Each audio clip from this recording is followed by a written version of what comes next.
me. How much more do I have to pray? Foolish of me, you might say. I make my way out of this here my way. All reservations I have come to bear.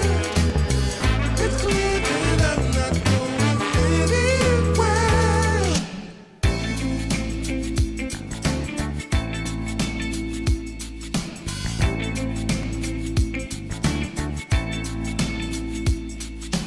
Hey, I've had days of struggle.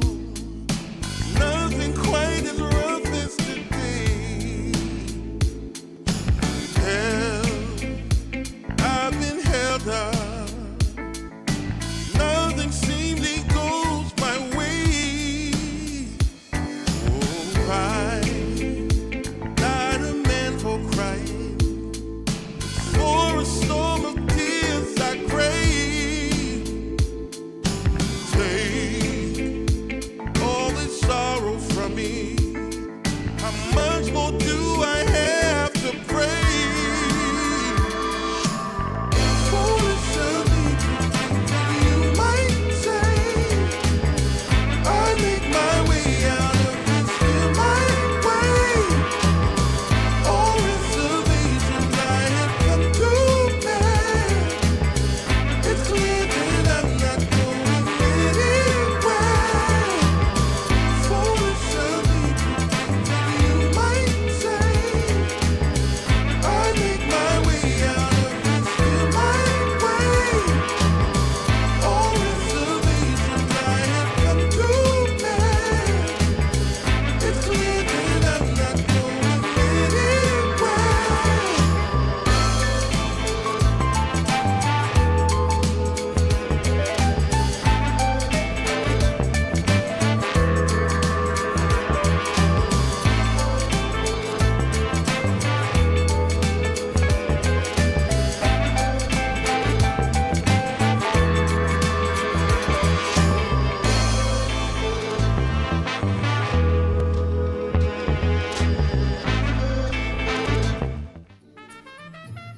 Welcome back, ladies and gentlemen, as we are getting ourselves ready for the start here of DreamLeague 28 closed qualifiers for the Southeast Asian region. My name is DK Truman. I'm joined by the wonderful Arjurath and his cute little Pudge plushie as we are getting ready for KUKUYS versus Carstensz Esports here on the Clarity channel. Well, you know, welcome and thank you very much for joining me on this late evening.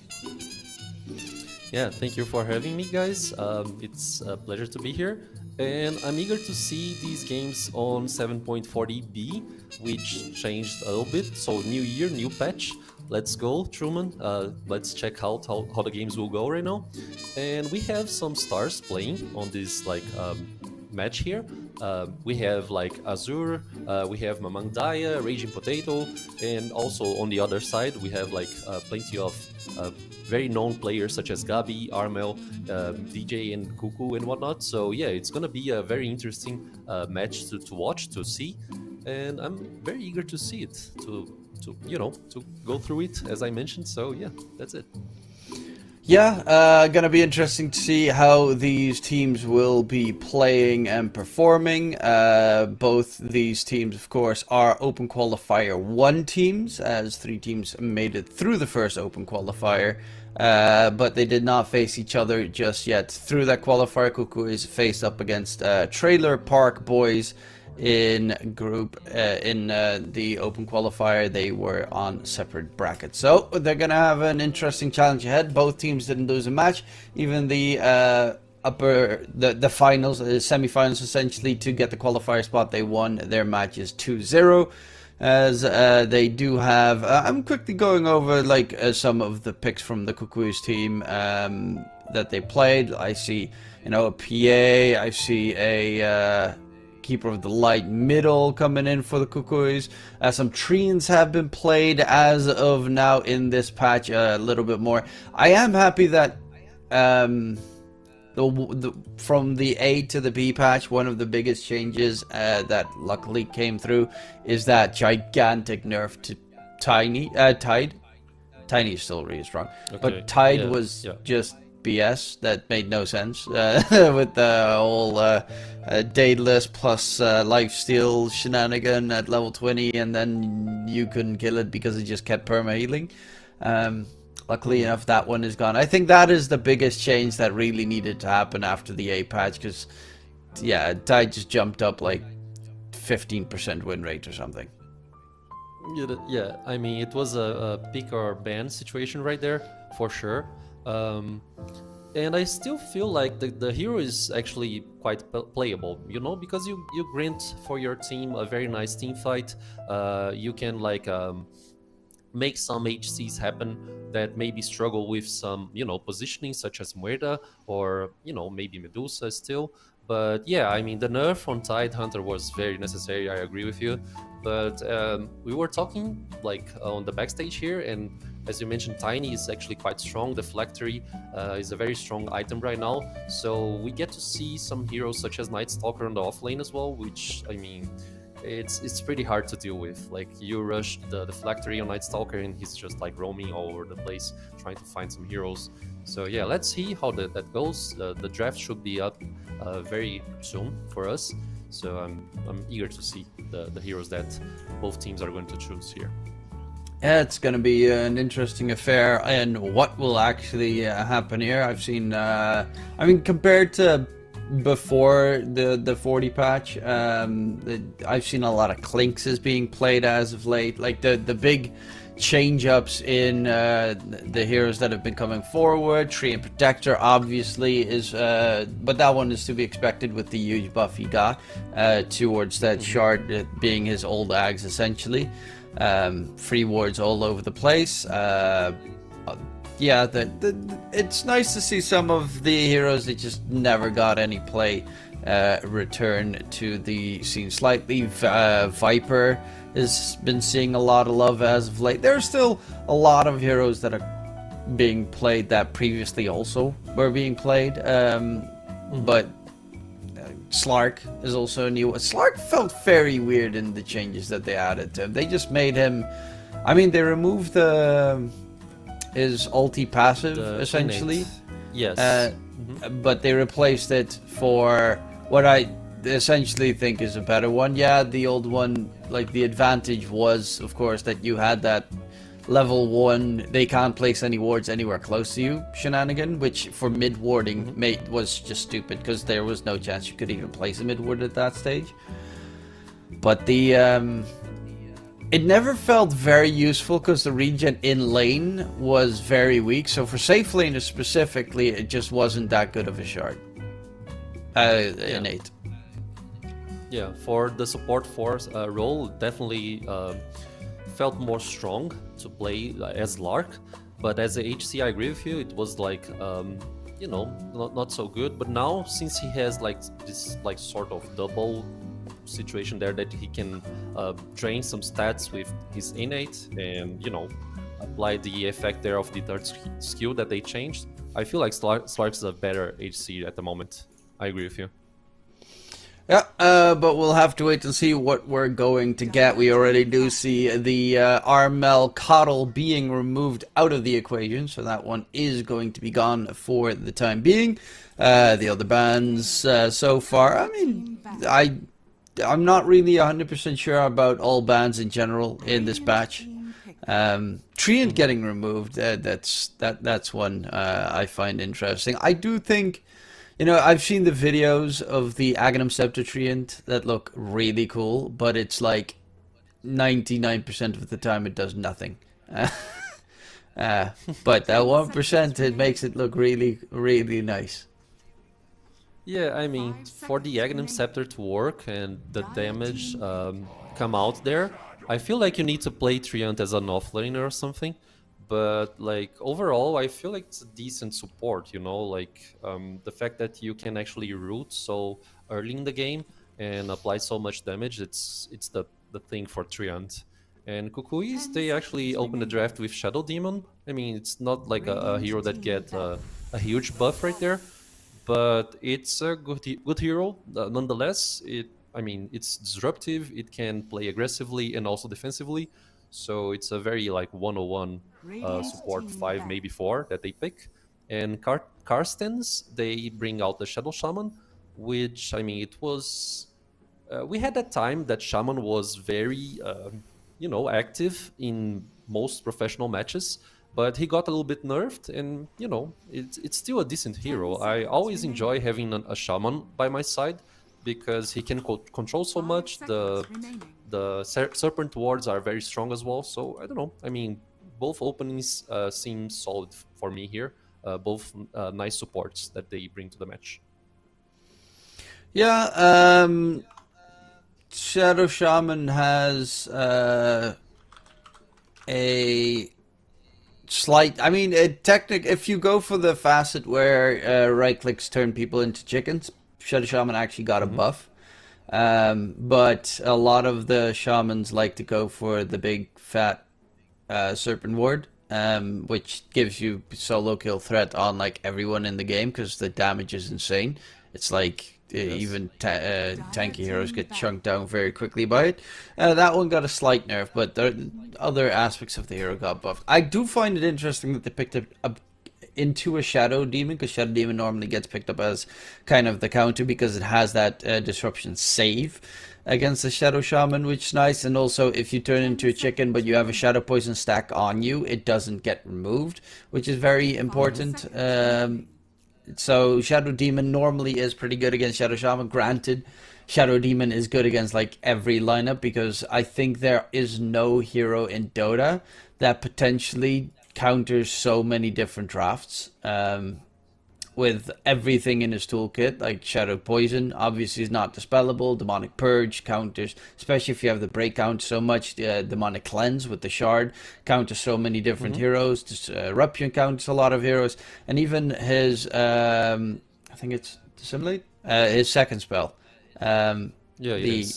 It's just nuts in team fight situations. It's AoE blade mill essentially, that if you have anyone tanky, or if you go for the facet and the enemy team has someone tanky, you just chunk down like 15% health pure damage off of their health bar instantly. Yeah, I agree with you. Shadow Demon is very strong, even if it's not like the best like support out there. It's always very reliable. And now we get to see Mars for Carstensz. Maybe considering that Shadow Demon can actually disrupt the Shadow Shaman gameplay right there, just as you mentioned, we get to see Mars, which is a very nice hero to establish, a space control, considering the arena. It's very strong, the ability. But I feel like the answers here by KUKUYS, it's very good as well. Getting Warlock on the laning stage against Mars to help this PA to farm up. And they are like betting on this PA again, since you mentioned they used on the open qualifiers. So yeah, Warlock and PA, they have a very decent lane against Mars. Because, Mars is probably the offlaner right there. And if they place the Shadow Shaman by Mars side, the fatal bonds here could be very deadly for both heroes. So, it's a very nice answer that KUKUYS get for this Mars and maybe Shadow Shaman as well. Yeah, I do like the fact that they picked up the Warlock again, and the PA, because PA can jump out of the arena if the arena gets thrown on him. The Warlock can drop the Golem in the arena, especially very important, and a couple of other spells. If this Mars goes for the blind in arena facet, because that's where Shadow Demon is weak against, because then he doesn't have vision to disrupt anyone who gets caught. I do see a lot of Marses go for the other facet though, but this does, yeah, against Shadow Demon you really want to counter that save most of the time, as Carstensz goes for a Weaver who cares little to nothing about these three KUKUYS heroes, as they have no catch except for Golem stun or disruption, and both Weaver doesn't care about. Yeah, you just mentioned it, so right now they try to answer with a Puck, which can silence this Weaver, can control her with the Dream Coil as well, but it's like not so easy to come to work around this Weaver maneuverability, because you have Mars, so the team fight happens, Mars try to contest the space 10 with the seconds arena. remaining. So I mean, we get to see both teams are trying to answer, to 5 find seconds answers remaining. to the problems here. And I feel like since they are kind of like waiting the last pick for the offlaner right there, Buck is probably the mid laner for KUKUYS. I don't know, like maybe the Tidehunter that we said to maybe counter initiate or just initiate with Ravage should be a nice addition to the team. I feel like Tide can also withstand Weaver's damage on the laning stage, and you kind of like block the Shadow Shaman's shackle opportunities on Tidehunter as well when you get the Kraken shell. Radiant So team Tide I is do like think a that good opportunity. if they go for Maybe Tide, Night Stalker. the problem will be Weaver with bugs in lane and Tusk with because it's very likely a Tusk 5 with the Weaver. Yes, And probably. then you have tag team plus, like they have specific counters to Tide in the laning stage, which I'm a little bit worried about. Yeah, I'm just trying to like bring And out Shadow some picks Shaman here. with his level 20 talent, Hex Breaks means at that point it's 10 seconds very easy That's to a kill lot. Tide. Yes. Yeah, you're right on that one. So yeah, 5 maybe not seconds Tidehunter, but I just mentioned Night Stalker on the pre-draft when we were talking. Night Stalker can actually silence Weaver if he gets up close, so that's an opportunity as well. A very nice front laner for the team too.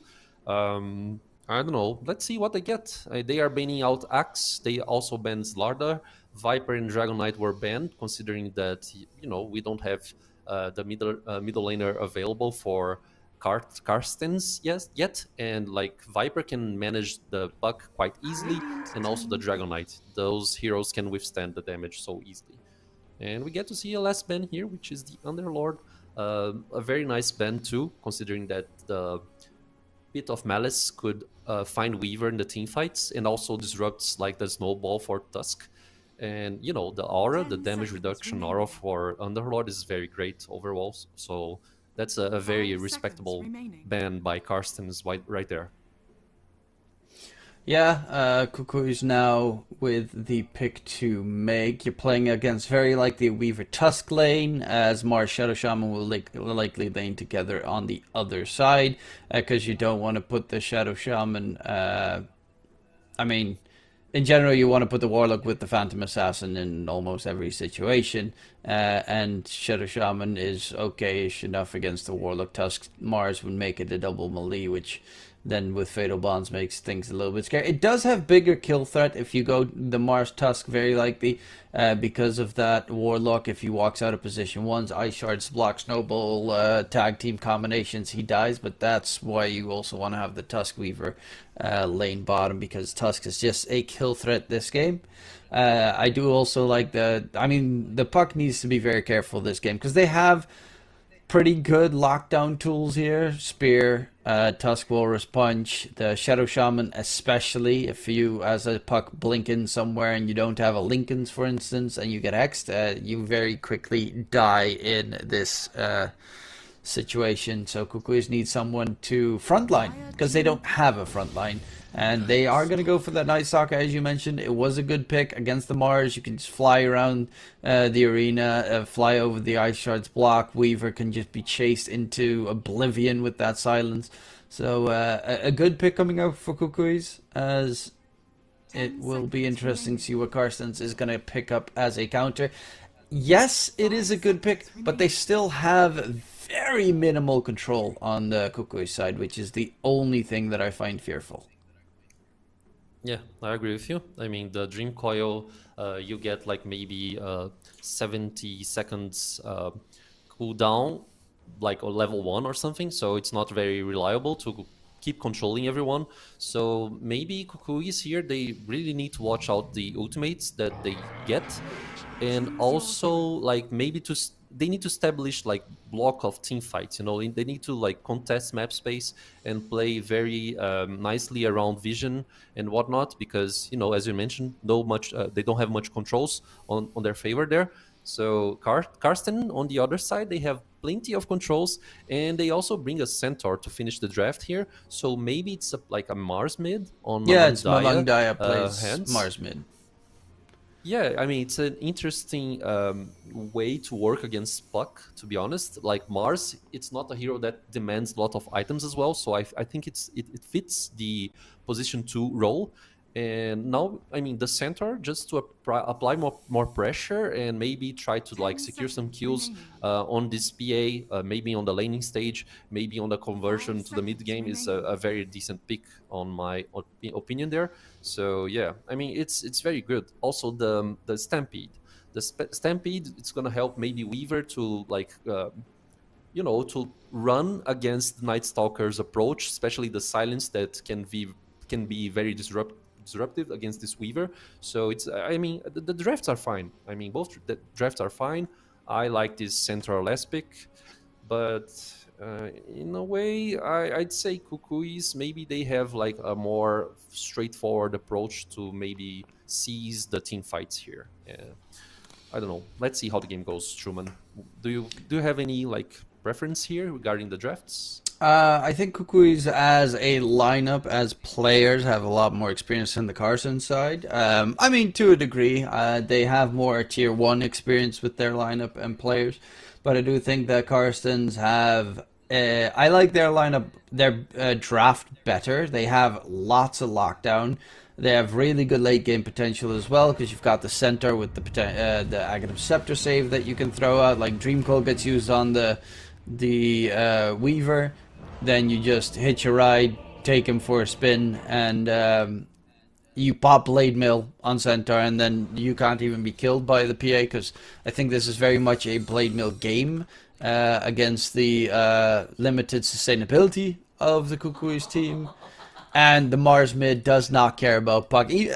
Making it even worse, Mars mid should be able to make sure that Puck doesn't get too much farm in that mid lane, as it will be a little bit dicey there. Yeah, I'm liking this very much of the Dire draft, so I'm looking forward to seeing what they can do. Yeah. Let's see how it goes. I mean, Puck has ways of working around this Mars, especially if you just want to play for the farm until level 6 or something. So you just try to like maybe control the creep momentum there, the creep aggro as well, and try to farm with your first skill and second skill with Puck. But yeah, I agree with you. Mars should probably try to dominate this lane here. As you mentioned, he just doesn't care about Puck, so let's see how the lane phase goes.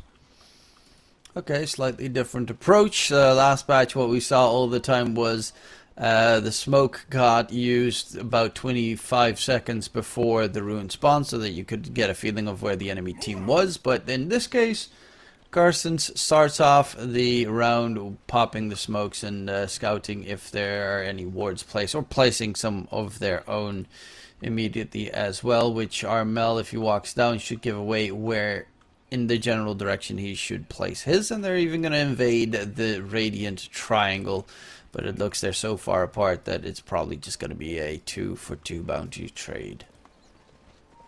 And they just popped another smoke. No, it was the other way around. The KUKUYS team, they just popped a smoke for their side. And I feel like when you have Night Stalker on the enemy team, like setting up these like level 1 aggressions are not so easy, considering that it's daytime due to the facet that he chooses. So like, yeah, I mean, it's not so easy to work around the daytime vision for level 1 ganks. And Night Stalker is just gonna, break his smoke there. He knows everyone is on the high ground, so he's gonna be very careful right now. Yep, and that right there is the reason why they do the delayed smoke, because it immediately gives away where the enemies are before the rune spawn. And yeah, no harm, no foul, no problem coming in. Puck even got his ward placed on the Dire side, without being spotted. So all in all, nothing gained, nothing lost so far. And it looks like, yeah, Hardle is going to be playing on that +5 Tusk to guard the Weaver. And it will be as expected on the specific lane. Centaur should actually not really struggle at all in that bottom lane, as it is a big fat bully himself. Immediately going for Gabby, and Kuku is forced to just start the healing process. Yeah, exactly. I mean, Raging Potato, he doesn't actually even need a tango set for himself right now. Did he bring any? Yeah, he brought a set just, you know, to make sure. But the HP regen for Centaur on the laning stage is so strong. And in this case here, the Warlock and the PA might not like give out so much damage on the Centaur, but the other way around, as we can see, the Cuckoo is just suffering right there if he gets like picked off. Yeah, that is the scary point, especially once Double Edge comes into play on the Centaur. He is very much focusing on the harassment game, so is not doing too wonderful in the last hit department. Speaking of which, in the other lanes, JG's having a pretty good time there. Bottom lane, they're going to go for the Shadow Shaman here. Double Edge still not there, and that means Gabby feels a lot more comfortable getting first blood secured on the Shadow Shaman. Yeah, I feel like the problem here was that they tried to, you know, to harass this Warlock there. They actually lost some time of denies and like less hits on the creeps there. So by doing this, KUKUYS, they just get the EXP advantage. PA gets level 2, and by that I mean Shaman just get exposed and dies. So I mean, nice play by KUKUYS there by realizing that the XP advantage was enough to secure the kill for them. Yeah, it's a pretty solid move.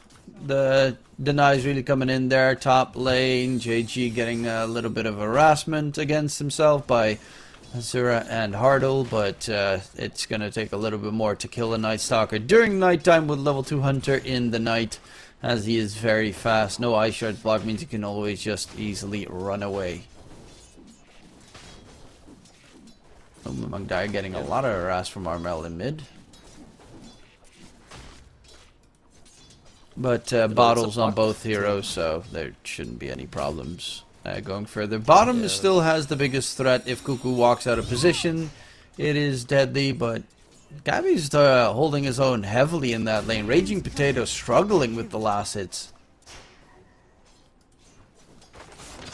Yeah, I mean, he should use his bullish like potential to actually deny the creeps as much as he can, which I feel like it was like the real problem on the first minute of the game there. So this actually gives them some edge, you know, when you get like maybe level 2 on Fatal Bonds before the enemy gets like level 3 or 4, you are kind of like on a big trouble due to the fact that Fatal Bonds is just a very strong skill.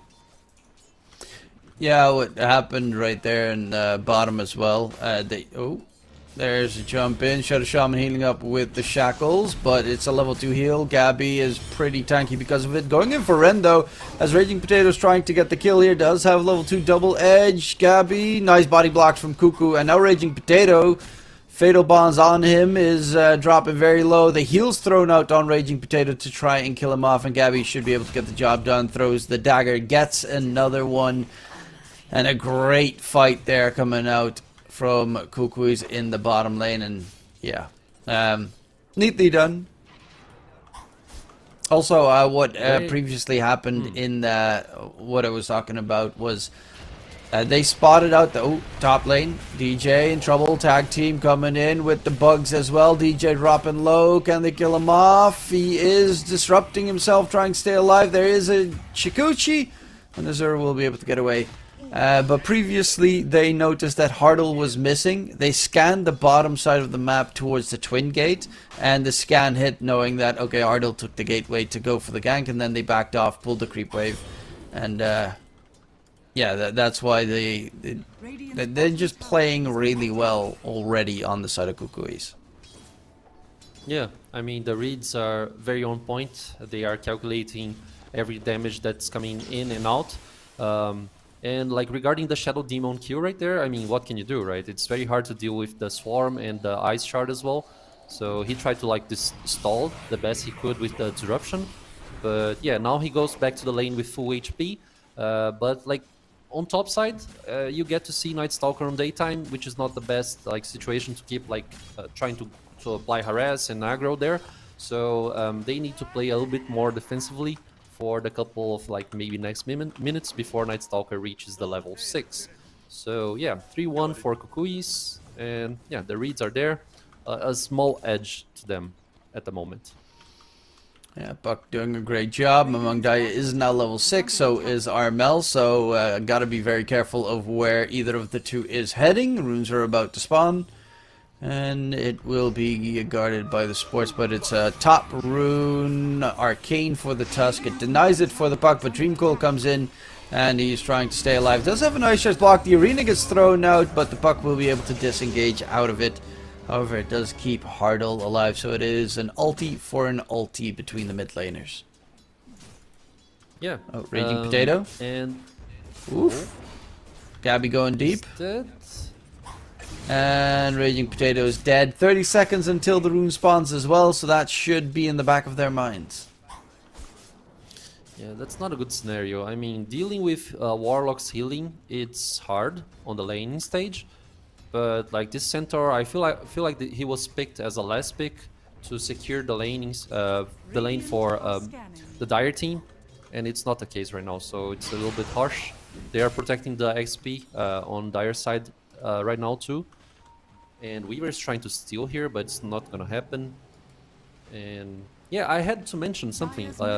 Mars Mamang Daya, he actually chosen the facet that doesn't block the vision. So like Shadow Demon, he's gonna be able to, you know, to see everyone and disrupt the heroes there. So Golem drop onto Raging Potato, and with the Puck joining in, it's another kill. Gabby now level 6. Oh, he went for the sweet release facet. That gives him, coup de grace is the percentage base, so that actually works really well with the Kanda dagger build, which is kind of cool. I don't think he's gonna go for it, but it is kind of cool. Night Stalker, top lane, getting caught out, and they'll get a kill as a response there, because Raging Potato is really struggling, needs to get his level 6 to be even useful for his teammates, and his Blade Mill will be very important to have against the PA, obviously. yeah, very strong item against PA.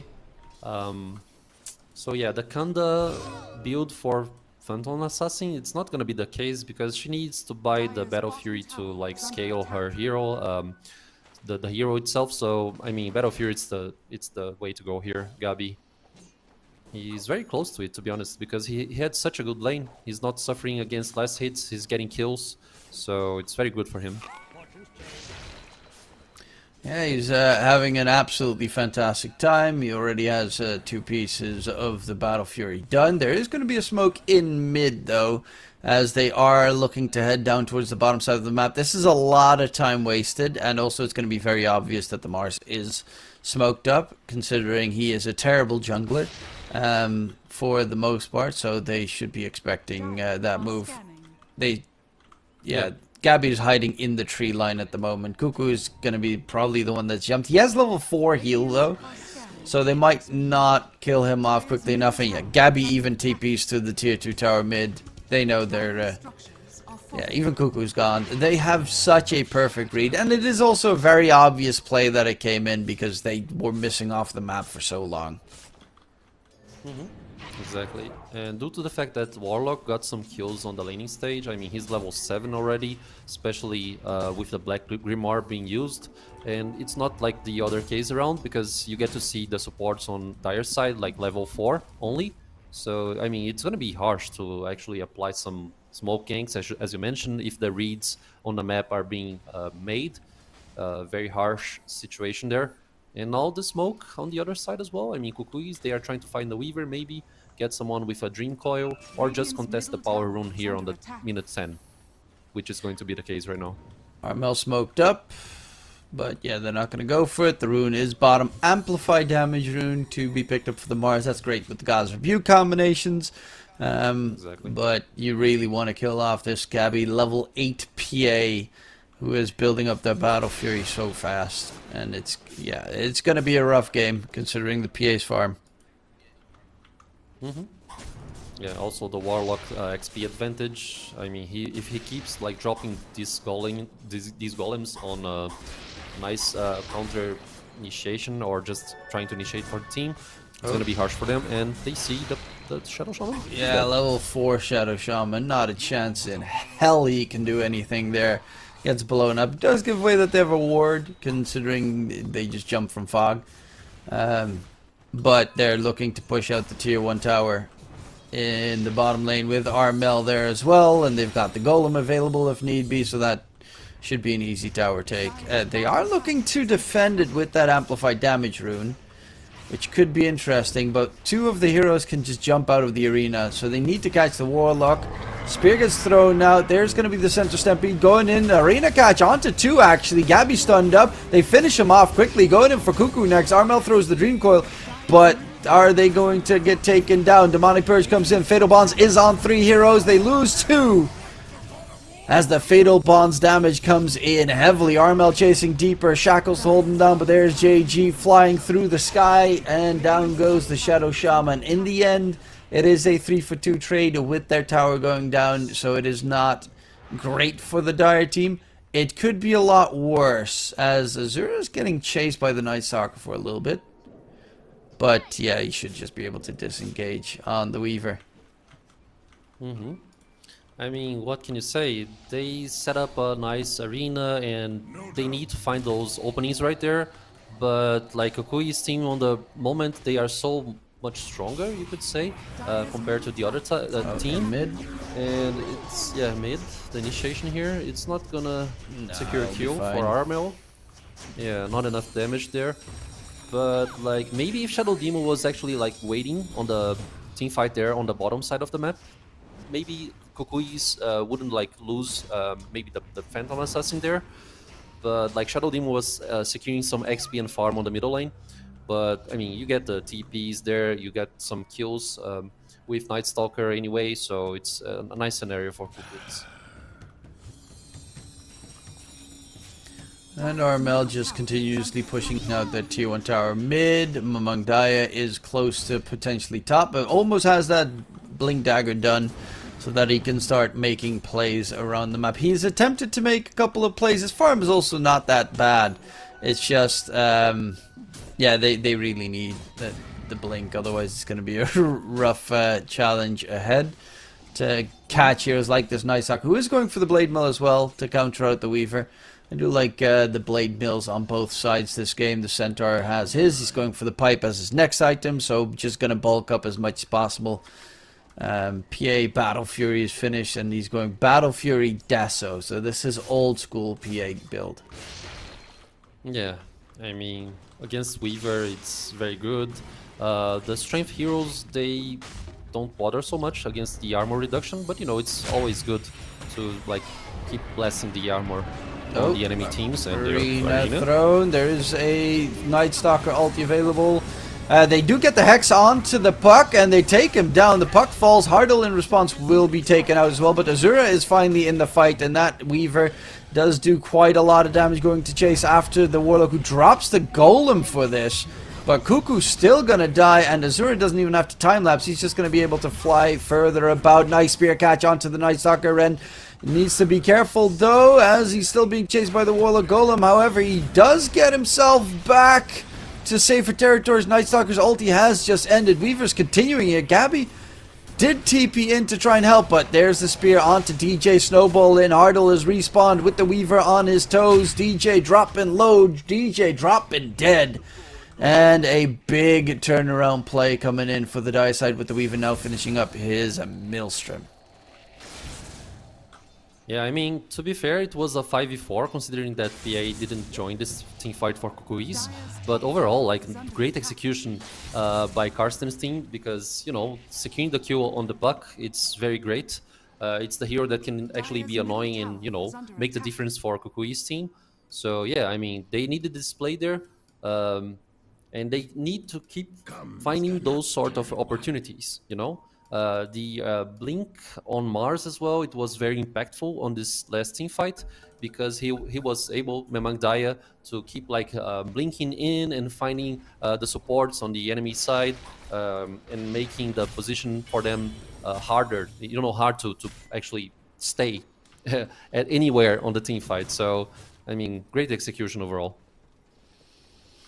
And it was the first showing of Azura on the Weaver in a team fight. Didn't do a really good yeah, just job in general, is going to go for the shard as his second item.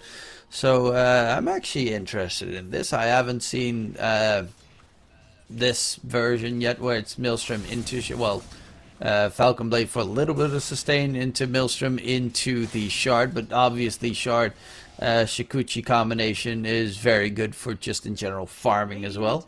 So it did feel like his damage output was lackluster when you put it next to a PA with a Battle Fury at this stage. Sure, yeah, I agree with you. I mean, the Shikuchi is gonna amplify the DPS for the Weaver a little bit, the Aghanim Shard, sorry, but it's still not enough compared to the PA, which is very close to the Deso as well. So yeah, that's one thing we need to watch out here for Carsten's side. And we need just like 100 gold away for this PA to get the Deso. But you know, without BKB, she can be a very easy target to find, especially if the arena connects and whatnot. So it's not so easy for the PA to play so freely at the moment. But when she gets BKB, then it's very safe for her. Night Stalker also going for the BKB after the Blade Mail, and considering the amount of stuns on the other side, it's very necessary for maybe everyone. Puck doesn't need it, but yeah, I mean, Night Stalker and PA, Puck needs Lincolns this game, very much so. The Shadow Shaman's been owning him. Ren's absolutely on point with these shackles, long duration on towards that Puck. Yeah, I think the most... Okay, certain words drop top for the tier 1 tower.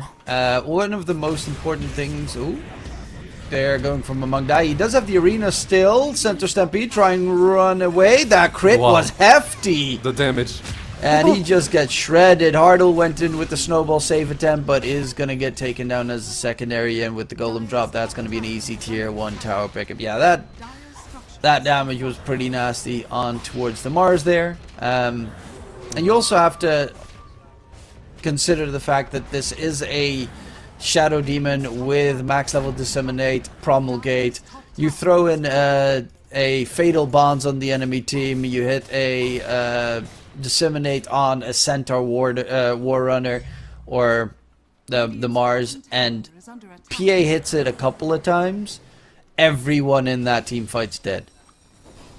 Yeah, I mean, they need the pipe, but still, Fatal Bonds is like, it's magical damage, right? Or maybe pure damage? Fatal Bonds... I'm confused. Fatal Bonds is magic. It's magic. So yeah, they need the pipe on the center as soon as possible, which is the case right now, but it's still a lot of damage output for the KUKUYS team, nonetheless, especially because on the last team fight there that they secured the tier 1 tower and like 2 big kills. The BKBs are gonna come in, and now maybe Kuku dies. I mean, ice shards are available. The Walrus Punch there to secure some momentum, and we get to see Kuku's death there, which is not a problem at all. Yeah, that was a quick kill. Yeah, we have Tormentor in like 1 minute, and both teams could be playing for Roche, but like KUKUYS, they need the BKBs, as we mentioned. Yeah. Those BKBs are going to be very important. I mean, PA already has a Deso with 4 charges.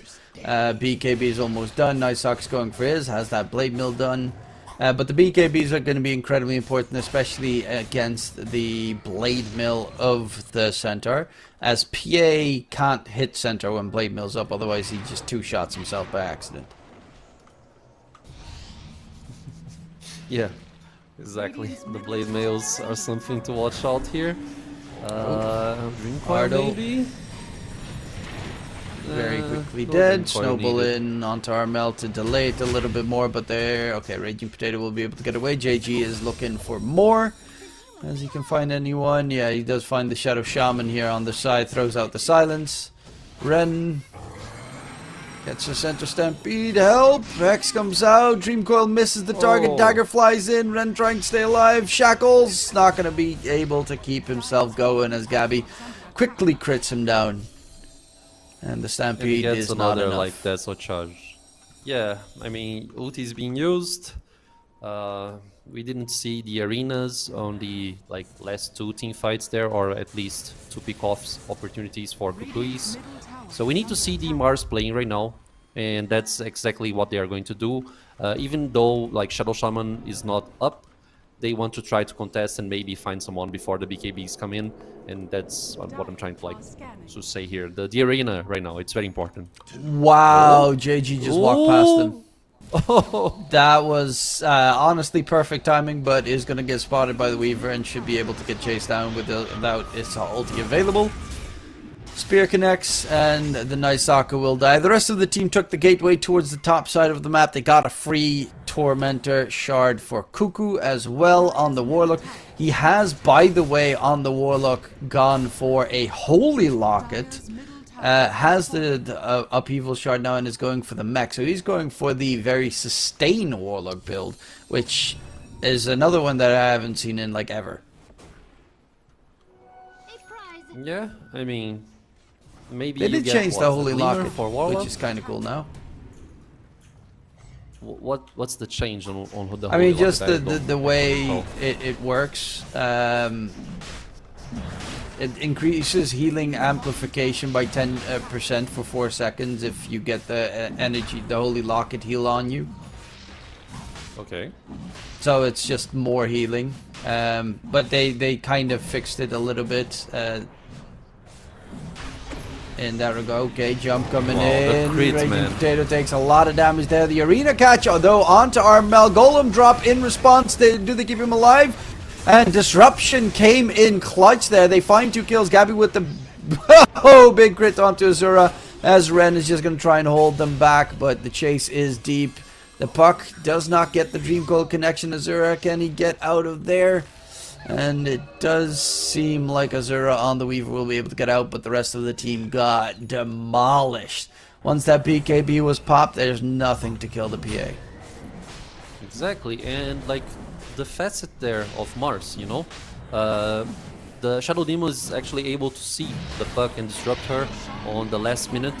So I don't know, it's a very hard game for Carstensz team right now, especially due to the fact that they are building up like a 11k net worth lead. So it's not gonna be, you know, easy to come back against this PA, which is very close to the Basher as well. Oh man, the crits. I mean, Yeah, she has that's- ages. I mean, they cannot really turn this around and try to find her.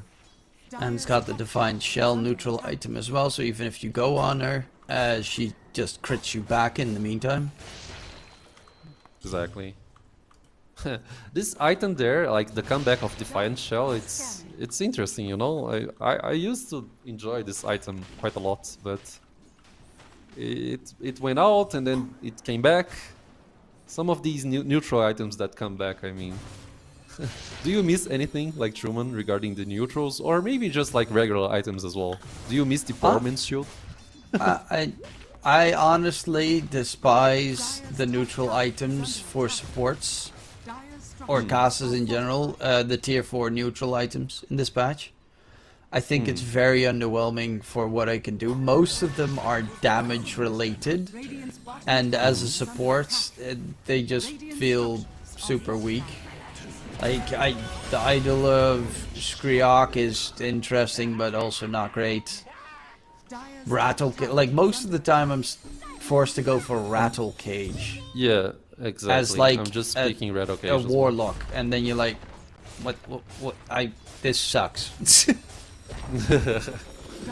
And you like when you get a Raro Cage, you become a little bit more slow. So, you know, it's a hassle to reach the team fights properly. Oh my god, the smoke here, they're gonna find a warlock. Center Stampede catch coming in onto Shadow Demon. They find themselves 2 supports, but in response, Armel wants to go in, and they still have that PA coming forward. The shackles just a split second too late. Gabby going deeper onto Raging Potato, as he is currently on the run. Gabby's BKB has worn off though, so they do have a little bit of control. They actually managed to catch out the puck on the side, but there is JG coming in as well, going for the Weaver. Weaver does have a BKB and is going to go for the time-lapse TP out of there. So they do make it a 2-for-2 trade in the end. Could be a lot worse for either team, but yeah, Gabby also now has the Basher, so you can't even go for the safe TPs anymore on the Weaver. Just a small correction, actually 3-4-2, considering that Night Stalker died prior to the supports the deaths there. Ah, okay. So Yeah. it's like a it's a 3-4-2, but still like it's good for Carstensz team, but it's not enough to actually make the comeback happen. They need more. They need like maybe a nice team fight where they kill Puck and also this PA. Shadow Shaman needs to get his level 6. That's his level 15, so he gets Hex Breaks against PA. That way, Immaterial gets removed and he doesn't have 75% evasion. I mean, it's hard for this Shadow Shaman to get level 15, considering that they are not winning team fights, and he's like such a squishy target, just as we see there. I mean, it's so easy to pick off the Shadow Shaman at the team fights. He yeah, just another gets kill for absolutely Gabi. shredded. I'm actually wondering, because... no, he probably is going to go for the coup de grace chance, but triple stifling dagger is always so cool. Hardle Tusk, going to be caught out. That's another support gone. As it does feel like Azura is just so... He is a decent amount behind, but he's going for the Daedalus, but he also needs an MKB, because otherwise you can't hit the PA. And then you also don't have any sustain items at that stage either, so then the advantage is they don't have the best control on KUKUYS, so it's not too problematic. But one big crit and you die. Yeah, and he has like 20 Dazzle charges. He's also aiming for that Abyssal right now, so... I mean, the Sanji doesn't actually give him a lot of damage, but I mean, this PA is just wreckful right now. He's just bashing everyone and killing. KUKUYS just randomly dropped a golem. Gabi, he does have that Aegis for another 15 seconds, goes in pretty deep. Armel's ready with the Dream Coil. As Ren staying alive, Hex comes out, couple more seconds, 5 seconds until the Aegis is reclaimed. Azura, do they want to go in for the fight here? They know there's no golem. Their Centaur Stampede charge in from Raging Potato is going to get crit and obliterated. Dream Coil onto 2 on the side. Mamangdaya pops the BKB, doesn't get a spear connection with the arena, as it is Mamangdaya now trying to disengage from the fight. They bought back on the Shadow Shaman, but he doesn't have a blink, so he doesn't have that instant initiation to catch him, and Gabi can just continue pushing with his impeccable speed. Yeah, it feels like I'm disappointed that GG KUKUYS not using upheaval for just in general summoning those little critters for pushing power. Yeah, I mean, sometimes you have to reposition your Warlock and the Snowball. Okay, here, they're wanna going turn in, this around. spear catch. Gabi doesn't have a BKB, but is going to go in onto Azura in response. Mamangdaya, oh my lord, the Fatal Bonds is just splitting apart the entire Dire team, and 2 kills coming in. Snowball save attempt, but Hardle is going to drop dead and dirty, as this PA is just too big. It is. I mean, for me right now, it's just like a GG on this first match. Let's see if Carstensz, they want to play for the last maybe team fight with Arena or something. They want to like hold the Mega Creeps. Let's see what they do here. It's going to be very hard for them to overcome this difficulty here, considering that it's 24k net worth lead. It's just too much to handle. And now we get to see also a Parasma on Puck. More damage for her. I mean, she has the Linkins that you mentioned, which protects herself against Shadow Shaman. And they are just aiming for the T4 right now, but you know, Arena is up. They can try to make something happen, but you have to consider the PA's BKB, which is available, so it's not an easy way to kill this And PA or disruption the save, and they've got the Glimmer as well. Oh, speaking of which, going to go for the Shadow Demon. DJ is going to get blown up, immediately looking for a secondary support. Baiba coming out from DJ, actually. Dream Coil onto 4. In comes Gabi PA. Pops the BKB, and then there's nothing you can do against this monstrosity. He's trying to tank up as much as possible, going for Raging Potato. Nice stomp, but Yeah, there's. I mean, Azura couldn't even get any right clicks in anywhere in that engagement. JG dropping low, Rampage coming through, chasing in for double Rampage. Can he get it? Azura in the fountain. It's gonna get stolen there by DJ. Buyback by Azura, but GG was already called, and that is Yeah. KUKUYS with a dominating game 1 performance. Yeah. So, like, draft-wise, for me, it wasn't like a huge difference in those both teams, but like as I mentioned on the draft stage, the KUKUYS team, they had like a very much straightforward draft, and like the laning stage, the only thing that I don't really enjoy regarding Carstensz's team is the fact that Centaur, they were trying to secure kills level 1 when he was supposed to actually be like denying the creeps. You know, you have to use the bullish momentum of Centaur to actually secure the denies and get the XP advantage on level 1, 2, and 3. So I mean, that's the most I can talk about the laning stage. But overall, like KUKUYS dominance, you know, like they played this so good. It was very nice, sharp in execution, sorry, by KUKUYS. So yeah, that's what I'm trying to say here. Yeah, KUKUYS looked good in this game. I mean, Gabby 17, 1, and 11. Armel 5, 1, and 16. So both of the main cores only died the one time. But yeah, as you said, Raging Potato had a really bad game, laning stage. They started chasing at level 1, and that really did cost them the entire lane, because after that it was the PA got level 2 and the Warlock as well before they got level 2 because of the denies and no double edge meant PA could just jump, kill off Ren, and it snowballed out of control. The other lanes went pretty well. Armel and Momangdai was about 50-50, and Azura did win his lane against JG, but if a PA has like his Battle Fury at 11 minutes, yeah, then the game's gonna be rough no matter what you do. But that, of course, was the first in this series. We're gonna go to a short little break, and we'll be right back for game number 2 after the break.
everybody's playing in the street. We got the summertime magic in this beat. Sun is in my eye, feeling high. Only good vibes, I'm alive. And if you see me driving by, don't be shy. I'm so excited. You know just what I wanna do.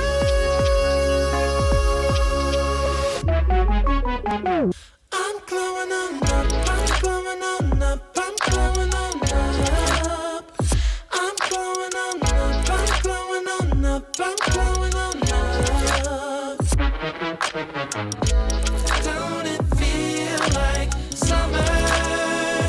I'm glowing on up, I'm glowing on up, I'm glowing on up.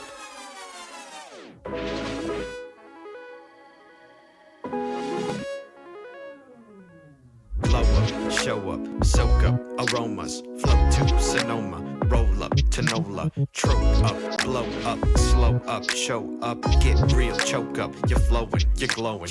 Astral samosa, you're landing on Europa, your horns blowing, you're chosen, all the deep cuts you know it. I got the pre-glow and the post-glow, inspiration knows no boundaries where it flows. Your fingertips to the globes tilt to the universe on stilts, hold on and chill. I'm so excited. You know just what I wanna do.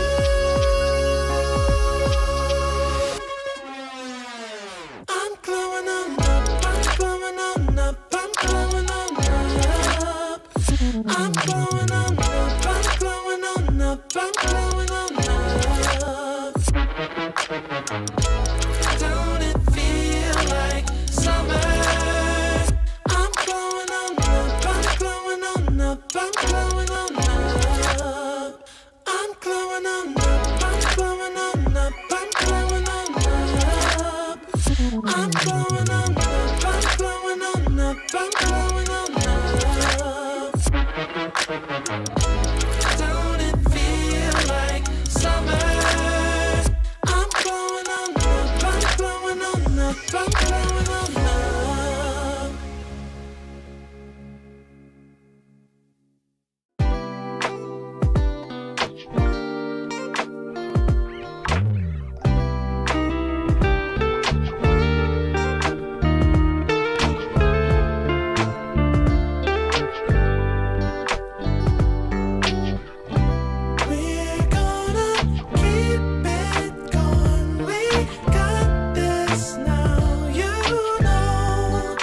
Forever's here, today's the first day. I wanna be closer to you. Closer to you, yeah. You to be all mine. I got all these choices, but I so made up my mind, yeah. There's nobody better, gotta be you. A thousand voices, 'cause it's so good to be alive, yeah. There's nobody better, so it's gotta be you. These myths are busted, the grass is greener on my side. It's done and dusted, I'm never getting off this ride. 'Cause life with you is golden, so how can I go back to silver love? I'll be holding on, can't get enough. Wanna be closer to you. Closer to you, yeah. You to be all mine. Oh, yeah. Got all these choices, yeah. But I so made up my mind. There's nobody better. Gotta be you. Got to be you. Voices, yeah. 'Cause it's so good to be alive, yeah. There's nobody better. Welcome back, ladies and gentlemen, to Game 2 between Carstensz and KUKUYS. My name is DreamLeague, joined by the wonderful Argerath, and Game 1 did not go the way of Carstensz in the slightest. Even from the laning stage, they kind of got outplayed. Yeah, I mean, very sharp execution by KUKUYS, and the movements towards the mid game too. It was very harsh for Carsten's side, so let's see what they can adapt on this game 2 here. It's a best of 3, so they have plenty of chances, maybe 2 next chances, trying to overcome. It's not going to be easy, but of course this is for a slot in DreamLeague that all these teams in Southeast Asia are fighting for. Interestingly enough, if I'm not mistaken, there's also going to be a DreamLeague Division 2 once again. So if you, there's a chance that you might get invited to the second possible tournament to try and qualify for the main DreamLeague, because you need to get those points to try and get yourselves to the Esports World Cup. And don't forget, the last winner of Division 2 was Yandex, and they did quite well, I would say, in the DreamLeague. I think they won the entire thing, but they were a Division 2 team, so that is what you're looking for. What we are seeing right now is a Viper first pick and a Treant coming up, who was banned last game. Yeah, Treant was banned, so we get to see Treant first pick here. Viper has the same situation, first pick Viper. It's a very good opening, to be honest, because you can flex the Viper to the offlane. It's not so bad. I mean, Viper on my ranked games, like 9k range, I've seen some Vipers HC as well, but I mean, it's rare. You usually go for Viper mid. The facet where he protects himself with the second skill, the Nether Toxin, it's so strong right now, especially when you rush the Aghanim Scepter.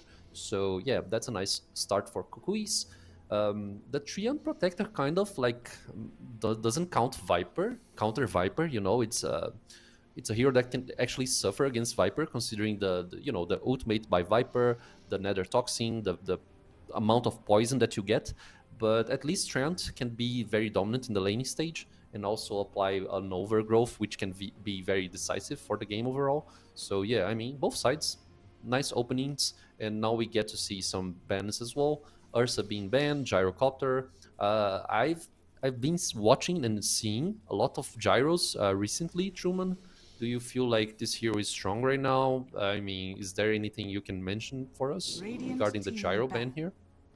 I mean, in general, I think Gyro is always strong. I don't think it ever gets nerfed to not be contestable or strong because of the way Flak Cannon works. Like, the spells of Gyrocopter are comparatively to a lot of other heroes actually really bad. Like, if you're a core safe lane Gyro, Flak Cannon is the only spell you need. The other three are kind of just there.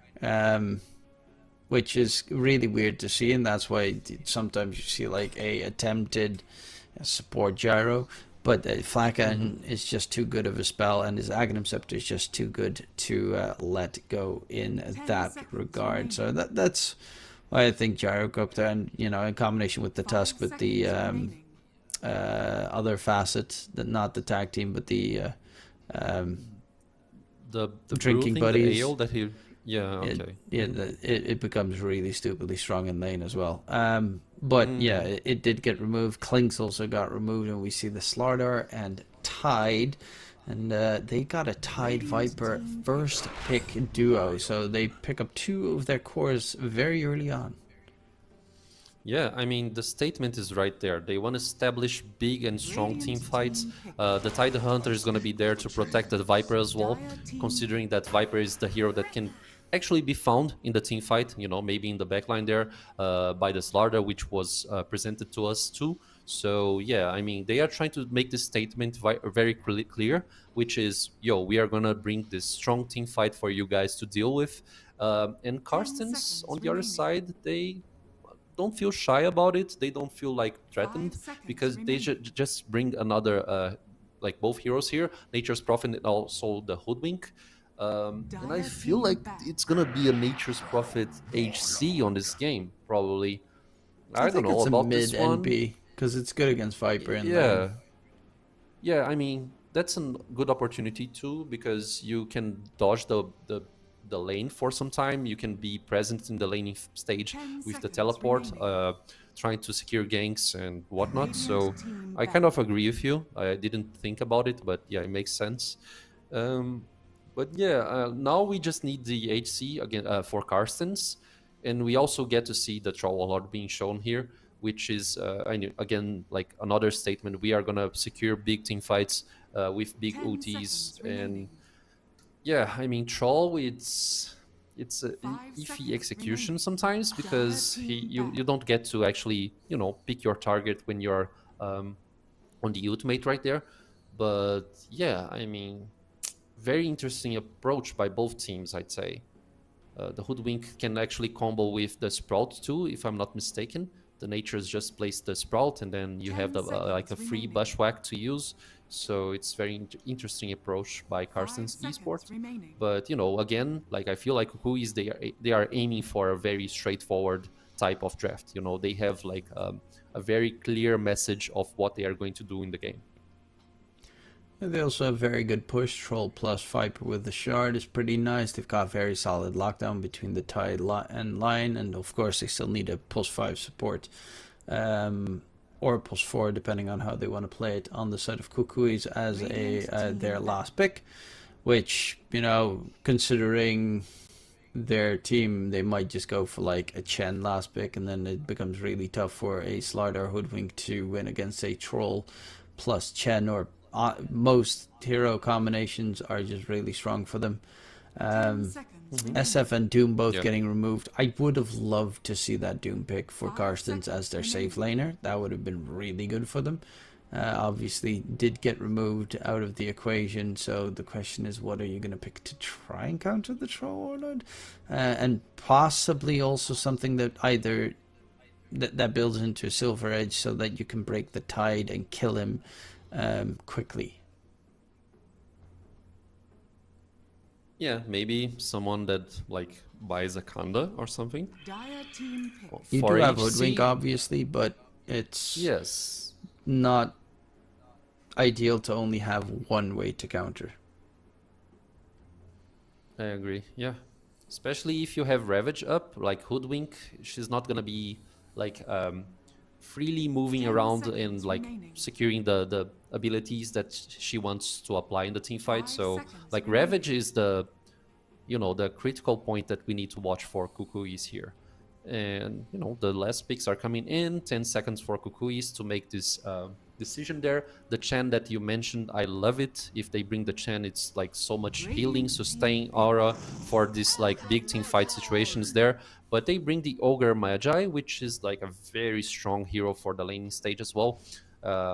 And if they are trying to like maybe go for the same approach where they actually win the level 1 and 2 early on, the you know the 2 points in the ignite ability for ogre magi is just too strong, especially when you mix that up with troll warlord's abilities as well, the wheeling axis. I think that's the name of the abilities there. And yeah, you get you get 2 points of ignite when you get the facet there, where you get like 3 skill points on level 2 on ogre. So yeah, I like this approach. I mean, it's very clear message. Once again, they are trying to benefit the bloodlust on troll warlord. The bloodlust on viper as well is very, very good. So overall, like, great draft by KUKUYS. And Carstensz, they have this chance of bringing a good HC, which I don't actually foresee what they are going to bring here. Maybe something that stacks with Slardar armor reduction. That's why KUKUYS banned the Shadow Fiend. So what can benefit from Slardar armor reduction here, Truman? That is available, of course. Maybe, I mean, I wouldn't bring Terror Blade to this game, to be honest. Like, Terror is out of question here for me. Gyro is banned, Clinks. I mean, a bunch of HCs are banned right now. Yeah. Exactly that. I mean, there are a couple of options. Morphling could be a nice one. I wouldn't mind Morphling for Yeah, Carstensz. I agree with you, to be honest. I think Azura is also a good one. Oh, Razor, good against the Troll. Also decent against the Tidehunter in lane. Hero that Azura loves playing. This could become fairly interesting because of that Razor pick. I haven't seen Razor in this patch. I actually also have no idea what changed for the hero in this patch, so I'm quickly gonna have to open that up. So yeah, I mean, Razor. It got buffed. Okay, Cool. the only thing about Razor on this game, without actually looking for the changes here, if you want to talk about them, fine. But I mean, the BKB timing for Razor, it depends. If he's having a good game, maybe he can dominate and actually fit the purpose of the choice. You know, like trying to counter a troll, trying to win the lane against Tidehunter. But if he actually doesn't have a nice game, he's gonna be having a very delayed BKB. So this is gonna compromise his game so much. You know, like, it's gonna be hard for him to actually react against Ravage, the Lion Stun, the presence of the Troll a lot with ulti. You know, so it's you know, it's a nice pick, but you know, it makes me feel insecure. Basically, that's it. I in general just like it. It's also because you have a Nature's Prophet, so you don't necessarily have to have a hard main carry, considering you have 2 carries, really both being very solid. You also have the minus armor of the Slardar. Treant Hoodwink is also a pretty interesting combination of heroes to have. Like, I do like the combinations that Carstensz lineup has. They don't have the best disengage, so Static Link should be very effective. BKB is going to be important. I do think that BKB is not the most perfect of answers, because you are playing against the Vipers with his ulti, and you are playing against the Troll Warlord that can just root you regardless through BKB. So they do have a couple of tools, but you know, again, I like their lineup. I think it's pretty solid. I liked it in game 1. I think they have decent. They actually have pretty good lanes. The only one that is gonna definitely struggle should be, I think, the Slardar. Not for level 1 though, because Ogre Magi, of course, goes for learning curve. But once Ogre hits level 2, you get level 2 ignite on you. Plus Troll Warlord is going to be obnoxious with the range axes, whirling winds, whirling axes and shenanigans, and then it becomes really tough for Aging Potato. Yeah, let's see how the game goes. I'm giving a slight advantage to KUKUYS draft here, but you know, execution-wise, everything can change, especially because Carstensz draft is not so bad. I mean, they get the Razor, which we already mentioned, and we get to see Gabi here. He's actually executing this play here to actually see if they placed any middle wards there. So you use the night vision on your advantage to actually see if the enemy placed the vision there, which was not the case. So they are just trying to secure these bounties here in the top side of the map. And it's going to happen. I mean, Slardar, if he shows up, he's gonna take so much damage. It's not good for him. Yeah, he walks in and he is He dead. might be dead. Probably, yes. Yeah, I he's mean, one gonna more tick hit. down and Armel gets first blood, and that is not what you want to have happen. That means he's gonna get the bracer sent out towards him in the mid lane. Yes, Nature's Prophets tend to have the slight advantage over Vipers in the laning stage, mainly because you can just use Sprout to like break the poison attack stacking and walk away, which is advantageous. But Armel should not have the worst of times either. Yeah, I don't think so, especially when you get the point on Nether Toxin. We already mentioned the facet there, the Caustic Bath, so it's going to be a very, decent matchup for Viper, I'd say. The only thing that actually makes NP's life better is the fact that he can actually rotate with teleport, so he can secure kills on the side lanes, especially if the side lanes are having, a nice damage output on the enemy heroes. But you see, DJ, they're getting the kill on Hardel, so 2-0 for KUKUYS already. Yeah, not ideal. Armel in mid doing a pretty decent job. Among Daya is going for the urn. Yeah, the Spirit Vessel. Honestly, Spirit Vessel Blade Mill build on Nature's Prophets always so incredibly strong. Even support Nature's Prophets go for that build, and it's obnoxiously hard to deal with, as he just TPs in, hits you with the Sprout plus the Shard, and you just take so much damage. It is. I mean, even supports can solo up cores with that build, the Vessel and the Aghanim Shard. So yeah, I totally agree with you. And the top lane, very strong damage onto this Slardar. Yeah, he's gonna walk away. You just can't lane against Troll Warlord for the most part. Especially not with level 2 ignites available from KUKU. Exactly, that was what I was going to mention. But yeah, I mean, Troll is just a very strong lane hero. But Armel's really dumpstering Mamang Daya in mid. 8 denies at the moment for the Viper. And Nature's Prophet's just getting pulled all the way back underneath the tower. If he walks out too far, you're going to keep getting those poison stacks on you. Does have the... Yeah, the lane is just going to get pushed out towards Armel, and this becomes tough. They're going to need to make plays soon to try and recover. I agree with you. I mean, curiously enough, Viper's dominating the lane with just 2 points on the first kill, so he doesn't even get to enjoy the benefit from the facet that we just talked about. So when he get Nether Toxin, it's gonna be easier for him to deal with Nature's damage. And also, the Nether Toxin, you can also rotate to the jungle very easily, because it's a very nice skill to go and rotate to the jungle and farm. Armel's just bullying him out of the lane. He's almost he's half a level ahead at this stage. 13 denies. There's 10 last hits on the Nature's Prophet. Yeah, very harsh scenario. He's aiming for the teleport, because his lane is so bad right now that he needs to get the teleport opportunities, which should be the case right now. Yeah, DJ is the target, but a nice air spike does eventually get taken down in the end, though.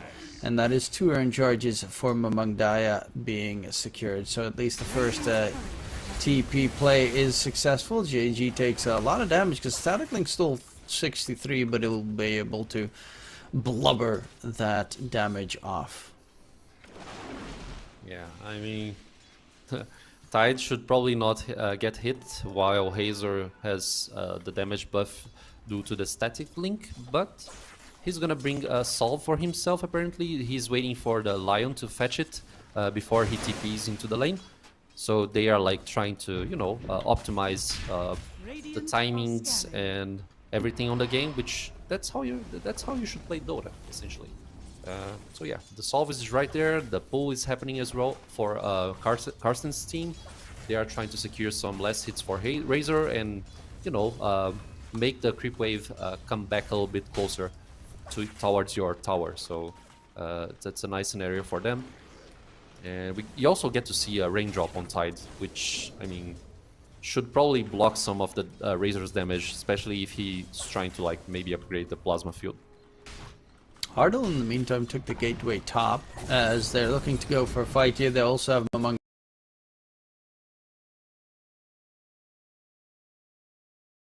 to lock him in position as Gabby drops going for KUKUYS immediately afterwards. They don't have any spells available, but still should be able to get right click down, and a double kill for the Nature's Prophet.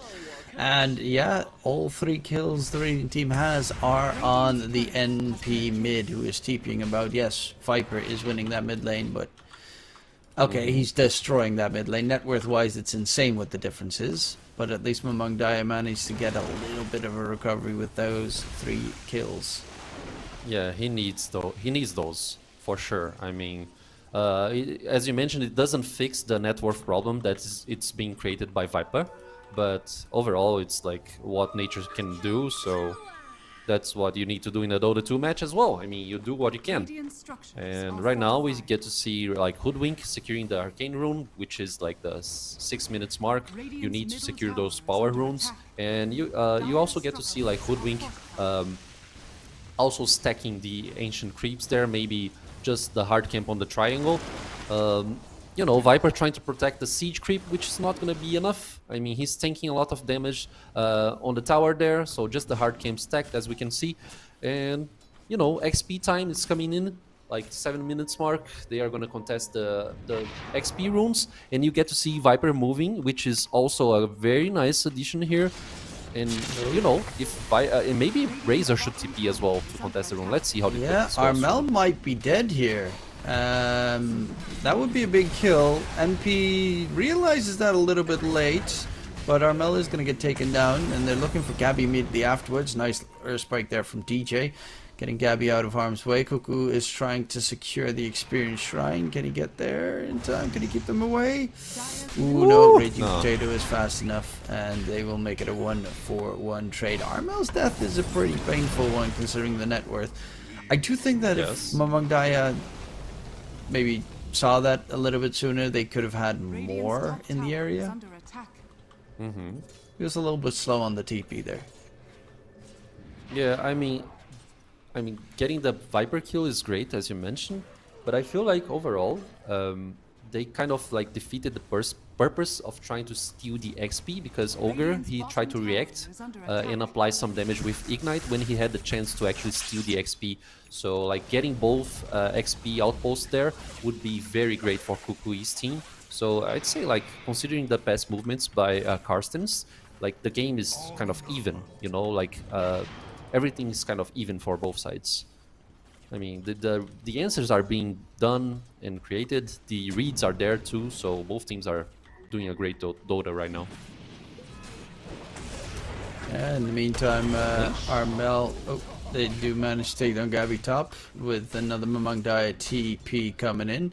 Armel is almost, yeah, he's done with the bots. They're going to get delivered, and that is a way to try and follow Mamang Daya on the map when he's going for those aggressive TPs, so that you can at least try and help out your side lanes, which are starting to struggle. Gabby's the same net worth as Raging Potato, which shouldn't be the case. And even in the bottom lane, yeah, JG is still struggling, but the lane should be really hard for him to get anything out of it, really, against the Razor.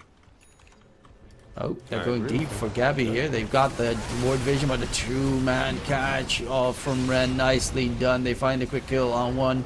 Going in for KUKUYS number 2. JG TP's in, has the Ravage available, and with Armel joining in, they should at least get a kill. Hoodwink's reasonably tanky though, but should tickle down to Armel. So 2-for-1, but a third death there on the Troll Warlord is starting to look pretty painful. Mamang Daya is second in net worth with that Spirit Vessel done.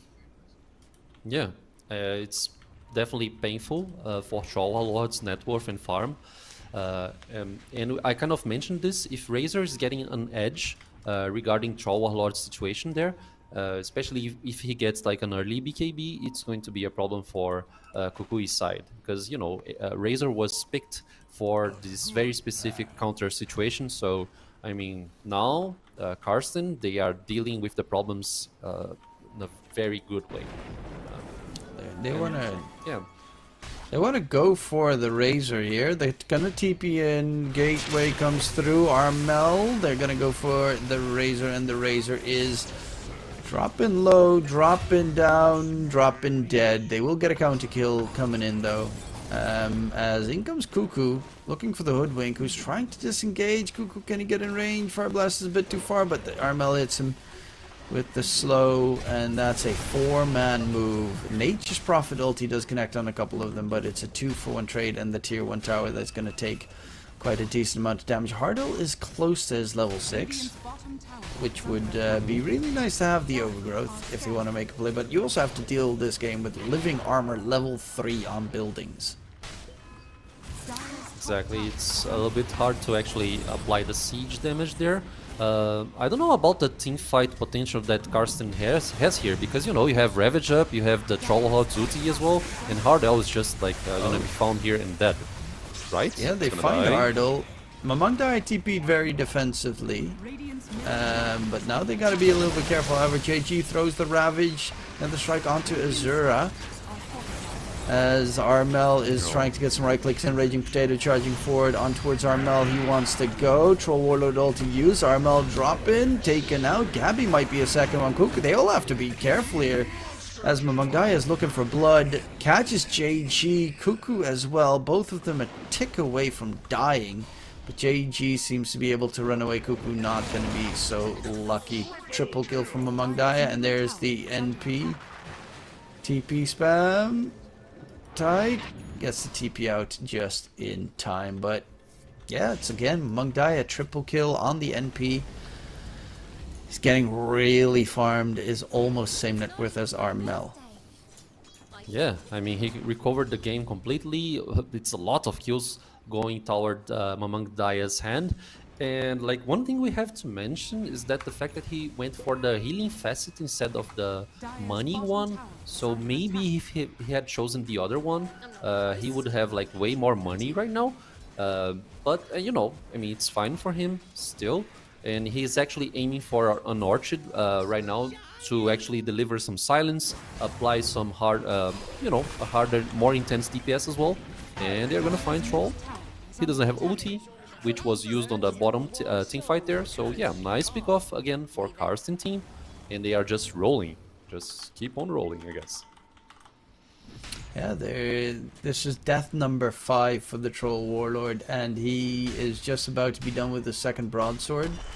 That Battle Fury is going to be like 16 minutes or something along that line. That is a very late Battle Fury on a Troll Warlord. It is, most likely. I mean, Troll is the kind of hero that can actually, you know, when he gets the Battle Fury, if he gets some space to farm, he can actually win late game scenarios, you know? It's the type of hero that can actually bring comebacks, especially if they kill NP, which is probably the hero right now that is holding so much net worth on his head. So yeah, but it's gonna take a while, man. I feel like Carstensz, they should not let this happen, you know? They should keep pressuring and playing on Ravage's downtime, keep finding them heroes there, and, you know, just keep on rolling. That's what they need to do. But Viper, he's very close to Aghanim Scepter? I don't think so, right? He just bought the travel boots, so the Ags is gonna take a while to come. No, he's yeah, 1,000 gold Aghanims- away from it. He has 3 pieces. Oh, he's very close? Yeah, Okay. he's just waiting for So- the point booster to be Yeah, finished. this kind of changes the, you know, the way that Viper is gonna be playing the team fights, because he can protect himself with the nosedive and another charge of Nether Toxin, as we can say that. So yeah, I mean the stats effective that you get with the Aghanims too is it's good, you know, because suddenly you have the Ogre X, then you have the Point Booster too, that makes the Viper a little bit more tanky to withstand the aggressions on the team fights. And we get to mention that like Carstensz, they don't really have a very high burst damage unless Hoodwink hits the ulti right there. So yeah, that's one thing we need to like watch out for both teams here. Yeah, Experience Shrine spawning. They're looking for Gabby once more. They do have Raging Potato with that Blink Dagger available, but this time Gabby's going to walk back. However, yeah, that's just marked right there. They do have pretty deep vision in the area. But can they kill off Gabby in one fell swoop? Very doubtful, especially with the Ogre Magi coming in. Decent amount of damage dealt, but Gabby will be able to walk it off. And the gank attempt fails. Well, in the meantime, yeah, the Azura is getting some pretty solid farm on that Razor. Is going Mjolnir. Blink BKB on the Razor. An interesting build. Mjolnir obviously always good against Troll. Yeah. I mean, Blink, he actually needs the Blink, I think. But he needs the BKB first, to be honest. No, he's going for Mjolnir first? Yeah, It's that's a against the very Troll, and greedy he build. just wants to fire. Because Troll's going to have Battle Fury, so you kind of have something to stay up in terms of net worth. Yes. Yeah, I mean, but it's gonna reach that timing. I feel like KUKUYS is gonna be very executing for because they are gonna protect all space and farm, and then you're gonna find some opening.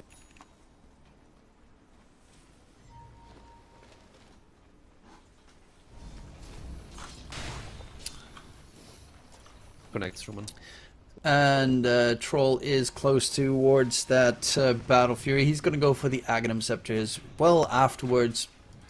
It's also very nice to have just the Dispel against the Sprout, the Slardar's pesky little Corrosive Haze, Spirit Vessel. Those things need to be removed on himself. It's not really the best use for something aggressive this game, as there aren't any big things you want to purge off enemies, maybe Living Armor, but yeah, it's more of a defensive tool and a farming tool. I think especially that aspect as well, because it does make your Whirling Axis cooldown drop down to 4 seconds, so you kind of have constant spam with them, and it makes you farm very fast. And he needs to be able to catch up in terms of net worth, as they are looking for Mamangdai and Raging Potato top side.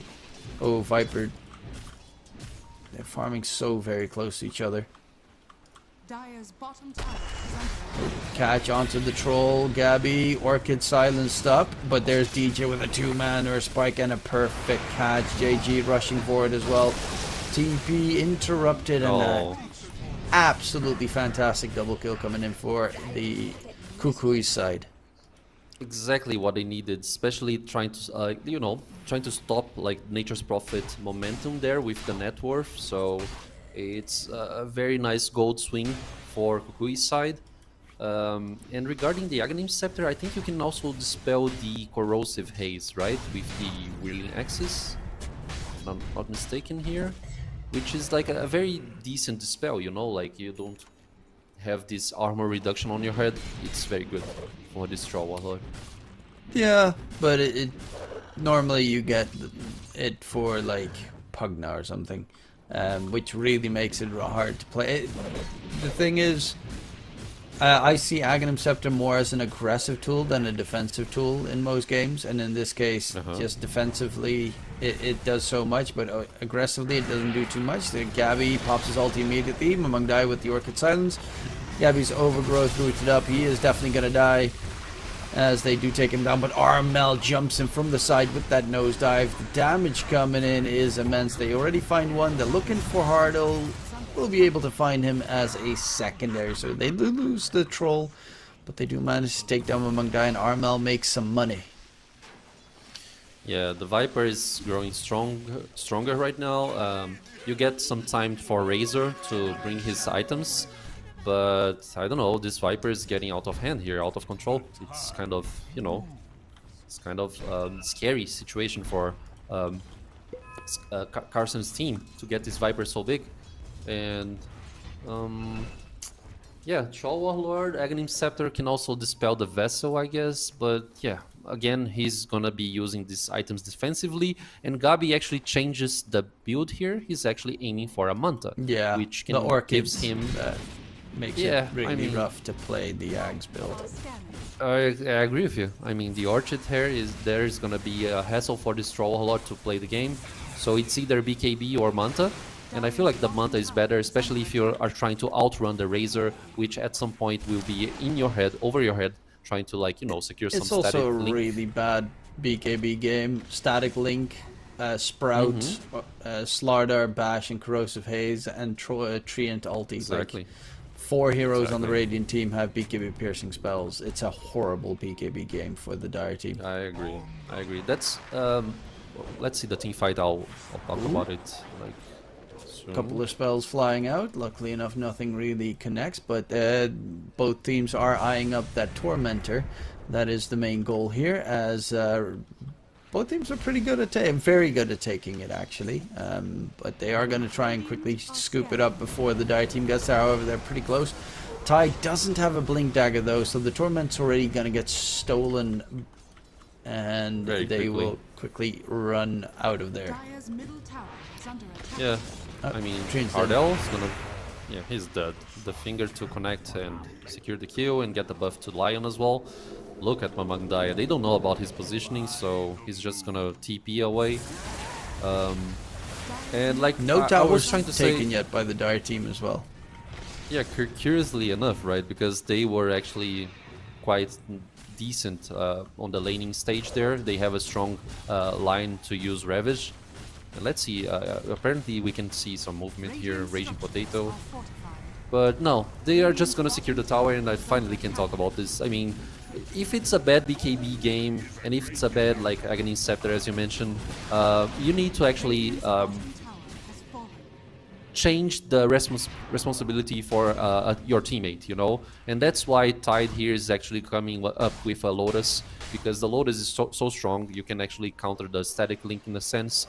So yeah, I mean, going for the Manta is definitely the option here, and you kind of like shift the responsibility for the Tide. Oh, nice blink.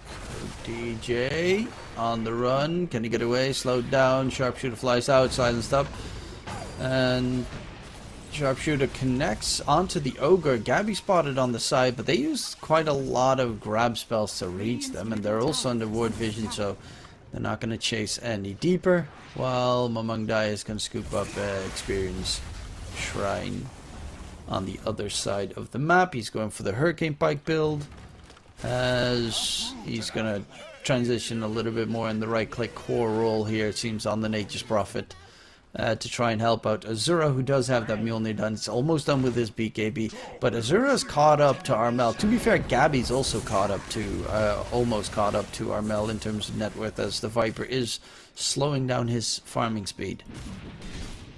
Yeah, they are moving out the Viper so much on this best place here, especially when you get to secure the tier 1 tower in the bottom side of the map. So like the Viper's farm stalls a little bit, but you know, it's a very strong game for Viper, Armel's Viper still. And they are moving out with smoke, so they are trying to execute any kind of pickoffs or maybe establish a team fight. Let's see how that goes.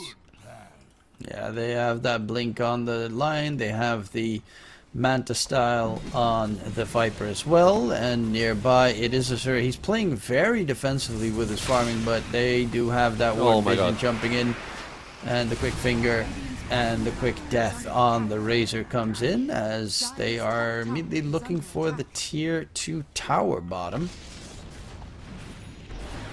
Yeah, I mean, they have the time available to do it, even though the creep wave Oh, they're is gonna just go like a Roche. little bit... Yeah, that's even better, because the creep wave was kind of delayed there. I don't think Mamang Dai actually cut the wave, but, you know, it was a very nice smoke gank, but didn't lead to a push, but they go for the Roche, which is essentially what you need to do. So, great movements by KUKUYS. Oh, break on Tide. Okay. pretty hefty break. But they are going to get a jump in mid. Bushwhack catch onto the line. Raging Potato is dead. DJ stays alive through it all. They get the Aegis on the troll. They get the Roche kill secured. And they're going to try and start to put some pressure on the Radiant Towers. Because if you don't take a tower in one fell swoop, you're going to get that living armor heal constantly, keeping buildings alive. Yeah. I mean, it's gonna happen here even though they use the glyph. Now they don't have the glyph for the tier 2s, which is something that I don't actually enjoy for Carstensz side. They're gonna find a hard L here as well with DJ's blink and whatnot. So another pick off, another kill. And they keep the momentum, you know, they have the Aegis. That's why I don't really like the glyph usage there on the tier 1 mid. So they are just gonna lose the tier 2 tower on the bottom side of the map, and it's gonna create more net worth for KUKUYS. The net worth disadvantage for Carstensz is not so big, but the game is kind of like, you know, it's on a stalemate scenario maybe, or in the sense that Carstensz cannot actually go aggressive. That's what I'm trying to say here. So yeah, very harsh scenario, Truman. Yeah, you also have the gem now on the Viper, so the vision advantage will be favoring the Dire team. They scan among Dire very deep in Dire territory, and they're actually heading that direction. So is DJ. They know that the new creeps just spawned, so he's probably still clearing the creeps. Jump in, and they will go for that NP kill and take him down among Dire Falls. Immediately the Radiant team though looking for a catch here. JG broken or not? The Lotus Orb coming in clutch right there. The Ravage onto 4 heroes. Armel in from behind with the bots TP. And they're looking for a fight. Azura, his BKB just ended, so they need to back off. There's still an Aegis on the Troll Warlord as well. Yeah, I mean, this is most likely tier 2 tower in the mid lane, maybe tier 1 top and also tier 2 top as well. Because like going high ground without Ravage, it's not the best scenario. They don't have the finger, they don't have Ravage, as I just said. So you just kind of play this one passively, even if you had the Aegis on your side. Okay, Glyph was forced, and Carstensz seems that they want to fight this. I don't know, Truman. I don't think they should. Oh! Wow, that was sad. The Manta into the air, sharpshooter. That was that's a new one. God. Yeah, I mean, now without Aegis, maybe they don't go for the push top lane. So they just reset for the big skills to come back, and this gives time for Razor BKB to come back too. So just wait up and get some farm. And that's what both teams need to do. Yeah, Gabby's still going for that Aghanim Scepter. That means he can just use the Manta style to get rid of the Orchid Silence. And then for anything else, he can just use the Rewarding Axis to remove the debuffs. As that is the main goal here. Ogre Magi went first item, Hand of Midas. Of course, Cuckoo going for the full greed, knowing that the Radiant team won't have... Like, even if they win a couple of fights, their pushing power is really weak. NP is the only one that's okay at pushing. Like Razor doesn't do any pushing damage without his Aghanim Scepter anyway, so even if this game would go bad for them, which it isn't, you'd still get good value out of the Hand of Midas. Yeah, I agree with you. I mean, this is a sort of game that can actually go for late game, you know, like 50 minutes plus, so you don't be shy on bringing that Ogre Magi's Midas like on 27 minutes mark. It's fine. It's just fine. Viper now also has the Shiva's Guard done, so a lot of the healing reduction vision around him as well to be gained, especially when Sprout kind of obscures certain vision areas, will be very important. I'm surprised we don't get to see any of the shards yet on the Dire team. Okay, Raging Potato slowed down. But DJ, nice 4-staff there to get Raging Potato away. The Radiant supports are doing their very best to keep Raging Potato alive, and it seems it is working. But yeah, Viper, the Tide Hunter not having Shard yet is kind of surprising. The Viper, same story. The Shard for the pushing power, especially when you are lacking in that regards. Troll Warlord Shard is really good. Hell, even the Ogre Magi shard, the Fire Shield, all of the Dire shards are really good. So they need to make sure that the next Tormentor doesn't get yoinked by the Radiant team. Yeah, I agree with you, 100%. I mean, the Tide Hunter there, JG, he actually bought a Blink after the Lotus, which I think it's essential for his build. But now the Dead on the Water, the Agni Shard, is very necessary, so he should probably not try to skip that item. Because, you know, he has his core item set available for himself, so like delaying the Shard is just bad. He could have gotten the Slardar there if he had the Shard, for instance. Well, Armel, yeah, Gem plus Shiva's Guard, all the vision in the world around him. Going for the tier 1 tower top. And knowing that the Radiant team doesn't have a fortification yet, they could technically go for the tier 2, but they're going to back off. Gabby doesn't have that Aegis, as you mentioned. He does have the Ags now done, but they're going to play it a little bit more safe, I guess. Wait for the next Torment to spawn, steal that one away, and clear Roche, and then take over the map.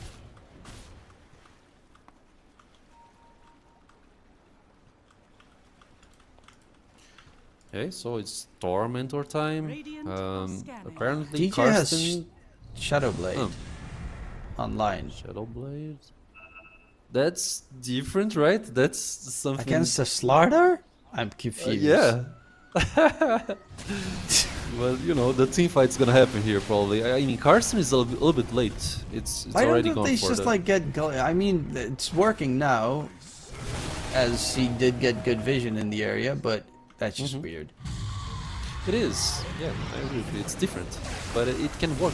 Oh, Going in onto Armel, BKB usage comes out, and Good Armel damage, does take a lot of damage, but he jumps out of there, and now Gabby's going to go in onto Azura. Ravage gets thrown out, Azura stunned up, Finger comes out, they get the kill. Onto the Razor, Armel on the back line will get taken down by Mamangdaya, and DJ is right-clicking him down wow. with that facet. As Raging Potato not going to get controlled up on the side, and they lose 4 in the process. Man. Wow. What Malik happened Lee, here? Finger of Death, Lion. Cool. Soon, maybe a Silver Edge for him? Considering... No, it's not gonna happen, but, you know, the Shadow Blade there with the facet of the Fist of Death, it's just intense for this Lion, man. I mean, great execution by KUKUYS. They knew about the Tormentor. The Carstensz attempt on, you know, trying to contest was late, and overall the vision and how they played the team fight on KUKUYS' side, it was just better and overwhelming. So now they have to handle this like 12k net worth lead advantage for KUKUYS, which is very harsh scenario. I mean, getting this money for them, it's just too much, Truman, I guess. I don't know, like Razor is not shining as he was supposed to right now. Yeah, they couldn't kill off the Viper in that fight. You had Ogre got in that fight the Fire Shield from the Tormentor. You also got the heal available from the mech, and then throwing the Lotus Orb on top of the Viper. They actually did manage to keep him alive for quite some time. And it even forced Mamangdaya to TP in right next to the Viper, and that killed Mamangdaya. So essentially it cost him 2 heroes to try and kill off the Viper, and none of them even focused on the Troll Warlord, who now has a Lincoln's done. So you can't even get that quick Orchid or quick Lincoln's connection. Speaking of which, they're going for Mamangdaya, and again he gets caught out by DJ God mode right there. Stun comes in, and there is Mamangdaya dropping dead. 9 Finger of Death kills for the Lion. Yeah, I mean, it's 360 bonus damage. Oh my god, bro. I mean, you get the buff because he has the Fist of Death, right? That's why he had so much damage, but, you know, Lion is getting strong right there. Yeah, this Flies on DJ pub build Lion is doing quite a lot. Yeah. This is so pub build, it's insane. The Finger of the Fist of Death facet with the Shadow Blade second item on the post forward Lion. You report him in your pubs. Radiant's middle tower. Where's the glimmer? Where's the Well. force staff? I mean, he's winning, right? So you don't report He is him. winning, so then you Like, you wouldn't. But if yeah, you lose this game, you'd be like, it's all Lion's fault. How dare he? Sure.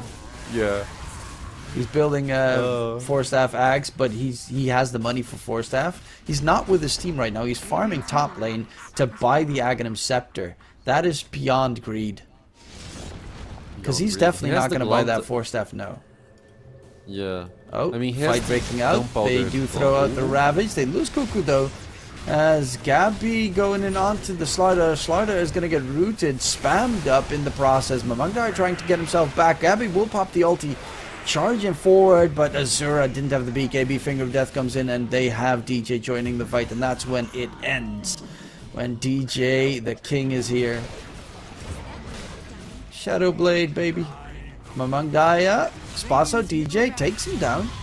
But Mamangdaya is going to be in trouble. Hurricane Pike, can he get out of there? Nope, no TP available, and he is a goner. Baiba comes out from the starter. Going to jump back in onto Armel. The Viper's going to be the main focus here for Raging Potato, but he can't get the hits in. Raging Potato is now struggling as well. They bought back on the Treant. Sorry, Nature's Prophet, but if he TP's in, he's just going to be a dieback, and they He's got gonna the be mid-set dead. of racks. They're going to continue Yes. for more.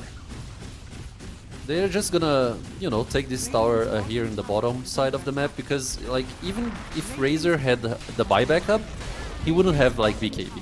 And that's a problem by itself. I mean, Hamel is very strong. He was, like, also getting the benefit from the Vladimir that Tide has. So he was actually healing himself over the course of the team fight. And, like, another glyph was used. And that's the last one that they have for the moment. After this, maybe they're just gonna go for Roche Pit and get the Aegis and then try to finish the game, which I think that's one opportunity. But considering that Slardar is dead for 44 seconds, they can try to go for T3 without any big issues, I guess. Yeah, the tier 3 top drops. They do have the Scythe of Vice on the Hoodwink, but they don't have like any big burst damage on the Radiant side, which is the issue. They have decent tools in damage output, but it's all damage over time and needs to build up. Like Razor needs Static Link to be working. Nature's Prophet is just in general not really a bursty hero. Yeah. And Oh, they are going to aggressive go for force Gabby. there. Static Link does get spell reflected though with that Lotus, and that means the kill attempt is over. Slider is back, as they will get themselves mega secure. 28k net worth advantage here, and Roche is up. Roche is up. I mean, just go Roche, Mega Creeps, it's gonna be hard for them to deal with. Armel's Razor almost has done the with Mjolnir. Butterfly. Yeah, I mean, no MKBs available to pierce the evasion there for the butterfly on Armel. But yeah, bro, like it's a very hard game. They're gonna smoke to, you know, it's like a Hail Mary situation there, but it's not gonna happen. You know, the Aegis for KUKUYS, it's just there, and the initiation 2 on Hoodwink. Another DJ has pick. Ags. Whee! Oof. 30-second cooldown, baby. Yeah. 440 bonus damage. He also is now level 20. He went for the Earth Spike. Yeah, I mean, obviously you go for the 30-degree cone because it's too OP, but the other one is so nice. Just Yes. for the extra 220 damage that you would get, but it would be beyond greedy if you went for that one. I agree. I mean, the game seems conquered, but you don't want to push your luck. So you get the spike cone. And there they go. The throne is exposed. Back line, they're trying to go for the fight, but Mangdai is getting controlled up. Ups the BKB, trying to run away. The right clicks are more than enough, and the finger comes out onto Raging Potato. DJ is a god. Right clicking right now. All these fools. Hardle gonna get caught. DJ with a double kill. Oh my god. Shadow Blade, baby. Aghanim Scepter, Blink Dagger. All you need. Shut him down. Yeah. It's a 2-0 here in this best of 3. KUKUYS, they are gonna go towards the top side of the bracket, which is the winners bracket, I guess that's the name of it. They call it upper bracket right now. So Yeah, because then the KUKUYS. lower one would be called losers bracket, and then people would get butthurt over the fact that they're called exactly. losers. But yeah, I mean, it's a clean 2-0. I guess Carsten's team, draft-wise, it's not bad. I feel like both drafts were well thought, but execution-wise, I feel like KUKUY's side, they had the advantage. You know, it was like, you know, dominance regarding execution, how they played the game, the matches. So it's like well played for KUKUYS, well executed. Yep, they did a great job. Got a little bit dicey in the early game with them among the highest rotations. I would definitely be a little bit more aware of that Nate's Prophet, even though he got owned by Armel in the laning stage. The early game moves put them in quite a decent spot, but yeah, the problem was, I mean, you can see it in the kill score. He was alone in that regard, as his team was really struggling, especially Raging Potato and Azura, of getting any impact in that game. There were too many obnoxious tools, like he pops BKB, Viper Strike hits him, can't move at that stage. That got quite rough for him, and they didn't really have that burst damage to kill someone in one fell swoop with that Slardar. They just lacked the explosive damage output, especially against here like Troll Warlord or Tide, who are super tanky. Viper, same story, he had like the Hurricane Pike plus the Ag, so he had the double jump out of there. On KUKUYS, that they didn't even need Lion to go for any defensive tools there on DJ. But of course that does mean that this series is a 2-0, and the next series that we will be having on this channel will be Ivory versus Team Nemesis. And Team Nemesis now has 23 Savage playing in the team. So any early expectations on that series? I don't know. I like 23 Savage. I mean, he's a great player. So I'm eager to see the execution there. I mean, you also get Jean-Noel or Hanuel, I don't know how you pronounce it, but it's very strong players here on the Southeast region Dota. It's gonna be very interesting match to watch, I guess. So yeah. Yeah, so don't forget to check it out. We will be back in a solid 2 hours. So don't forget to check out the channel. We'll be back in 2 hours for that match, Team Nemesis versus Ivory. My name is DK Truman, joined again by the wonderful Arjarath. Hopefully you enjoy the show, and we'll see you in 2 hours. See you then. Late to the party. Don't be afraid to scream and shout. 'Cause when we dance to the music, you know that's what it's all about. Yeah, yeah. Hey, girl, shake that body. Shake it to the left and to the right. Yeah, girl, shake that body. We're gonna shake it all night. We're going down.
is under Make me attack. feel so good that I can't believe it's true. Yeah. I had to pinch myself once every day. Since I heard you say, baby, baby, give you all of my love, give you all of my love, yeah, yeah. Oh, I feel so lucky spending time with you, yeah, yeah. Your love shines through me with everything you do. I had to tell myself once every day. I really did hear you say, baby, baby, give you all of my love, give you all of my love, yeah. Baby, baby, I wanna give you all of my love, give you all of my love, yeah, yeah. Ooh, yeah, yeah. Oh, baby, baby, I wanna give you all of my love, baby, yeah, I wanna give you all of my love, yes I do, yeah, my love, yeah, yeah.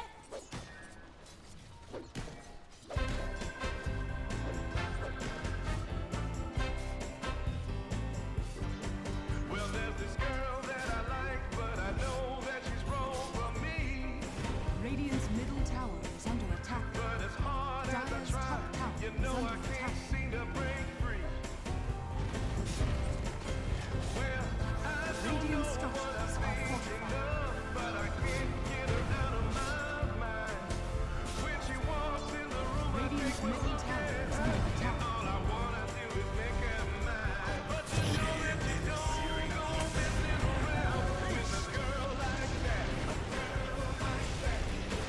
You know she's gonna take your heart, and you're never gonna Radiant's get middle it tower back. is falling.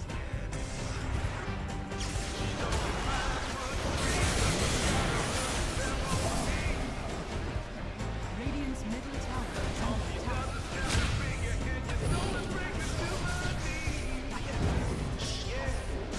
I don't care what the people say. She's got everything I need.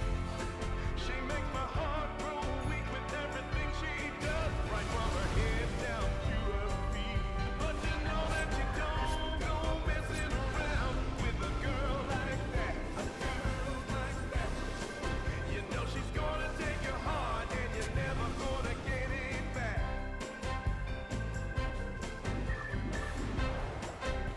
You're driving me crazy, and I'm out of my mind. But you don't go messing around with a girl like that. A girl like that. You know she's gonna take your heart, and you're never gonna get it back. So don't go messing with a girl like that.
Radiant's bottom tower is under attack.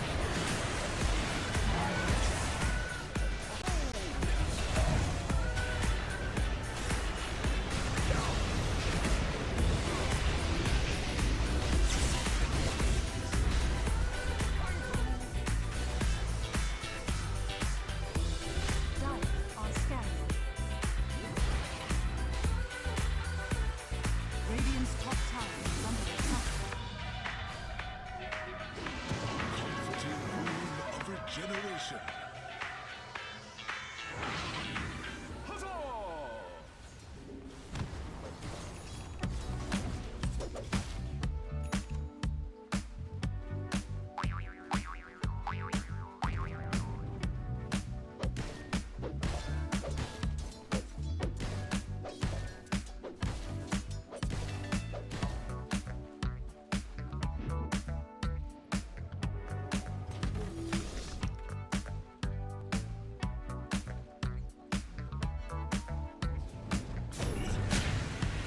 I soared so Radiant's courier has been killed.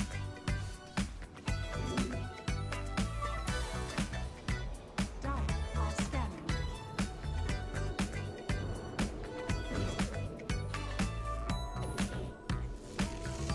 Dire's middle tower is under attack.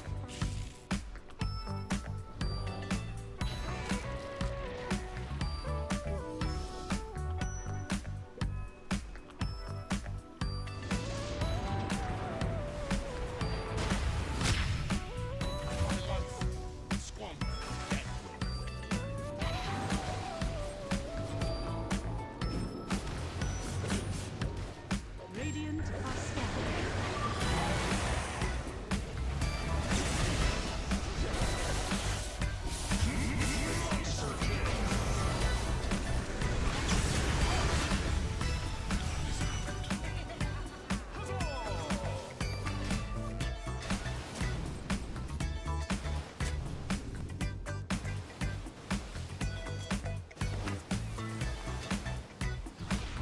Radiant's bottom tower is under attack.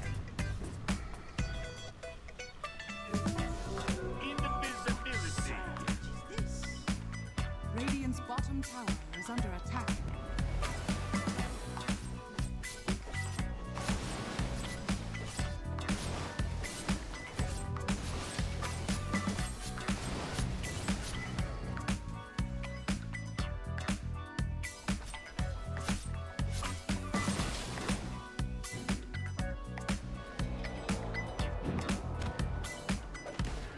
Radiant are scanning.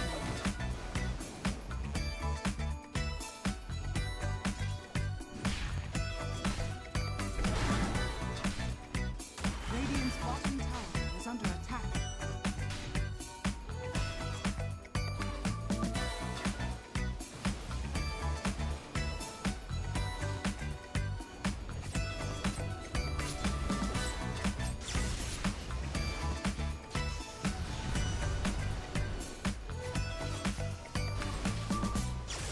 Radiant's bottom tower is under attack.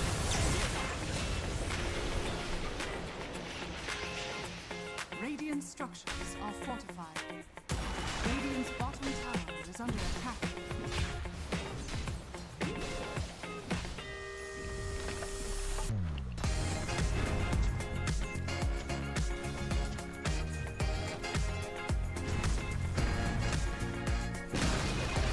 Radiant's bottom tower has fallen.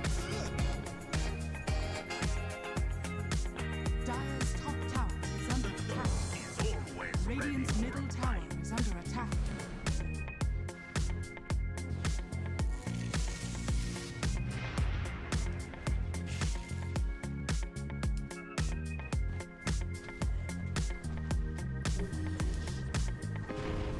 Radiant's middle tower is under attack.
top tower is under attack.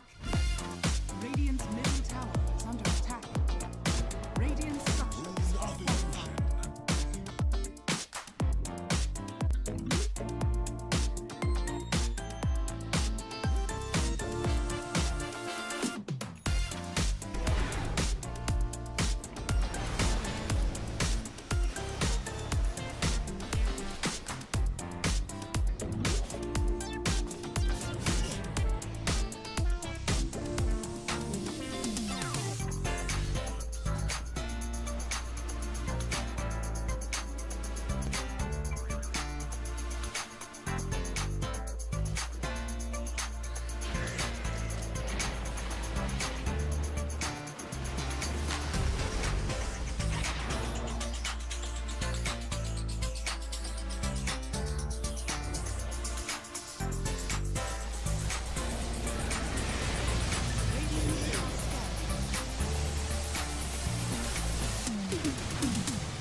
Dire's bottom tower is under attack. Radiant's top tower has fallen.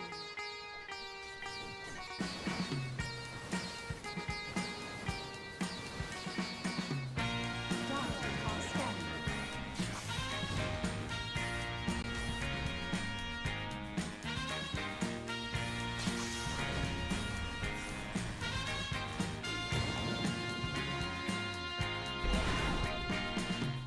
What you need is love and understanding. Find a heart whose love is true.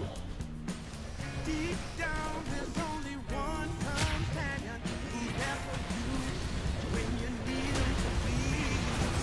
Your heart was broken in 1,000 pieces.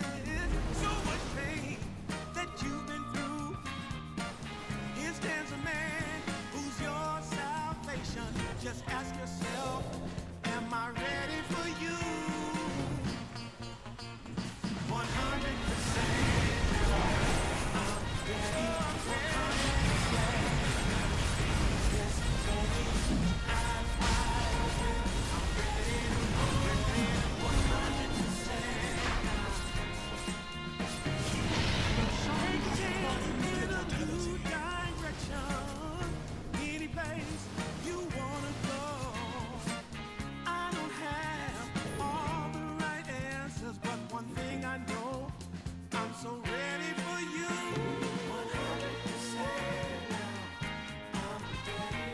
100%. You know I'm ready. Dire's middle I'm tower ready is to under attack. move well.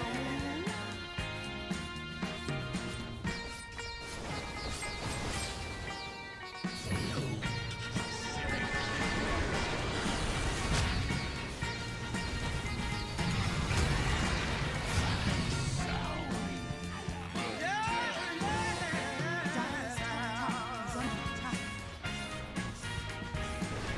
Dire's structures are fortified.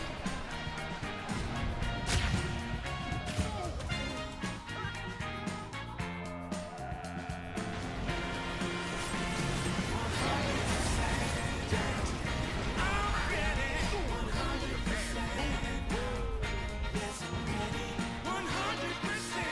now. 100%. Yeah.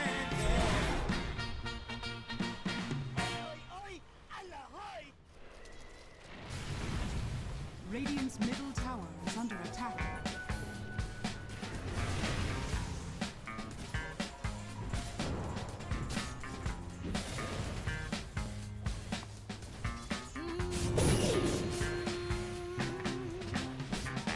How I used to be weren't so good for me.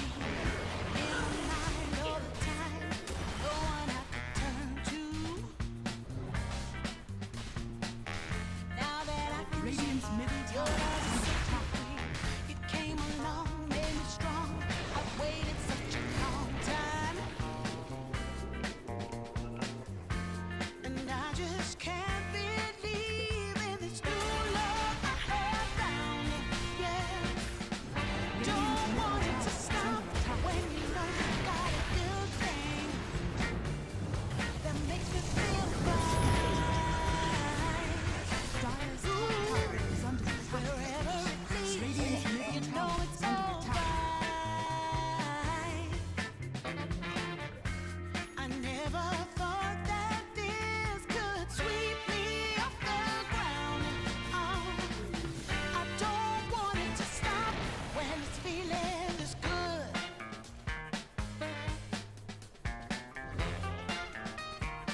you know you got a good thing that makes me feel fine.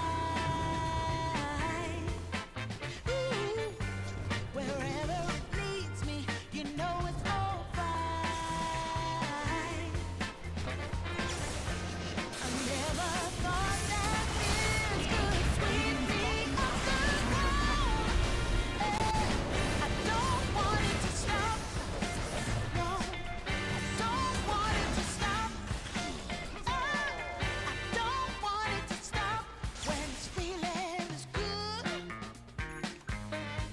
Feeling is good. Feeling is good. Ooh, feeling is good. Radiant's middle tower is under attack.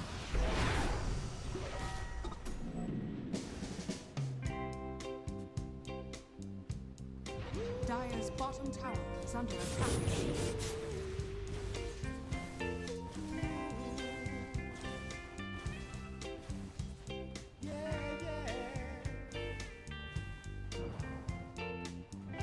I've been waiting a long time.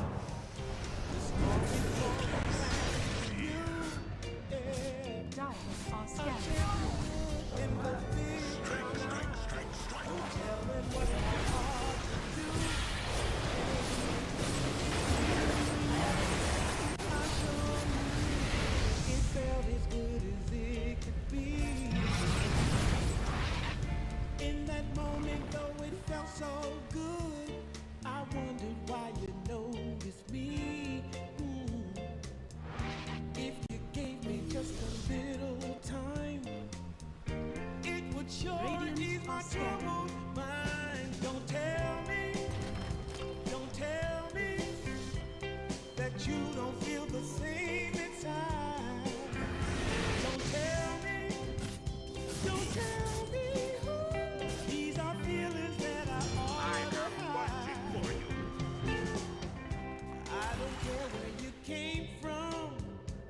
Just tell me where you wanna go.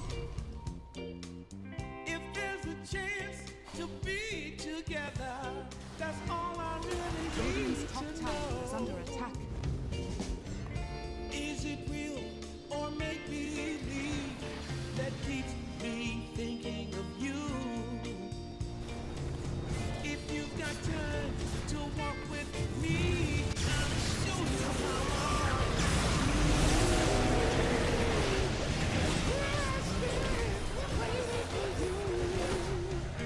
Tell me, baby, what I gotta do. Don't tell me that you don't feel the same inside. Don't tell me. These are feelings that I ought to hide. Don't tell me that you don't feel the same inside. Don't tell me. These are feelings that I ought to hide.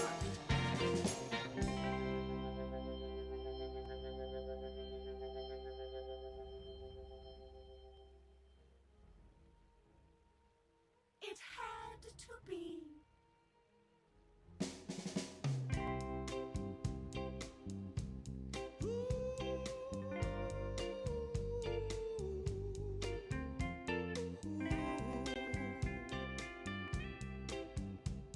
Yeah.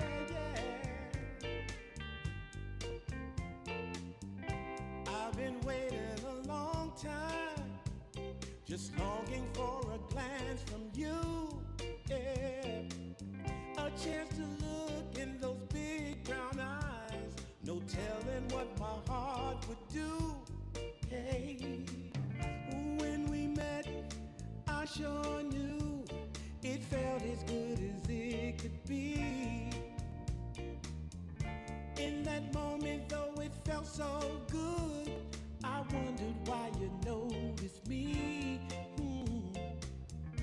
If you gave me just a little time, it would sure ease my troubled mind. Don't tell me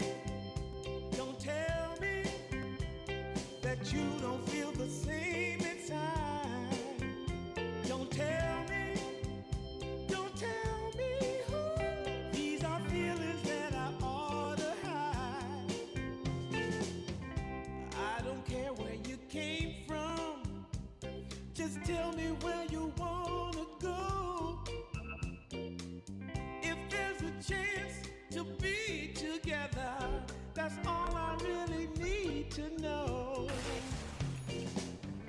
Is it real or make believe that keeps me thinking of you? If you've got time to walk with me, I'll show you how my heart is true. And here I stand, waiting for you. Tell me, baby, what I gotta do. Don't tell me that you don't feel the same inside. Don't tell me. These are feelings that I ought to hide. Don't tell me that you don't feel the same inside. Don't tell me. These are feelings that I ought to hide.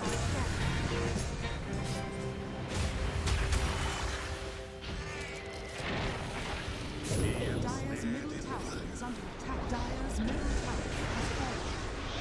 Radiant's top tower is under attack. Into the black seas of infinity. Dire's middle tower is under attack. Dire's bottom tower is under attack. Dire's bottom tower has fallen. Sometimes I'm foolish. Dire's courier has been killed. Sometimes Radiant's top tower is under attack. Dire's bottom Sometimes I tower is say under the attack. wrong thing to you. Makes you feel sad. But one thing is true in all that we've been through. Radiant's top tower is under attack. You never stop loving me, no matter Radiant's top tower what has I fallen. do. Dire are scanning. So let me say that every day I try to find a way from my heart to say thank you. 'Cause you take me as I am.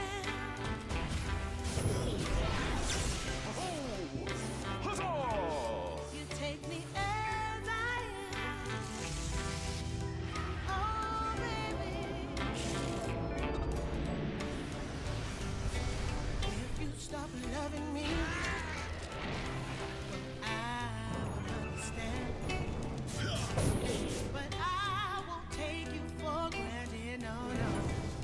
When you hold my hand, your love makes me feel that I could fly to the moon. Not even the birds above can sing a sweeter tune. Needed to Radiant are say scanning. that you find a way to make me feel anew. And I want to say thank you, 'cause you take me as I am. Oh, baby, take me as I am. No, no, no. Take me as I am. Oh, take me.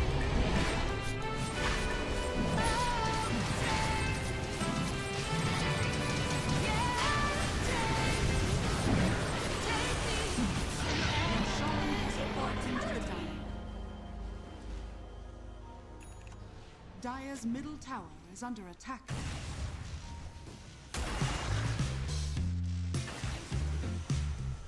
A soldier's fortune.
skies and made you run away. You can bet you'll only have one regret. Did stay. Walk my way. 'Cause baby, no one promised you tomorrow. But today Radiant's you middle take barrels are away under all attack. my sorrows. You know I beg and I borrow for you so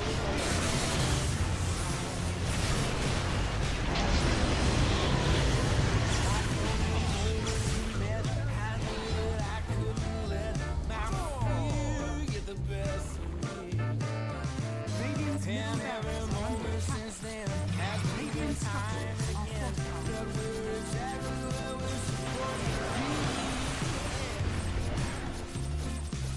Oh, won't you take a chance on me? Radiant's middle barracks is falling. Oh, won't you take a chance on me? Dire's top tower is under attack.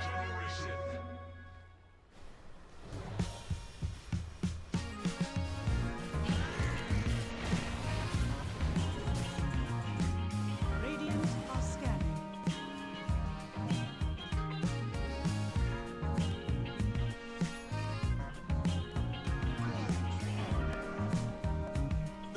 Radiant's bottom tower is under attack. Where's the party? My eyes are closed. So long. So long after the sun comes up. Doing dance in the dark. Down the hall, pictures fall. Even the neighbors call. Then you rip out my heart. Every artery, a part of me. Ooh. It's obvious to me that you love to watch me bleed.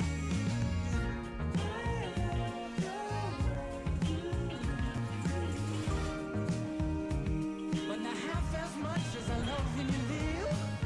Dire are scanning.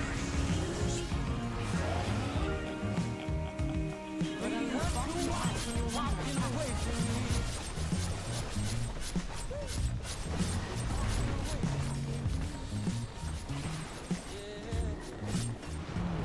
Radiant structures are fortified.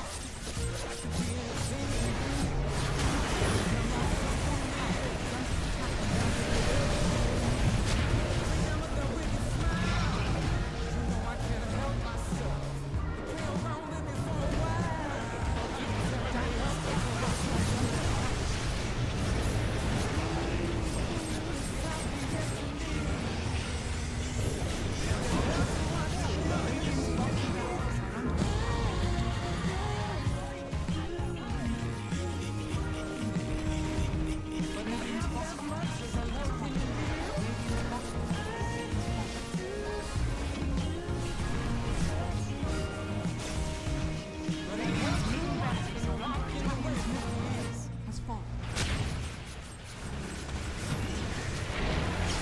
Where's the party? Radiant's top tower is falling. Dire structures are falling. Radiant's top barracks is falling. Radiant's top barracks is falling. Dire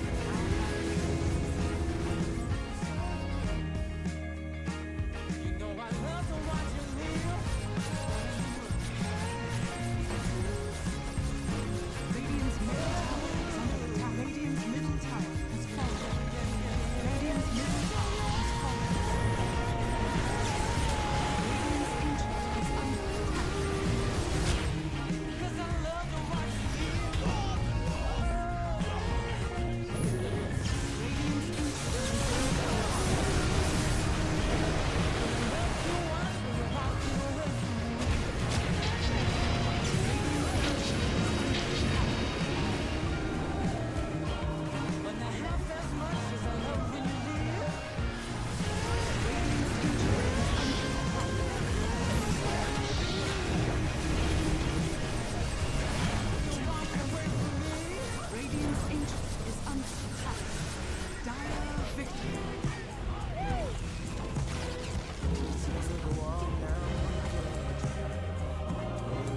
someone shout from a crowd of fed up people getting told they should calm down.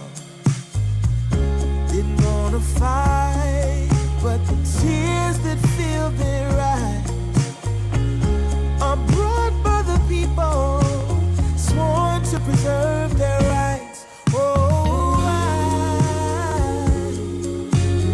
how could you not see it all coming? Stuck in our ways and running out of time. Time to change. We've got to at least try. But what will they do when the people are stepping out of line? Oh, oh now, oh yeah. What will they do when the people are stepping out of line? By the ocean where we hit the ground, when just one block away shops were burning down. No surprise, the peaceful pay. We can't kick our feet out till justice takes its place. Oh, how could you not see it all coming? Stuck in our ways and running out of time. Time to change. We've got to at least try. But what will they do when the people are stepping out of line? Oh,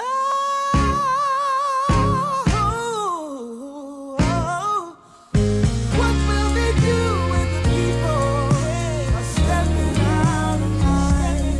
Oh, what will they do when the people are stepping out of line?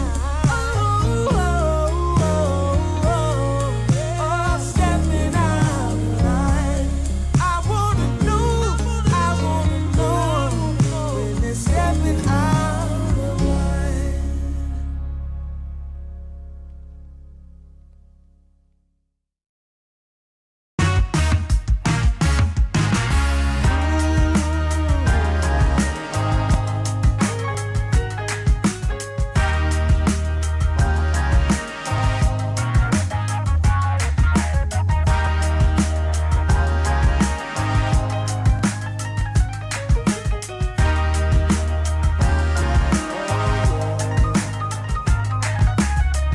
Turned on the dime when I saw you walking by. Something about you caught my eye, yeah. Ain't trying to waste my time, just standing in your line. Gotta take a shot before you pass me by. So you wanna be alone for a minute? Come on, tell me what's on your mind. I wanna know what makes you happy. I wanna know, can I make you mine? Ooh, I wanna know if you know that I treat you right. I wanna know, can I spend the night? Well, I had my eyes on you for a little while now.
Coming out the gate with the heat. Everybody's playing in the street. We got the summertime magic in this beat. Sun is in my eye, feeling high. Only good vibes, I'm alive. And if you see me driving by, don't be shy. I'm so excited. You know just what I wanna do.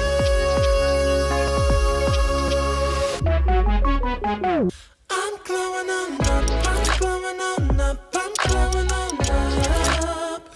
I'm glowing on up, I'm glowing on up, I'm glowing on up.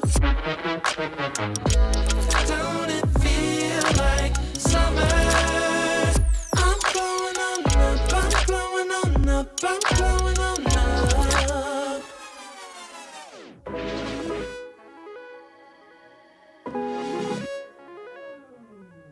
Blow up, show up, soak up, aromas, float to Sonoma, roll up to Nola, trope up, blow up, slow up, show up, get real, choke up, you're flowing, you're glowing.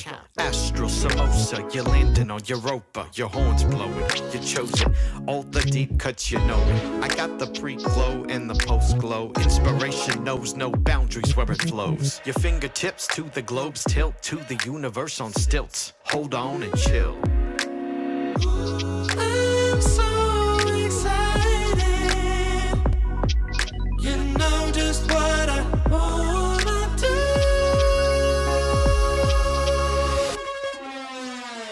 I'm glowing on up, I'm glowing on up, I'm glowing on up. I'm glowing on up, I'm glowing on up, I'm glowing on up. Don't it feel like summer? I'm glowing on up, I'm glowing on up, I'm glowing on up. I'm glowing on up, I'm glowing on up, I'm glowing on up.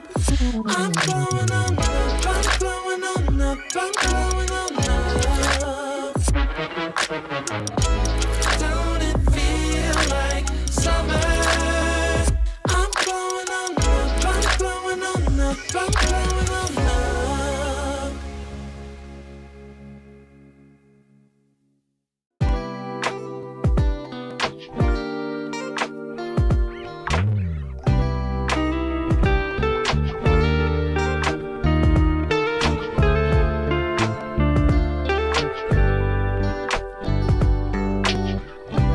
We're gonna keep it going. We got this now, you know.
river's here, today's the first day. I wanna be closer to you. Closer to you, yeah. You to be all mine. I got all these choices, but I so made up my mind, yeah. There's nobody better, gotta be you.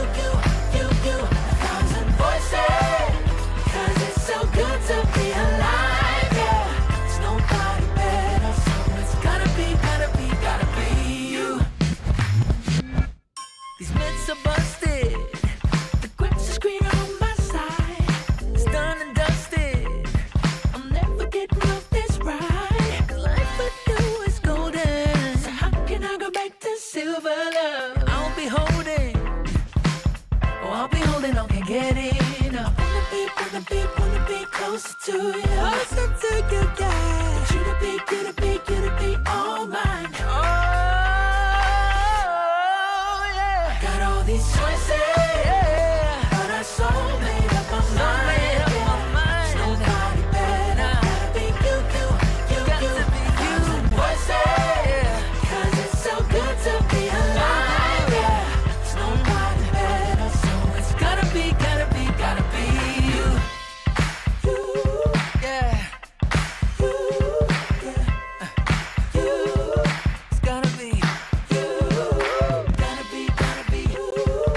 Gotta be you. Gotta be you. Yeah. Gotta be you. Oh. It's gotta be you. Yeah. All these choices, but I so made up my mind. Nobody better, gotta be you. Thousand voices, 'cause it's so good to be alive, yeah. There's nobody better, so it's gotta be you. Hey. Nobody else, no. It's gotta be you.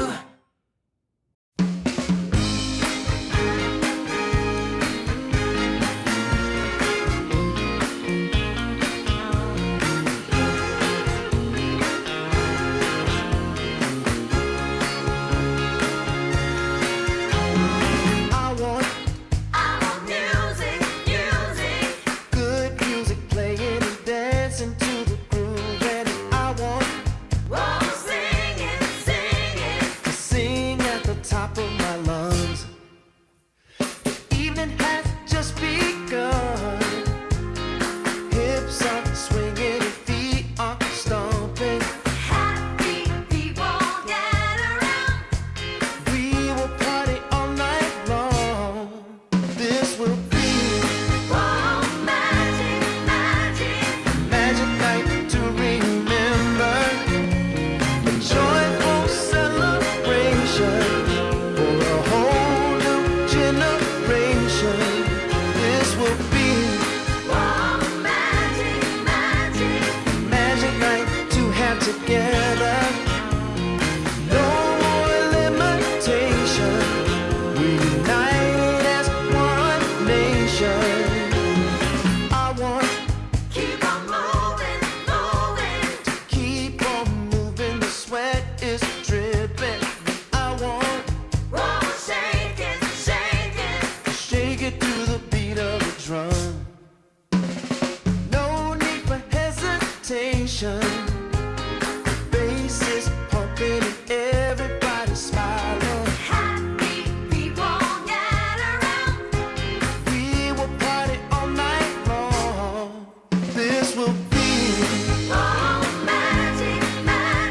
a magic night to remember. A joyful celebration for a whole new generation. This will be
are my constellation. My vision's far from hazy. I need no confirmation. Take my heart and don't let it stray. True love and affection will come again another day. As the sight of your light always takes my breath away. Lady, can you see me? You're my everything. You're my lady. Lady, can you feel me? I fell head over heels. You're my lady, lady. Maybe you can hear me, my sweet little thing, my sweet lady. Lady, can you see me? You are my everything. You're my lady, lady.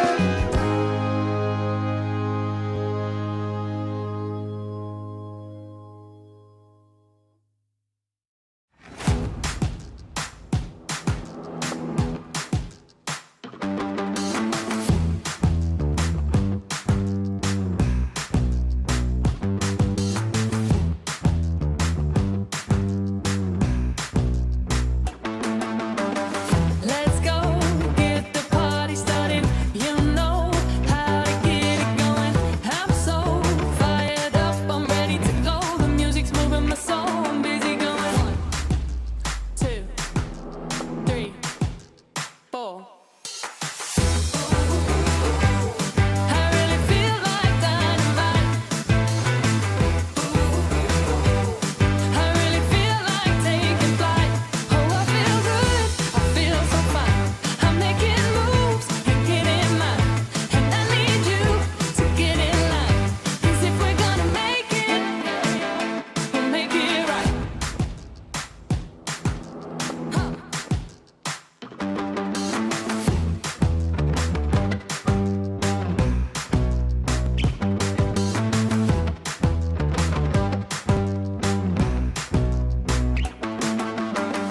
Let's go get the party started. You know how to get it going. I'm so fired up, I'm ready to go. The music's moving my soul, I'm busy going.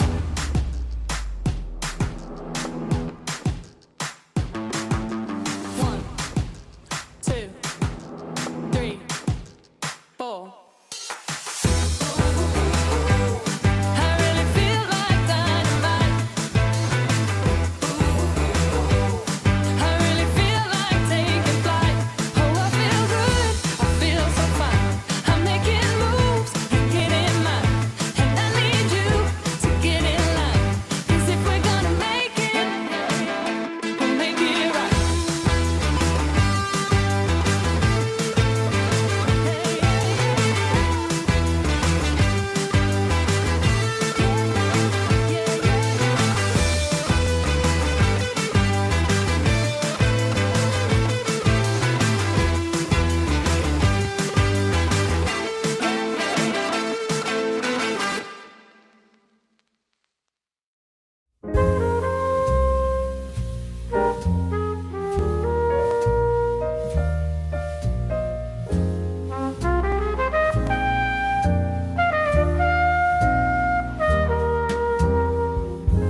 I haven't found the one.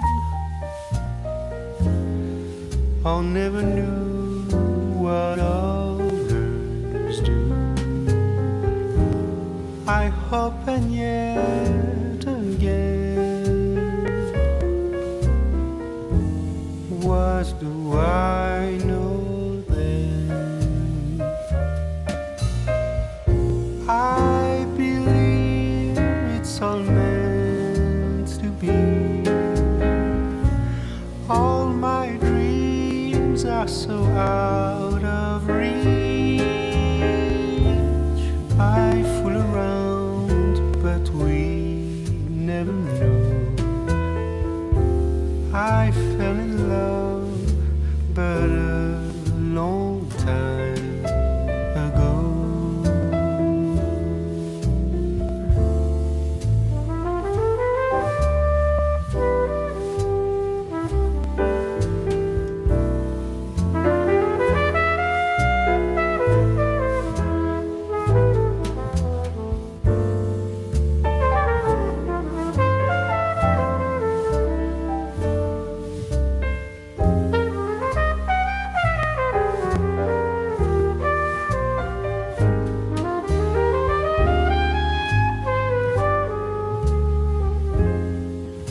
I sing the same old song, been going on for far too long. I hope and yet again, what do I know then? I believe we're all meant to be. All my dreams are so out of reach.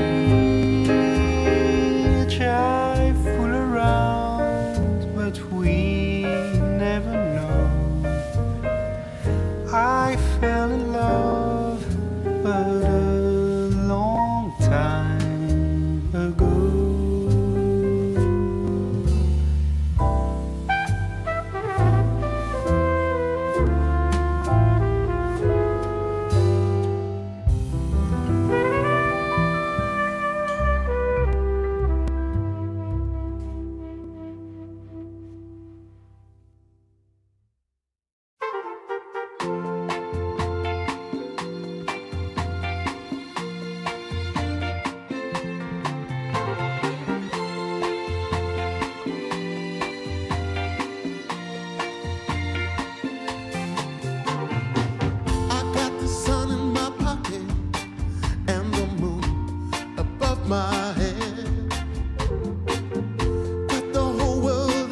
in blue.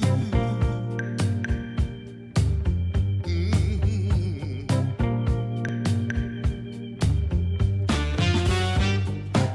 I thought it would be easy to make it on my own, but baby, now I know what it means to be alone. Lost in the shadows. Tell me, what can I do? 'Cause baby, without you, I'm all wrapped up in blue. Wrapped up in blue. Wrapped up in blue. Wrapped up in blue. Mm.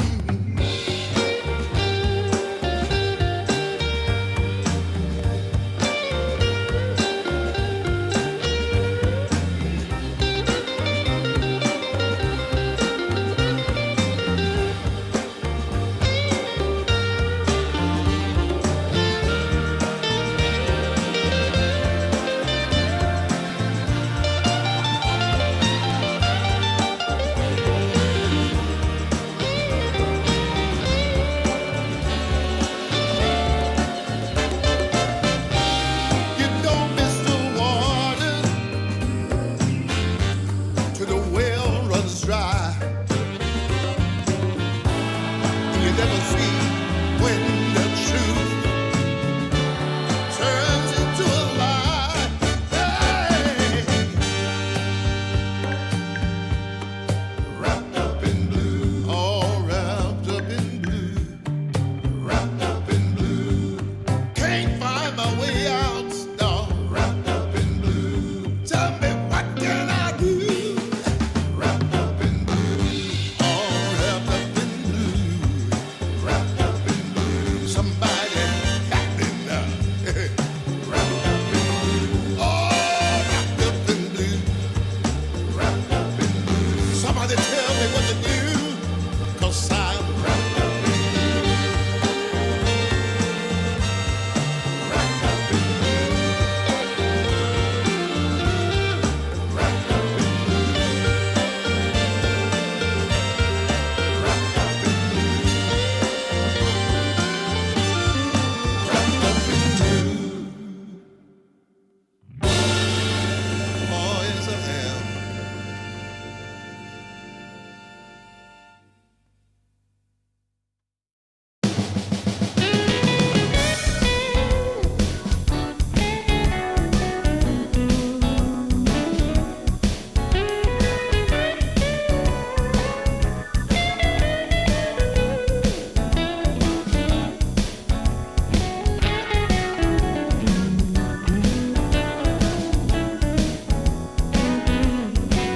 I got the prettiest little girl.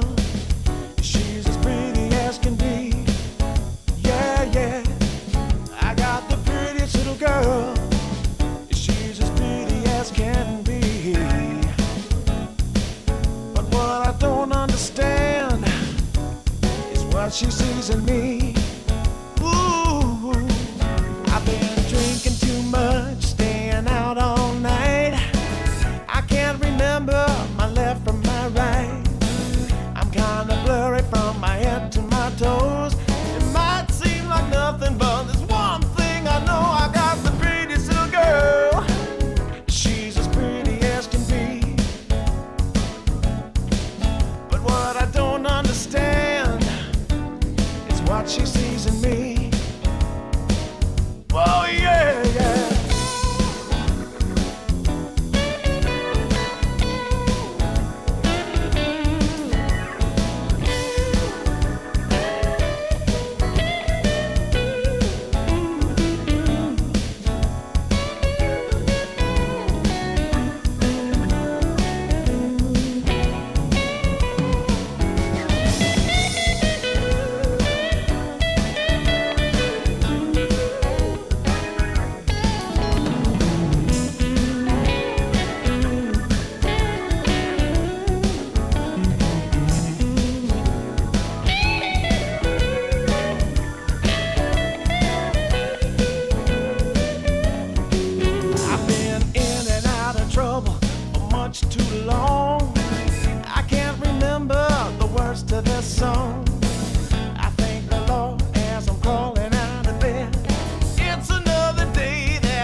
bag of bud, my camels and jack.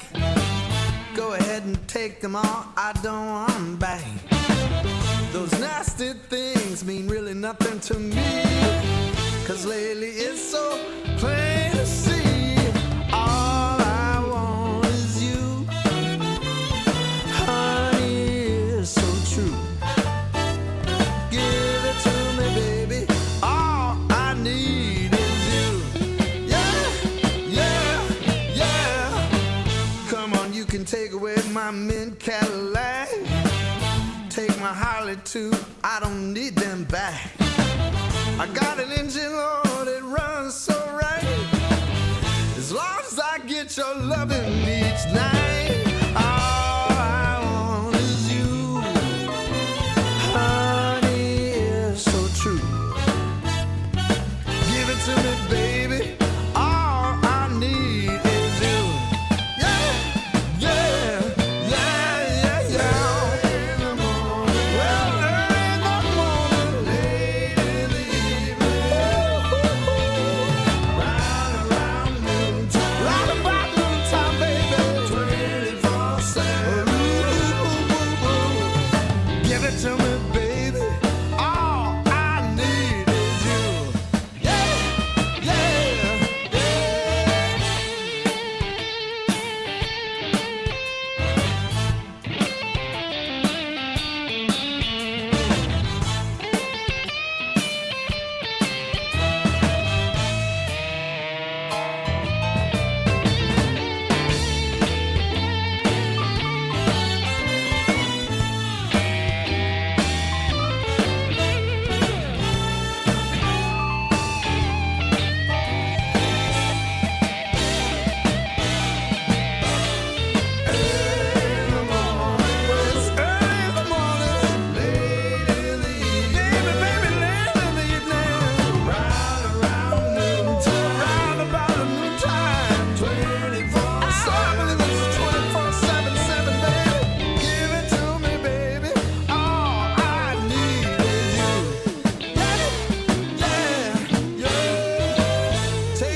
My camels and jack. Go ahead and take them all, I don't want them back. The only thing I could ever really miss is what I feel when I get your kiss. All I want is you, honey, it's so true. Give it to me, baby, all I need is you. Yeah, yeah, oh yeah. In the morning,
If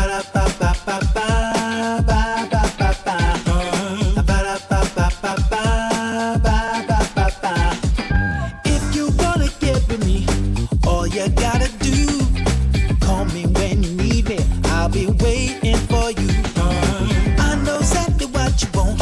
I'll satisfy your need. We can have a good time. Don't you worry about a thing.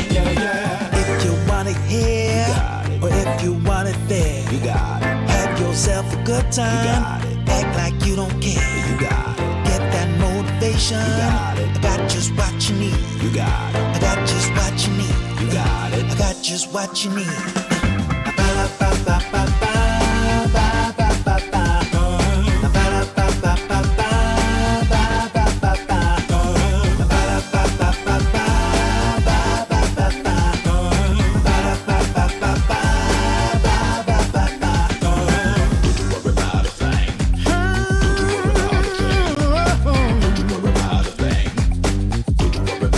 Don't you know you got it, baby? Don't you know you got it, baby? If you want it here, or if you want it there, you got it. Have yourself a good time. Act like you don't care. You got it. Get that motivation. You got it. I got just what you need. You got it. I got just what you need. You got it. I got just what you need.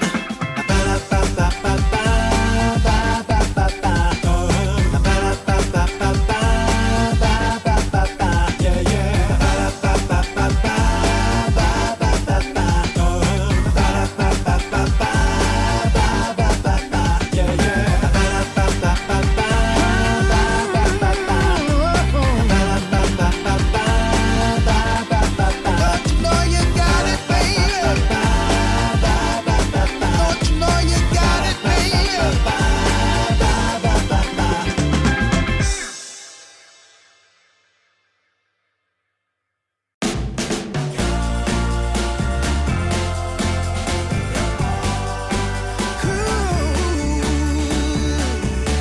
I wake up every morning at the break of dawn. Get out of bed with a stretch and a yawn. Wondering what the day ahead might bring. Then I remember you and start to sing. See, I know I made the right selection to keep me in the right direction. You got the ability, and I know what I need. You're everything I want. Got everything I need. Everything I want. Got everything I need.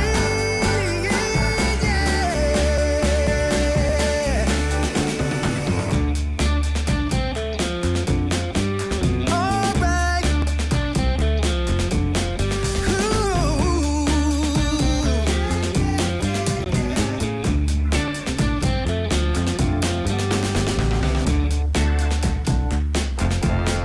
You're my desire. Yeah. Ooh. You're everything I want. You're everything I need. Got everything I want. Everything I need. Yeah. Everything I want. Got everything I need.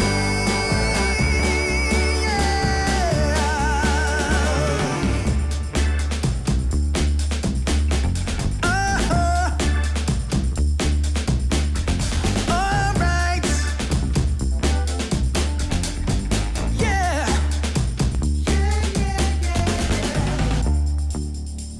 Yeah. Yeah. Yeah. Ooh, everything I want. Everything I need. Got everything I want.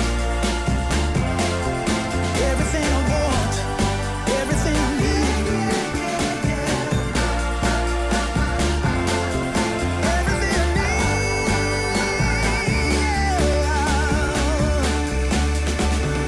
Yeah.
of struggle. Nothing quite as rough as today. Held, I've been held up. Nothing seemingly goes my way. Oh, I not a man for crying. For a storm of tears I crave. Take all this sorrow from me. How much more do I have to pray? Foolish of me, you might say. I make my way out of this, feel my way. All reservations I have come to bear. It's clear that I'm not going anywhere.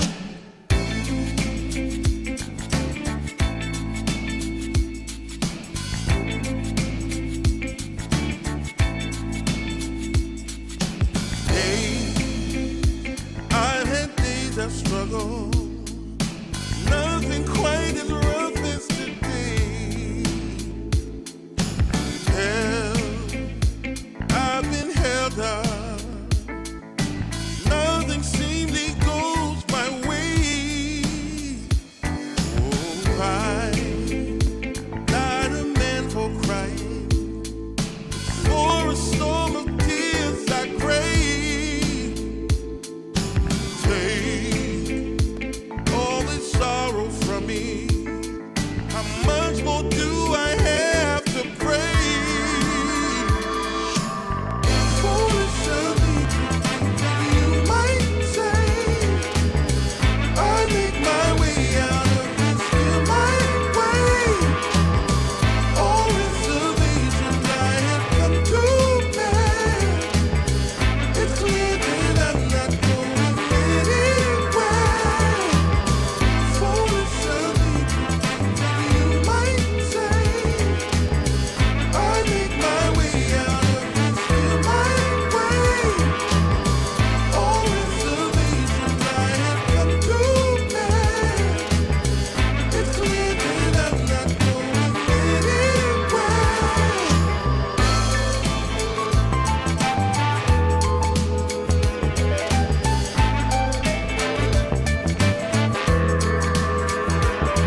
Whoa, girl, shake that body. Show me how it's gonna go down. Don't be late to the party. Don't be afraid to scream and shout. 'Cause when we dance to the music, you know that's what it's all about. Yeah, yeah. Hey, girl. Welcome back, ladies and gentlemen, to the second series of the DreamLeague 28 Southeast Asian Close Qualifier. My name is DK Truman. I'm joined by the wonderful Argerath as we are getting ourselves acquainted here. Ivory versus Team Nemesis is going to be the next matchup, and well, Team Nemesis, an open qualifier team, but honestly, probably the biggest threat here in the tournament. Yeah, most likely we have 23 Savage playing as the hard carry for Team Nemesis, and we have other many good names as well, not only for Team Nemesis but for Team Ivory too. We have like Jokam, Januel or Hanuel, we have like Ken, Karma, Rubido. Those players, they are like all good players, play probably over like 15k MMR or something like that. So yeah, we expect here a nice and probably intense match, especially when you consider the Team Nemesis participation here, as you mentioned. So yeah, I'm eager to see what we'll watch in this next match here, Truman. Yeah, it is going to be an interesting one. I would definitely think that Team Nemesis is the heavy favorites, even though Ivory got the direct invite. Team Nemesis is a very scary team, very solid place. Obviously, 23 Savage is the big one, but to Hanuel as well. Raven, we know his experience as a safe lane and now playing for the off lane. Mac in the middle, and Yokem on that +4 role. And Ivory, even though they are also very high ranked, they have 3 players in the top 100 MMR, and one 200 and the other one at about 500. Their results just haven't been amazing. They have done pretty well in a couple of tournaments, like recently RES Unchained, they did a pretty decent job, but all in all, they never managed to make that step forward to playing in the bigger tournaments. They play in your Lunar Snake trophies and EPL. They did recently win EPL though, for the Southeast Asian region, so it's not like they can't bring in an upset, but it is immediately against considerably the strongest team in the closed qualifiers. Yeah, I mean, sometimes you just need something to break through to the next step, and let's see if they brought this experience like on the last tournaments that they played. EPL, as you mentioned, apparently they performed good on this last tournament. So yeah, I mean, sometimes you just need some time to actually break through something. So let's see. Yeah, it also could have been different, for instance, if they went through, because they played the RES close qualifiers, but that is a single elimination bracket, so there is no chance if you get taken out at any stage. They got taken out in the first round. Speaking of RES, by the way, that's where Reconyx beat Team Nemesis, but Reconyx is actually a team that has decided not to play in the DreamLeague close qualifier, interestingly enough. So that's the In Your Dream lineup, and yeah, they beat Team Nemesis in the grand finals, but now they're not here to try and take the DreamLeague spot. Yeah, I mean, curiously enough, they decided to not participate. I wonder if they won when Analog was playing as a standing, maybe, because I know my fellow Brazilian player Analog, he was playing on Team Nemesis not a long while ago. So yeah, maybe that just was when Analog was playing as a standing. I don't know. It's a possibility. I can very quickly check. One sec, if that is the case. Let's see. Is that the case? It was. No. Team Nemesis played No? with their full roster. Okay. So yeah. I mean, Analog, just a nice middle laner, trying to seek, opportunities. So yeah. I mean, apparently we have a draft available, so we can go into that. Yep, we're going to jump right into the draft now and see the first couple of bans coming in. I'm happy to see that both teams have correct flags and don't have the mismorphed flags that we tend to see with some people that forget about the fact that the right side of the flag is the back side of the flag. So if you do one image, it morphs up pretty weirdly. But let's see the bans. Klink's getting banned every single game in the first phase is an interesting one. Same with the Coddle now, also getting removed, so that one won't be picked up for that mid lane. Yeah, I mean, it doesn't surprise me too much, especially the Keeper of the Light ban, because like it's quite hard to find Kotal in the team fights or over the map, because it's a such high movement hero that it's so hard to fetch. And like if you want to play against Klinks, maybe even against Keeper of the Light, sometimes you want to go for like Spirit Breaker support 4, but you know, if you get Spirit Breaker 4, your laning phase isn't that much of a big deal. You have to like keep cutting creep waves to get the farm for your offlaner. So yeah, I mean, one hero that's also being banned a lot, it's Timbersaw, but this time it's passed through, so Ivory, they just seized the opportunity. And Team Nemesis, they're just opening the draft with Tinker. I mean, we can see Tinker flexing roles, like just as we saw like Pari playing Tinker as POS 1 on the last year, but you know, it's we don't have much information with that Tinker being picked on the first stage here.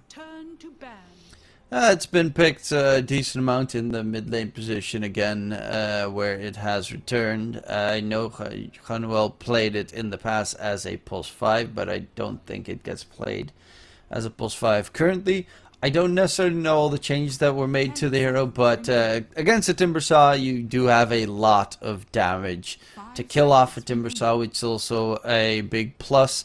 And both of the heroes don't really have any control. Well, Tinker, when he gets a shard, has really good control against the Timbersaw. Timbersaw has nothing against the Tinker, especially not when you get you just keep on pumping up your defensive shields, the teleporting kind, and yeah, then it's really hard for Timbersaw to deal with Tinker. So I do like the pick instead of like countering the Timbersaw specifically, you just get a hero that doesn't get countered by the Timbersaw.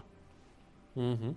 Yeah, I mean, the third skill from Tinker is just too strong right now, especially when you get the second facet, which should be the case if we are looking at a core Tinker.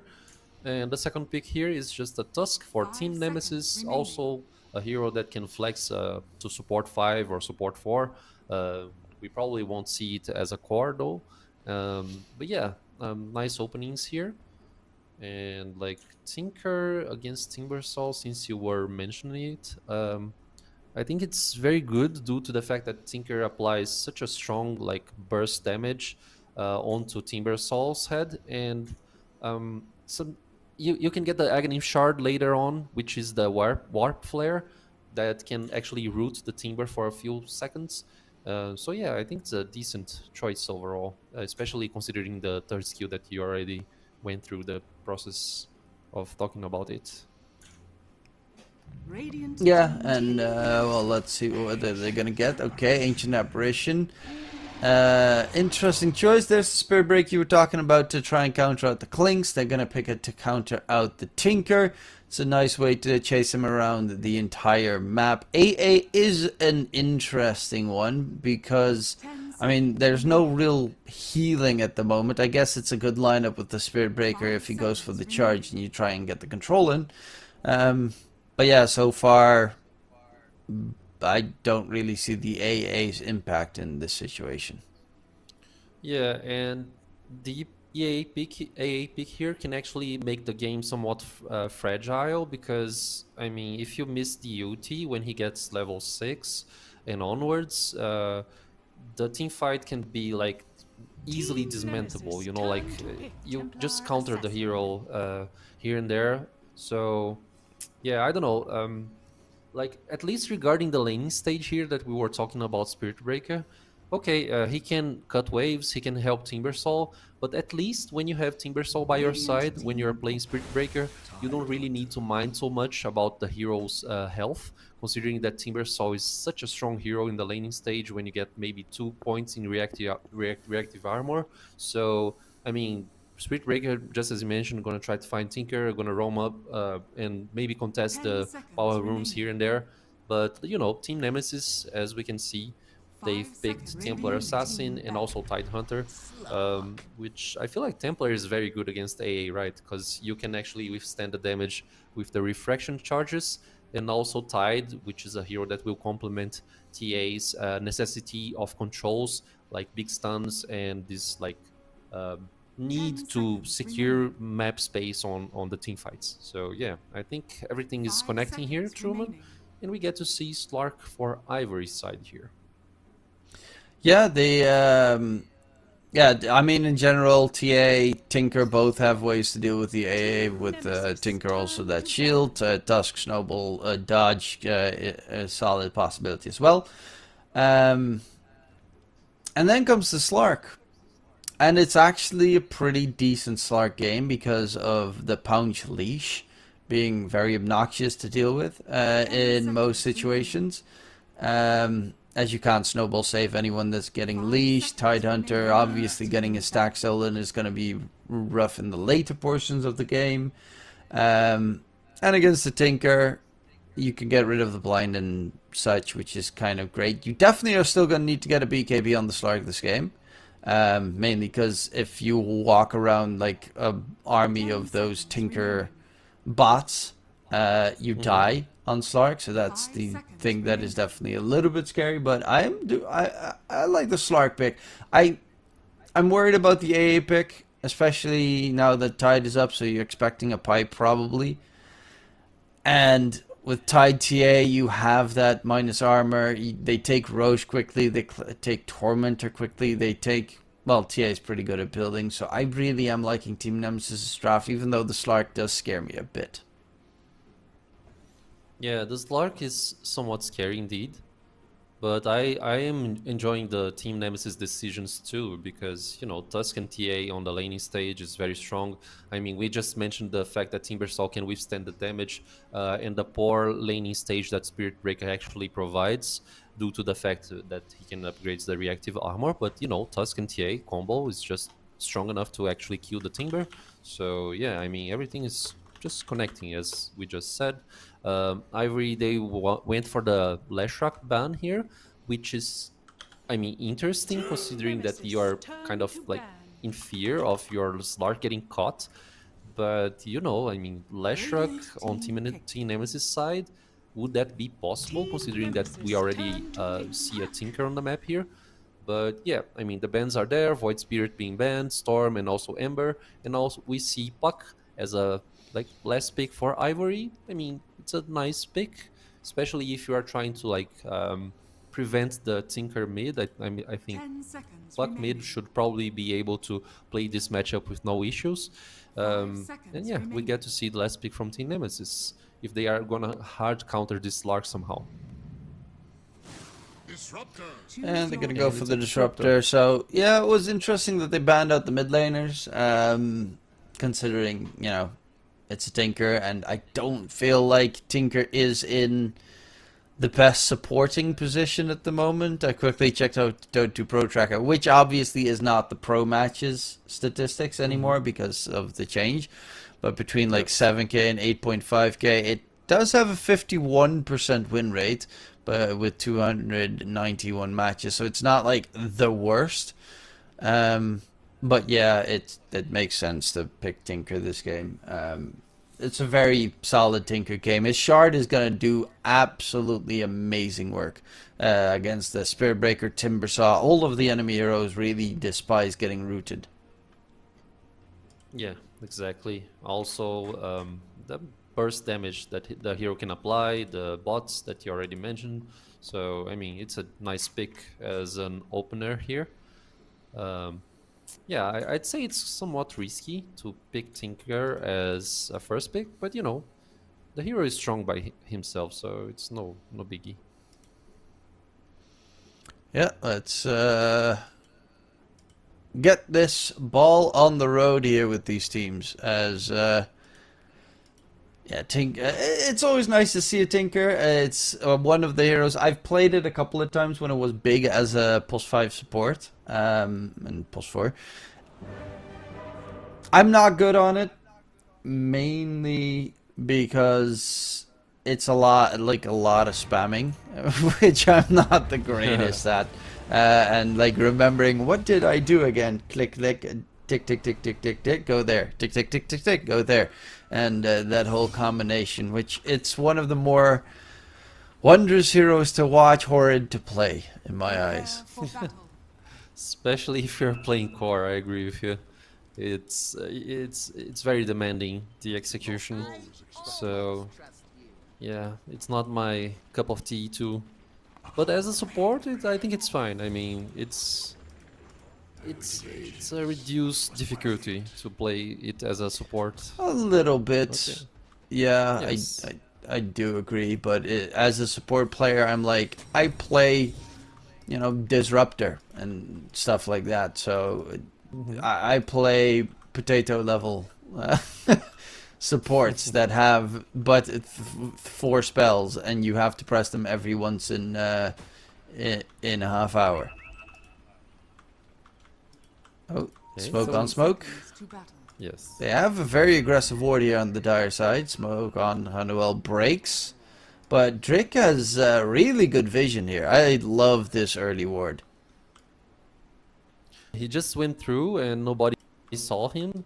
He actually gets a little bit of advantage because he's a Spirit Breaker, so he has like, I think, if I'm not mistaken, just a tad bit clear vision over the night time. So he managed to sneak through and get a deep vision there. So for him, and the battle being contested, I mean, 2 sides, it's just even right now. And they see Spirit Breaker, right? Maybe?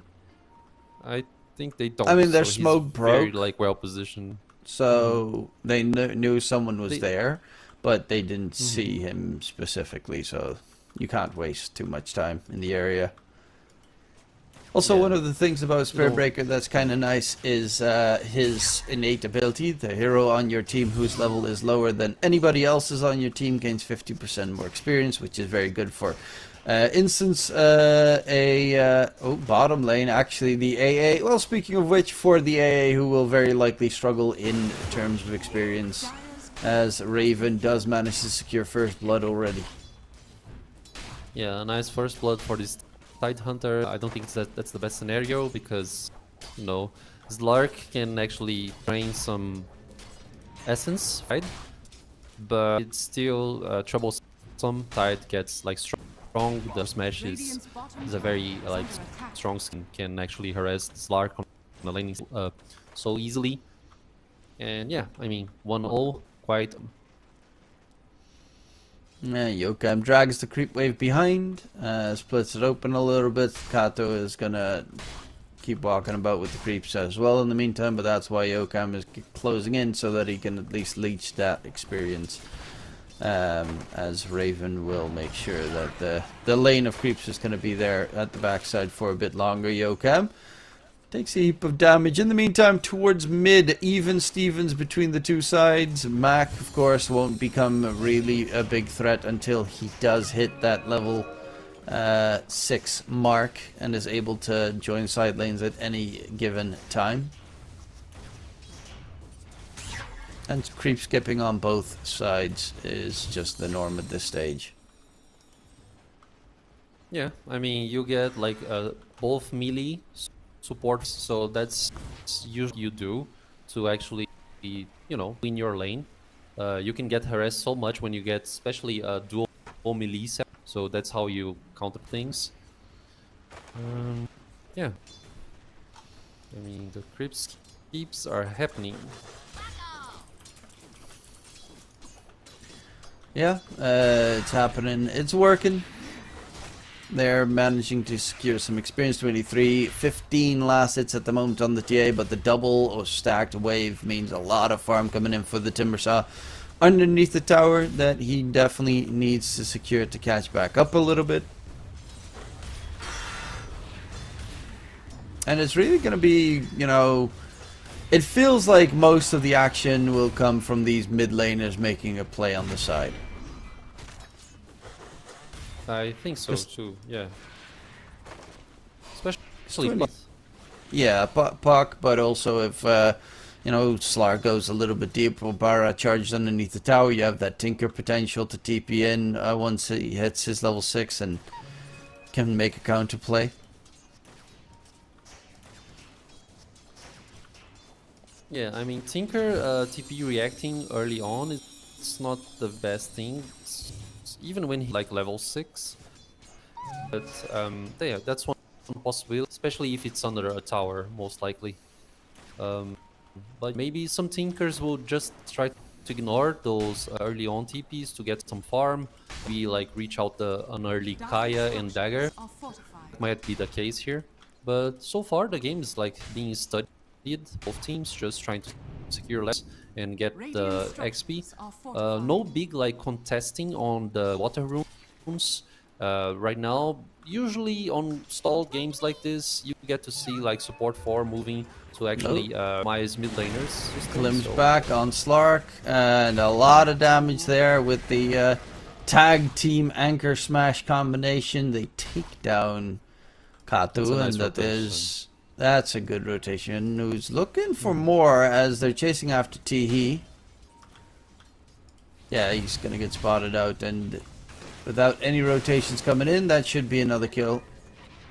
As he actually, but glimpsed back to top. T is dead. And he wasted the TP too, so that's quite bad. Snowballed as a follow-up. Ice shards available. Yeah, and he's in a lot of trouble now. Katu, he just TP back to the bottom lane, and a double kill coming in there. That's so good for that Absolutely campaign. destroyed. Radiant's bottom Yeah, tower destroyed is the word, proper word for this. I mean, I was talking about like no contesting on the water room for the 4 minutes mark. 23. Stall games, like okay, top lane. Yeah, no, Won't die they for now. went down underneath the tower a little bit. 23 dropped pretty heavily, but it's going to be fine. You Very were talking close. about the water runes? Yeah, I mean, on stall games like this where nothing is happening, you try to contest the water runes on the 4-minute mark due to the fact that you want to compromise mid laners like sustains. But you can also do that the Disruptor just did. Like, you get the portal gate, and then you try to secure a kill on the enemy HC. That was just amazing movement by Team Nemesis. Radiant's Yeah, bottom and tower is under attack. well, they have a 2k net worth lead in 6 minutes time. Timbersaw is in trouble. There's a glimpse available. Ripido was thinking maybe he can get a counter kill, but he doesn't have Timber Chain. Manuel just keeps on right clicking him down. In comes the glimpse, and that damage is enough to secure another kill.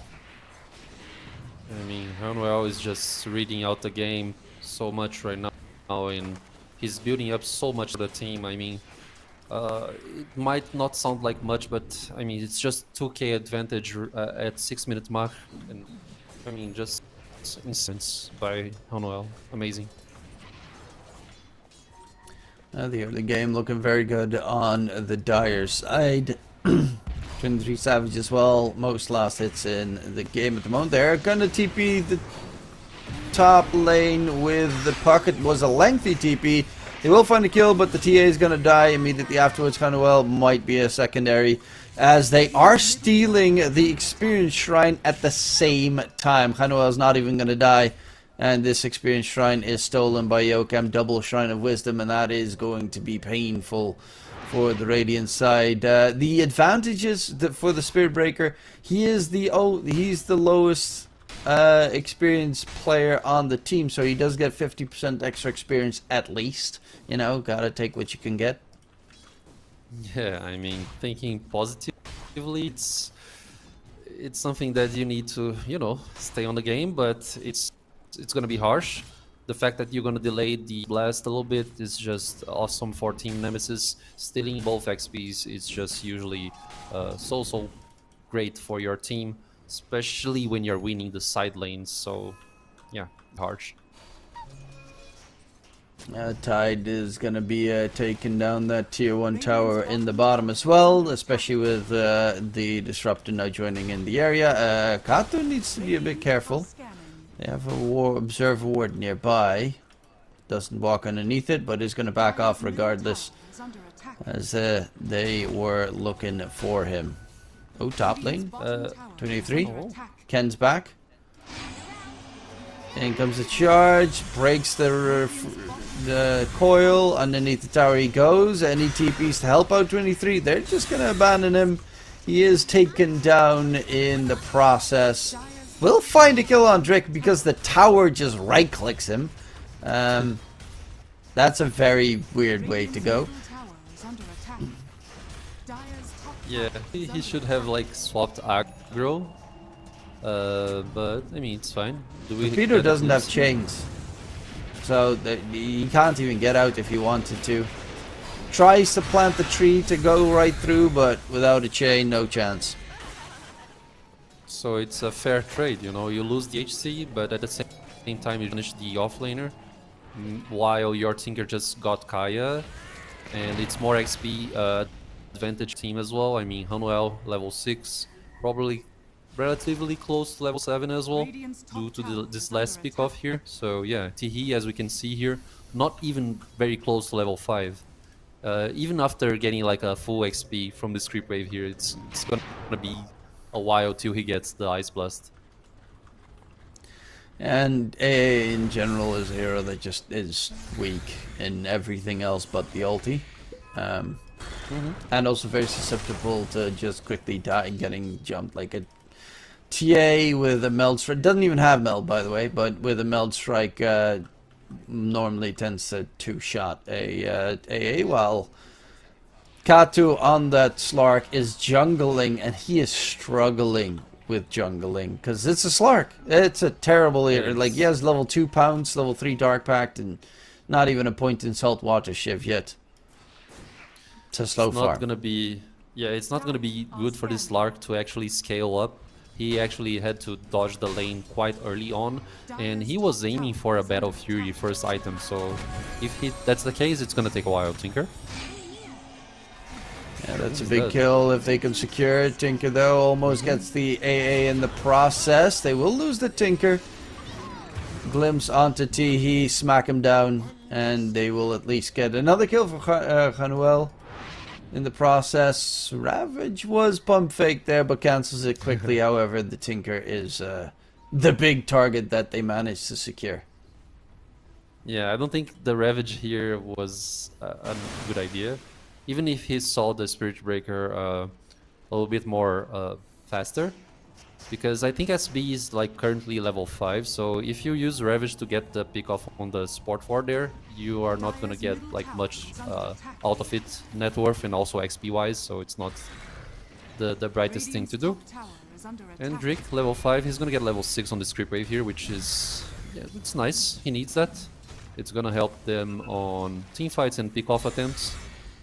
But yeah, so far everything is going on favor for Team Nemesis. Net worth, the TA is gonna probably scale up way more faster than the Slark should. We can see here that 23 Savage already has like a Dragon Lance, and he's like aiming for the Deso second item. So yeah, I mean, Battle Fury Slark, oh my god, man, I don't know. It's kind of weird. Ice Blast comes flying out though. Snap the coil on the Tusk. Charge is continuing. Got a little bit dicey. Oh. Hello, he says. He's room for Hanuel, but no fight continues in mid. But yeah, They do show at least that level 6 AA finally, so they have the Ice Blast at the ready, and you'll always have to be careful of side lane charges. Yes. It's not gonna be like a easy game to actually, you know, push waves on the side lanes or even the middle lane. Regarding like Ghost Wave push, I feel like Tusk sometimes can be able to like push faster, I don't know.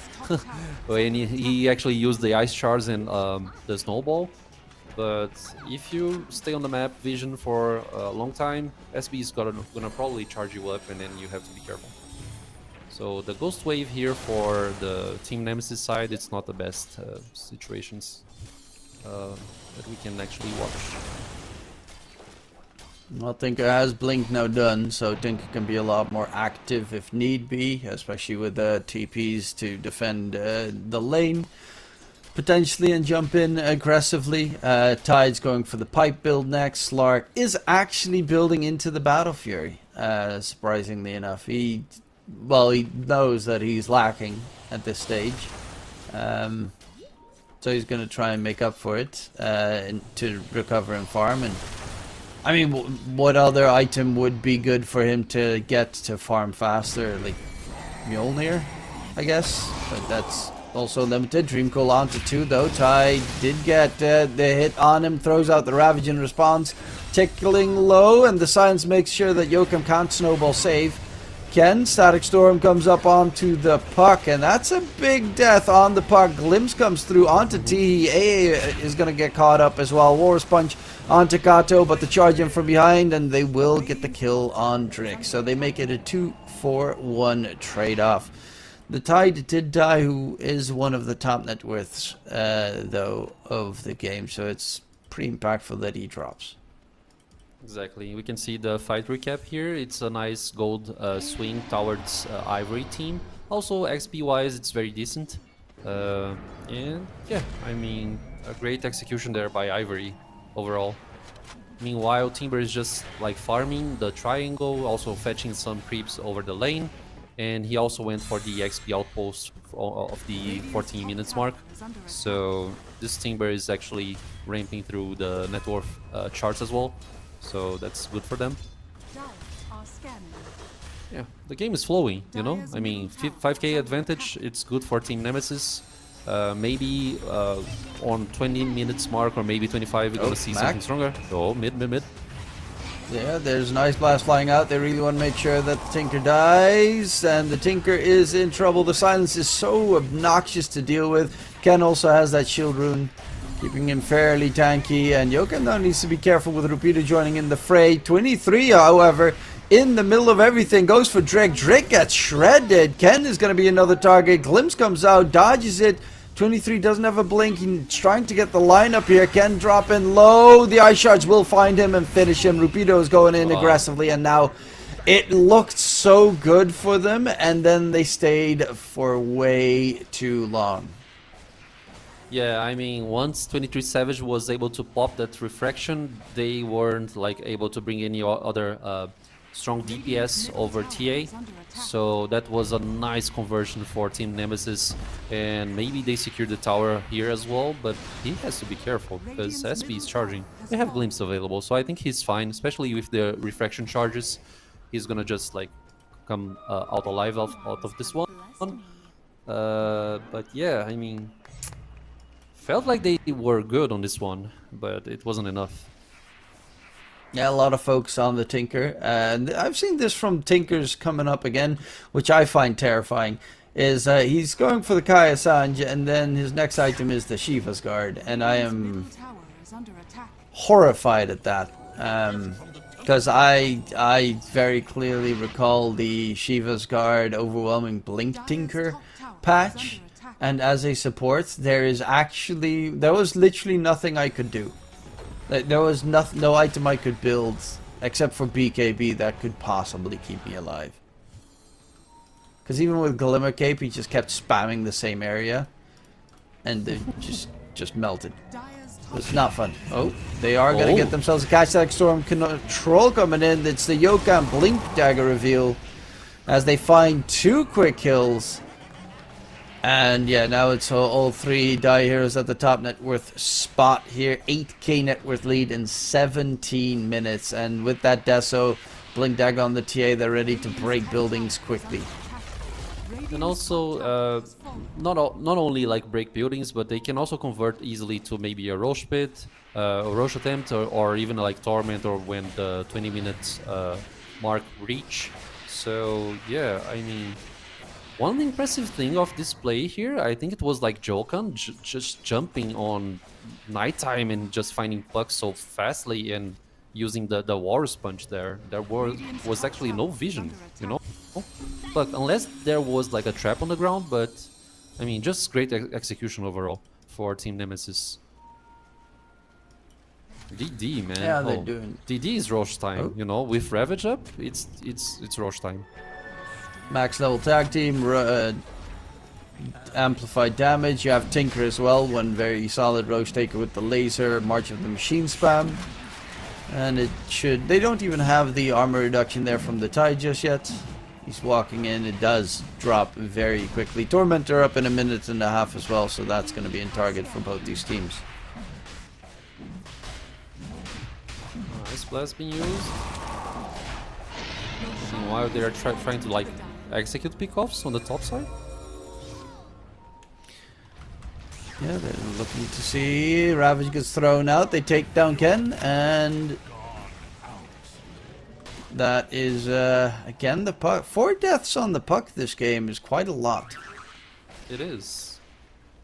They are managing to fetch this puck a lot. A very like mobile hero and elusive one being picked off so much. It's not a good signal for Team Ivory. But you know, I mean, great job by Team Nemesis. The Ravage was used, but regarding the cooldown of the ability, when the Torm is up, it should probably like maybe 40 seconds away of the cooldown of the Ravage, so they can try to go for Tormentor. I mean, they have so much map space and control right now, the Team Nemesis, that they don't really need to like rush things out. They just need to secure a vision on their Torm so they don't lose this Agony Shard and also net worth. But yeah, let's see what Ivory does here. They know that Ravage is on CD. Joker? Yeah, but Ken is going to get blown up once again by 23. In a different area, Yokam found out by Rupido. They have that Battle Fury Slark. He's going for the Aghanim Scepter next. They smoke up, looking for a catch here. 23 would be great, but he has the Aegis, so it's not ideal to go for him. Disrupt is getting very close to the Blink Dagger, and you already have the Puck super heavily struggling. Once the Blink is up on Disruptor, Puck just doesn't have... He needs a BKB, and it's just... He's going for the Parasma. He's not building any sustain for himself, and I don't like that at all. Yeah, and like we already have the Agony Shard on TA, so the fact that Puck is just being picked off with a single Psionic Trap, it's not the best situation for this Puck whatsoever. So yeah, I mean, harsh game for Team Ivory right now. Slark struggling to get farm, Puck cannot really stay alive for long. The Puck, the Disruptor, as you mentioned, gonna get the dagger out, which can also like be used for a very aggressive glimpse if he gets out of range. So I mean, everything going accordingly for Team Nemesis. At least Tihi was managed to be like sneaky and get the XP on the other side of the map right now, but they don't really care, the Team Nemesis. They are just taking this tier 2 tower here in the top lane. The glyph is gonna be used, so maybe they are probably aiming for the tier 3 in the onwards. I mean, Yeah, I mean, TA still has the Aegis for 2 minutes. He's got Deso with a couple of charges. They're another fortification used in the meantime. Interesting, while backdoor protection was up, so there were no creeps. That was actually a really big whiff. Oh my T God. gets blown up in one just juicy fat crit. it's their And power that's gonna spike. be the You top cannot set of really racks. do much. Yeah, I mean, you have Vlads, you have Pipe, you have Tinker covering you with the machines and also the third skill. So yeah, I mean, they're gonna try right now, but they need to be careful, man. They cannot really show themselves like this. TA is just gonna, you know, burst you up. Also, Shiva's on Slark. Tinker right now. Oh my god, man. It's Slark just too almost much. done with the Ags, but that's just like you still die not very enough. quickly. Yeah, it's not enough, for sure. I mean, even if you You pop get your caught in the ulti, static storm, you're still dead. yeah, also, like, the TA, if she has targets enough available for her, she can actually give out the damage with Psyblades. I mean, Joken just getting picked off right now, use the Dream Coil to get him. But this is just, like, more... You know, more like, you know, TA just wants to stay there. No Dream Coil. Ooh, T showed himself for half a second. 23, first life is going to get taken momentarily. Does get the refraction off though, but they will pop his first life. Baiba coming out from the AA. There's the Ravage plus the Sagstorm connection coming in. T just bought back. Is going to be able to get the Ice Blast cast off, which does get a decent connection here, but they don't really care that much about no healing considering they have shields. Pipe of Insight, Defense Matrix, the Refraction, like AA is a hero that has really good counterplay potential, but is against a lineup that it does nothing to. Exactly. It doesn't mind about healings. They don't mind about healings, I mean. And it's a monster kill for 23 Savage. This game feels like it's almost gone. Just as we were talking about, even if Slark joins up the team fight, he's not gonna be able to withstand the damage. And we got to mention, like, the Disruptor here, Hanuel, he just died because the tower was targeting him, because the pipe was actually covering the damage from the Ice Blast. So if the tower wasn't actually hitting the Disruptor, he would be alive. Look at this. It's just too much damage, Truman. Yeah. Look, 18k net with lead. You're up against a Tinker, one of the scariest heroes in the game. He's going for the E-Blade next. Has that Shiva's guard so that he can keep spamming it while TPing. Level 18 as well, so he can now also TP on towards his allies, which is going to help quite a lot.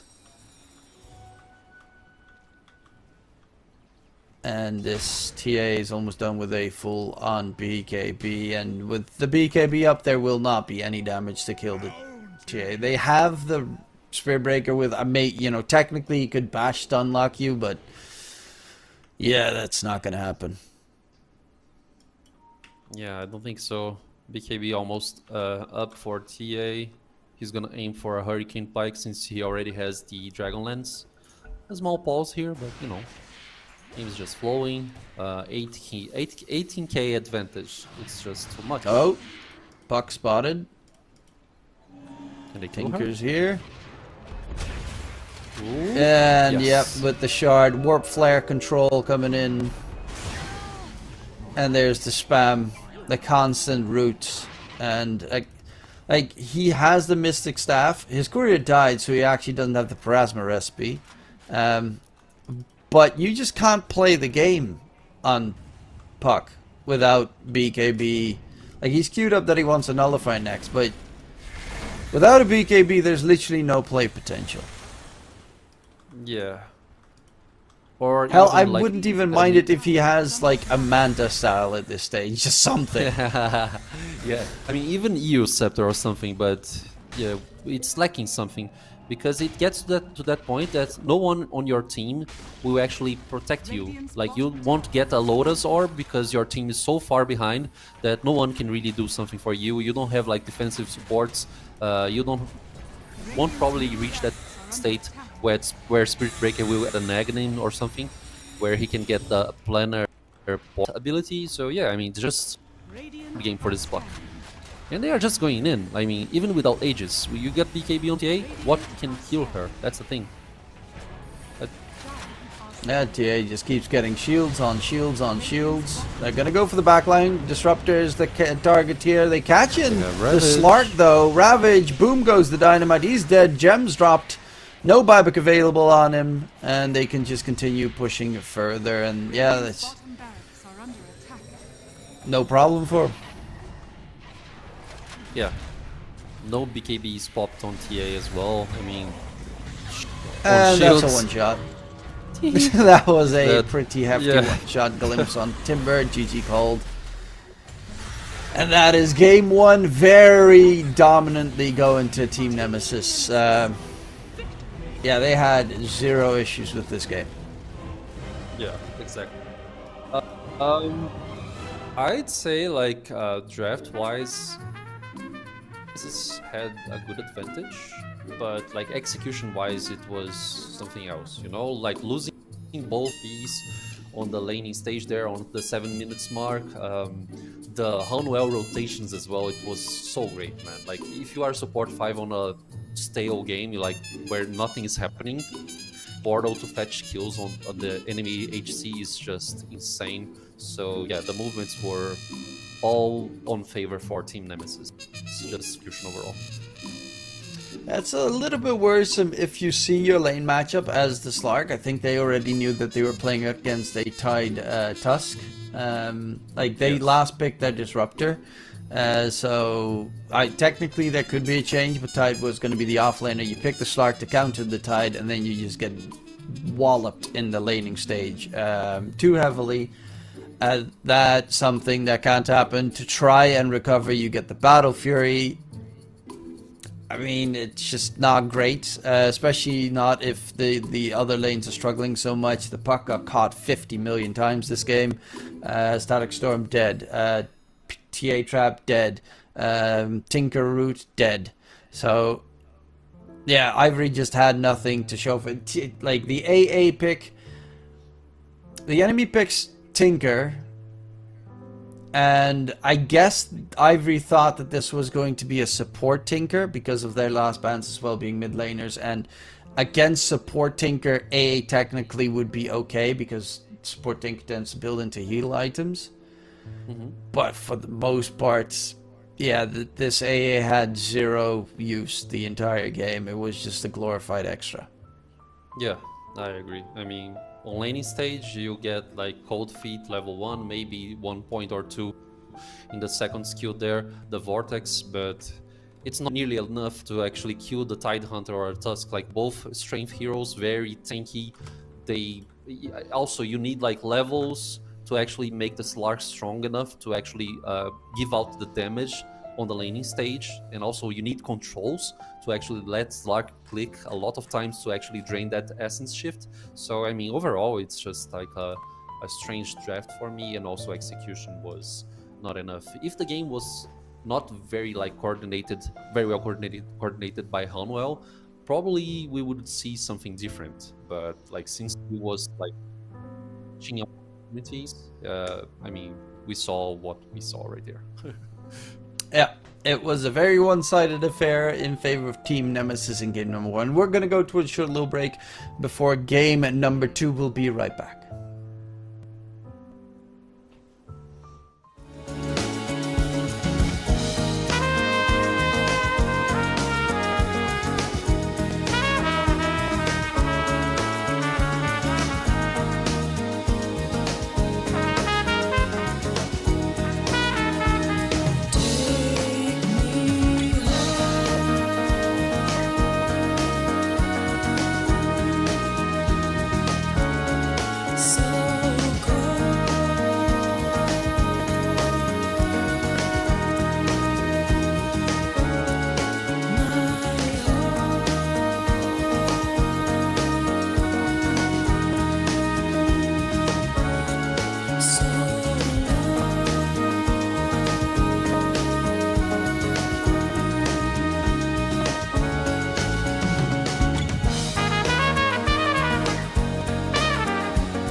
Coming out the gate with the heat.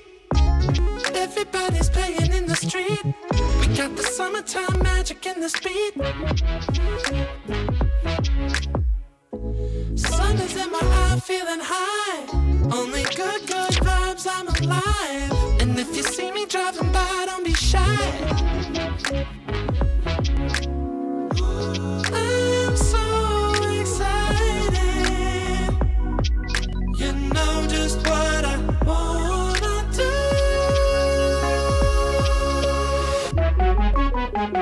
I'm glowing on up, I'm glowing on up, I'm glowing on up. I'm glowing on up, I'm glowing on up, I'm glowing on up. Don't it feel like summer? I'm glowing on up, I'm glowing on up, I'm glowing on up.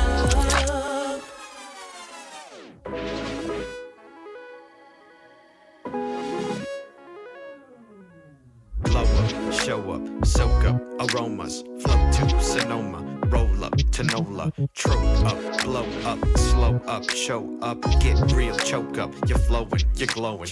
Astral samosa, you're landing on Europa, your horns blowing, you're chosen, all the deep cuts you know it. I got the pre-glow and the post-glow, inspiration knows no boundaries where it flows. Your fingertips to the globes tilt to the universe on stilts, hold on and chill. I'm so excited. You know just what I wanna do.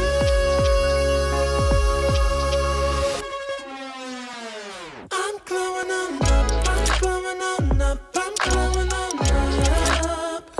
I'm glowing on up, I'm glowing on up, I'm glowing on up. Don't it feel like summer? I'm glowing on up, I'm glowing on up, I'm glowing on up.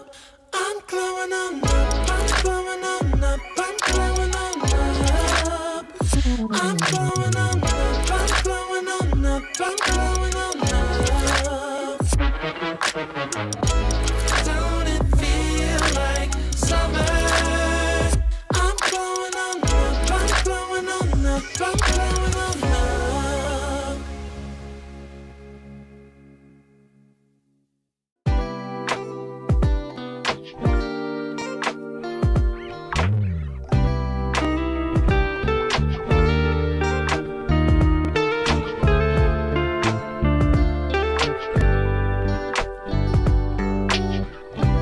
We're gonna keep it going. We got this now, you know.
Whoever's here today's the first day. I wanna be closer to you. Closer to you, yeah. You to be all mine. I got all these choices, but I so made up my mind, yeah.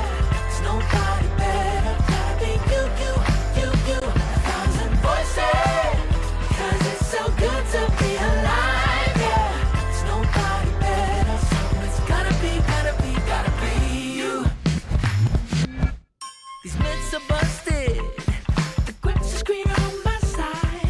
It's done and dusted, I'm never getting off this ride. 'Cause life with you is golden, so how can I go back to silver love? I'll be holding on, can't get enough. Wanna be closer to you. Closer to you, yeah. You to be all mine. Oh, yeah. Got all these choices, yeah. But I so made up my mind. There's nobody better, gotta be you. Got to be you. Voices, yeah. 'Cause it's so good to be alive, yeah. There's nobody better, so it's gotta be you. Yeah. It's gotta be you. Gotta be you. Gotta be you. Gotta be you. Yeah. Gotta be you. Oh. It's gotta be you. Yeah. All these choices, but I so made up my mind. Nobody better, gotta be you. You got to be you. Voices, 'cause it's so good to be alive. Yeah. There's nobody better, so it's gotta be you. Hey. Nobody else, no. It's gotta be you. Welcome back, ladies and gentlemen, to a game number 2 between Team Nemesis and Ivory. My name is DK Truman, joined by the wonderful Arjarath. And well, game number 1 was very one-sided. What do you think Ivory needs to do to change it for game number 2? I feel like draft situations there were probably the worst thing for them. The AA that we mentioned, and also execution-wise. I mean, if you are playing a such game with like support 4 that can not really move the game out so much, you have to expect those rotations through the gates. So yeah, I mean, draft was the main thing. Let's keep it simple. Draft, they need to change that. Is there any specific change you want? A hero to be banned or picked that they missed on? I don't think so. Like, regarding the first pick, at least, there's nothing to change. The Timbersaw first pick was great, but the follow-up was wrong because they went for AA and then Spirit Breaker, right? If I'm not mistaken, because they were trying to like to counter the Tinker with those picks in a sense, but it didn't work out. So they need to like think through a little bit more before like committing those for second and third picks. Essentially, that's it. Okay. Yeah, no, I would agree. I would add a caveat there that I probably would first phase ban Tinker. And that has more to do with the fact that it is such a pain to play against in almost every situation. And especially, well, you saw how obnoxious it would be. This case, they're not going to ban it. They're going to get rid of the Clinks instead. Everyone's getting rid of the Clinks. I want to see why that Clinks is currently so quote-unquote good, as the first couple of bans did already come through. Yeah, I mean, from the games I've played against Clink, my ranked games, it's a hero that's annoying to deal with because the laning stage is good. The progression to mid game is very valuable as well, due to the fact that the DPS increases so fastly.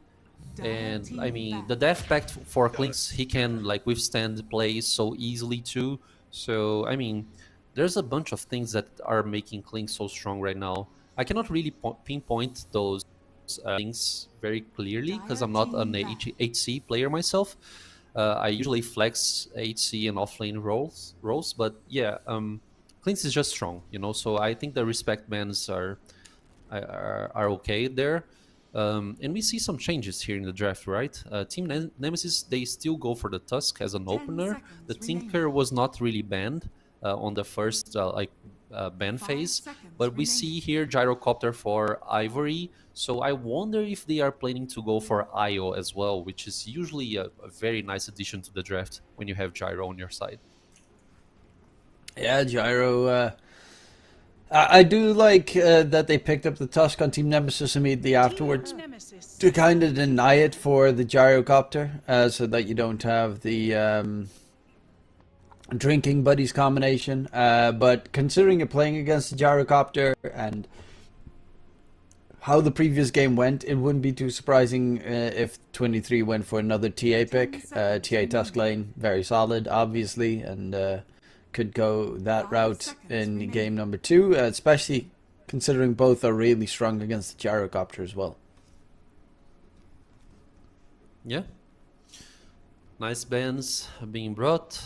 Keeper of the Light, I'd have to say, if it was open here, if they are playing to get the IO as well, it would be such a hard hero to deal with. I mean, Kodo against IO is just very intense. She gets such a slow movement speed with the skill from Kodos, which I forgot the name right now. Let me check real quick. It's the one where he is on spirit form, I guess. It's Solar Bind. So yeah, like Vessel, it's a hero that naturally can build Vessel. So if you're aiming for the IO, you should probably ban out the Kodo. And now we get to see Bristol back as a second pick. And this hero is also having his comeback. Like, I've been watching Bristol's showing up way more frequently than ever before, Truman.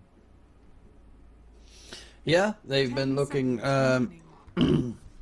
pretty solid off lanes, sometimes even still safe lane. Some wild people still pick it up in the mid lane, but it always is solid. In this patch, there has been a pretty decent counter added into the mix, and that is the Kanda on some heroes. Tiny, for instance, is the first one to think about when the Kanda is involved. To get that break on the Bristleback. Gyrocopter technically also is a Silver Edge builder, so they would be able to at least find some breaks during the game, but I wouldn't be too surprised if, for instance, the Hoodwink will be one of the main pickups for Ivory in this the next couple of heroes to try and at least get a breakthrough a hero. I guess so, but if you pick like this Hoodwink, as you just mentioned, wow, maybe it's a Gyro support then, because you get to see a very early on Templar Assassin. So this kind of shifts things around, because maybe right now you don't actually need the Hoodwink to show up, considering that TA has like good resources to actually counter Bristol. You know, the Meld is very good against Bristol. Yeah, maybe the Psyblade sometimes, but I feel like TA against Bristol is very decent. So yeah, and now we will see Treant Protector. So it's basically, yeah, I feel like with this statement they are trying to say this, like, yo, this Bristol is not supposed to have a good time. We are gonna counter you, so you need to watch out. Yeah, Treant Protect, of course, very solid vision as well. Overgrowth going to be obnoxious to deal with in the later portions. You have that route now, the route from Invis shenanigans in the earlier portions of the game, as Treant essentially just got a super massive buff. Plus, great against the Bristle is going to be the Treant with the living armor defensively, to make sure that your heroes on your team stay alive. But yeah, the TA pickup does mean that Gyrocopter very likely is going to be played as a support here, and that might have put a wrench in Team Nemesis's plans, as I still did expect them to go for the TA themselves. Yeah, feels like it. The TA was probably a good opportunity for Team Nemesis to stack up with Bristol. Bristol goes as a front laner, and then TA just like circled the team fight around, trying to fetch kills and, you know, apply a very strong burst damage. But I feel like with TA on the other side, they are trying to read the game on other ways, and Batrider kind of like helps the team draft, considering that if it's a Batrider core, maybe Bat mid, you'll be able to like maybe dominate your lane. And also this Gyro, Treant, they are not supposed to have a good lane. Sorry, not a good lane, but not a good game against Batrider.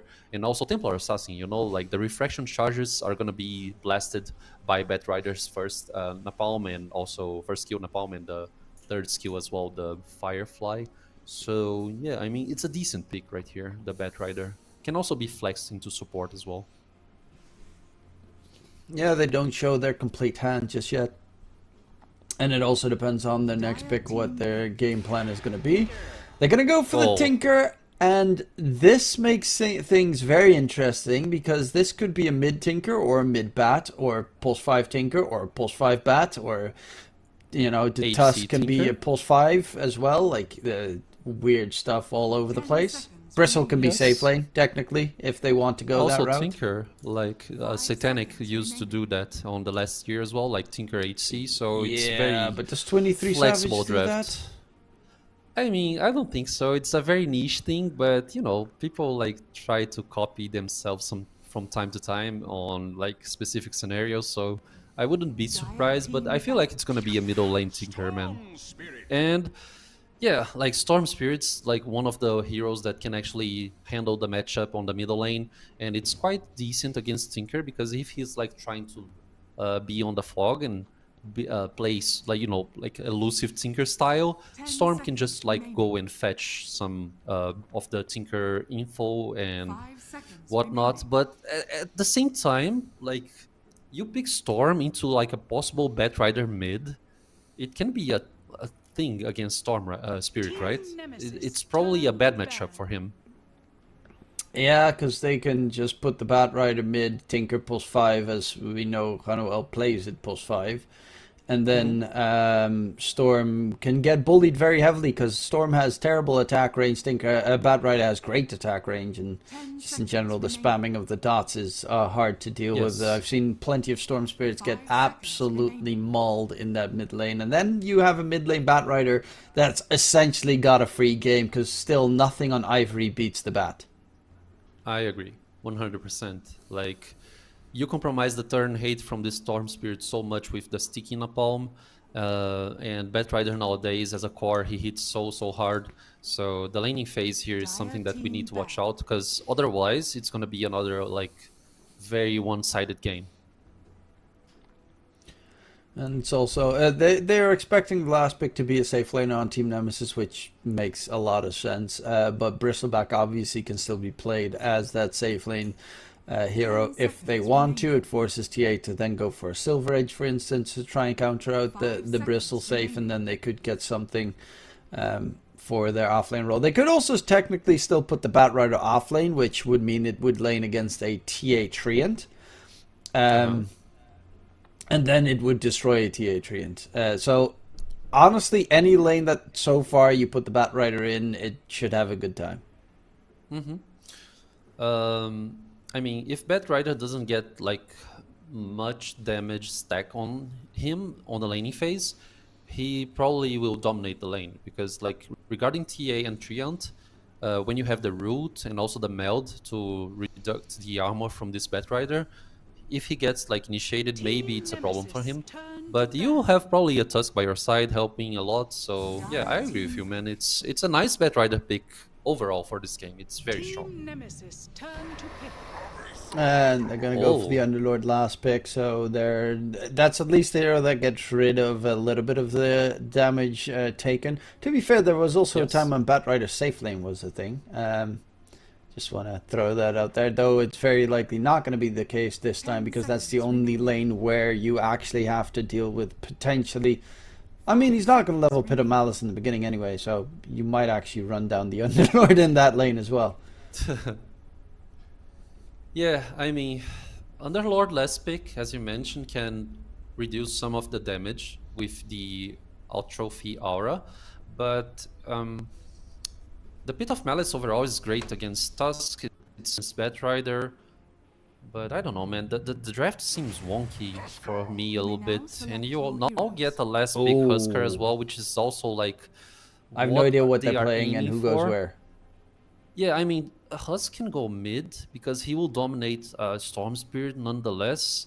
I mean, could be Husk HC as well because I feel like this matchup he can also withstand the damage from Underlord and also Bat Rider off Gyrocopters. lane.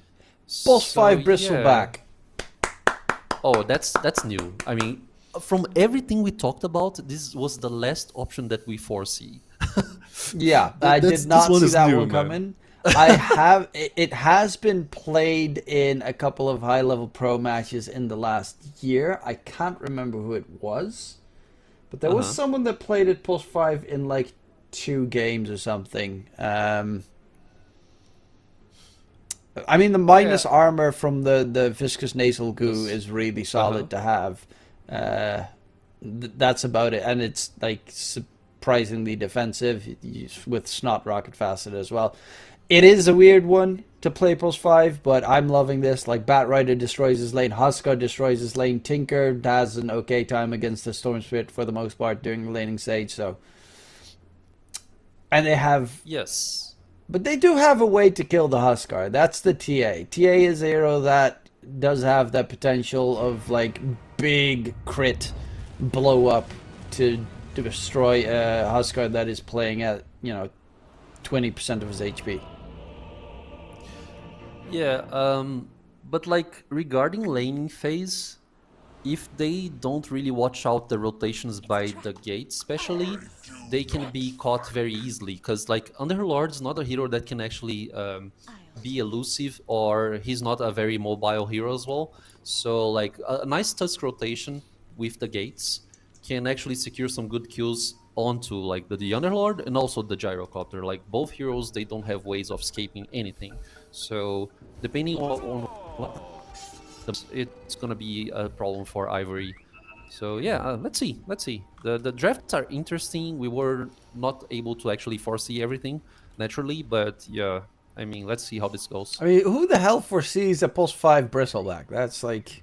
Yeah. Like, maybe only Astini could. Yeah, maybe only Astini, for sure. Shoutouts to Astini. Yeah, level 1 Viscous Great Nasal coach. Goo leveled. Looking for a fight, and they might actually get a fight here. Smoke breaks. It is an Invis Treant walking about, so he'll be able to at least scout the area, spot the Tusk, and they'll back off now that the Treant is walking in closer, breaking all the smokes.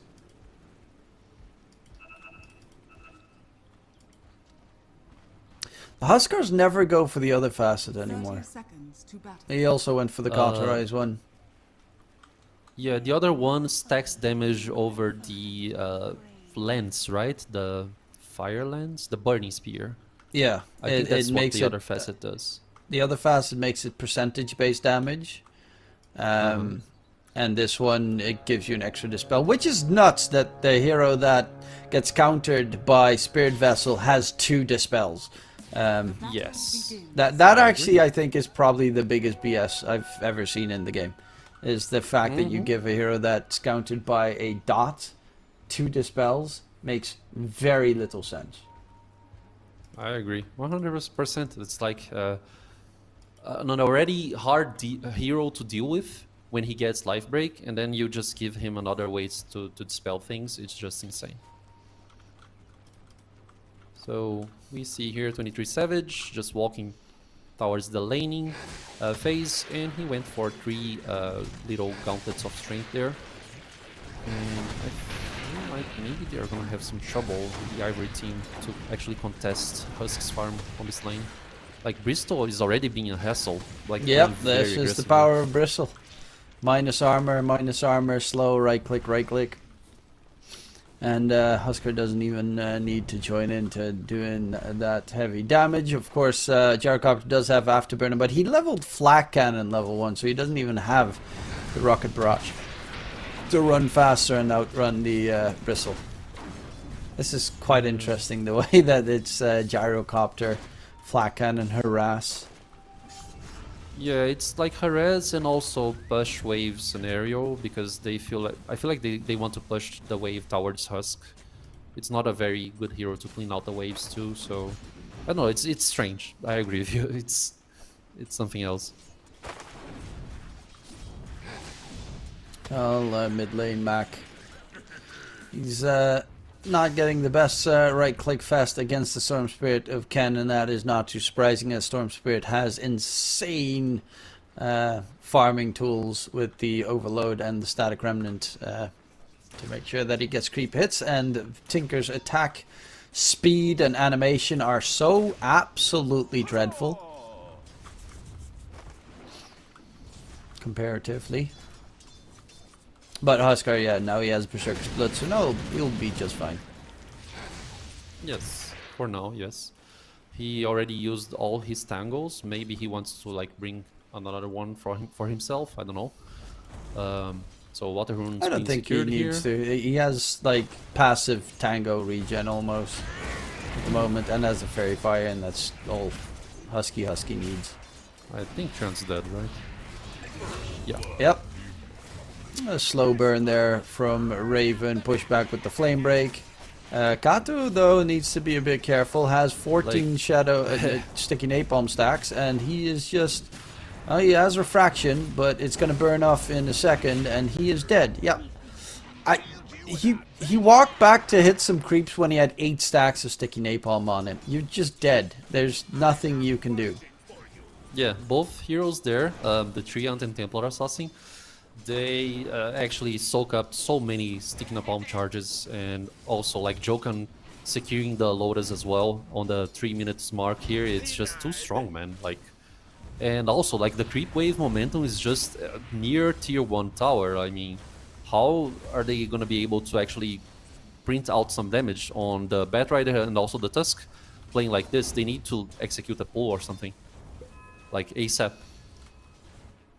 And like after the patch, I don't know if there's okay. No, I thought Rupido was gonna get like a big damage, but after this patch, I feel like laning stage is so much hard to play, Truman. To be honest, if you die once, it's almost like you might be able to lose the lane just by dying once. I just don't die. Easy peasy. Okay, just don't die. Don't die I mean, once it's the on lane beginning stage. of a big patch that changed a lot of stuff, so some heroes need a couple tweaking points added in. Bottom lane, Drick is gonna go for the TP out, but he is very dead. Level 2 Viscous Nasal Goo, that's 2 armor loss per stack, and that's easy pickings coming in for the 23 Savage Canuel. Bristleback Huskar lane, as once more TA gets caught out top.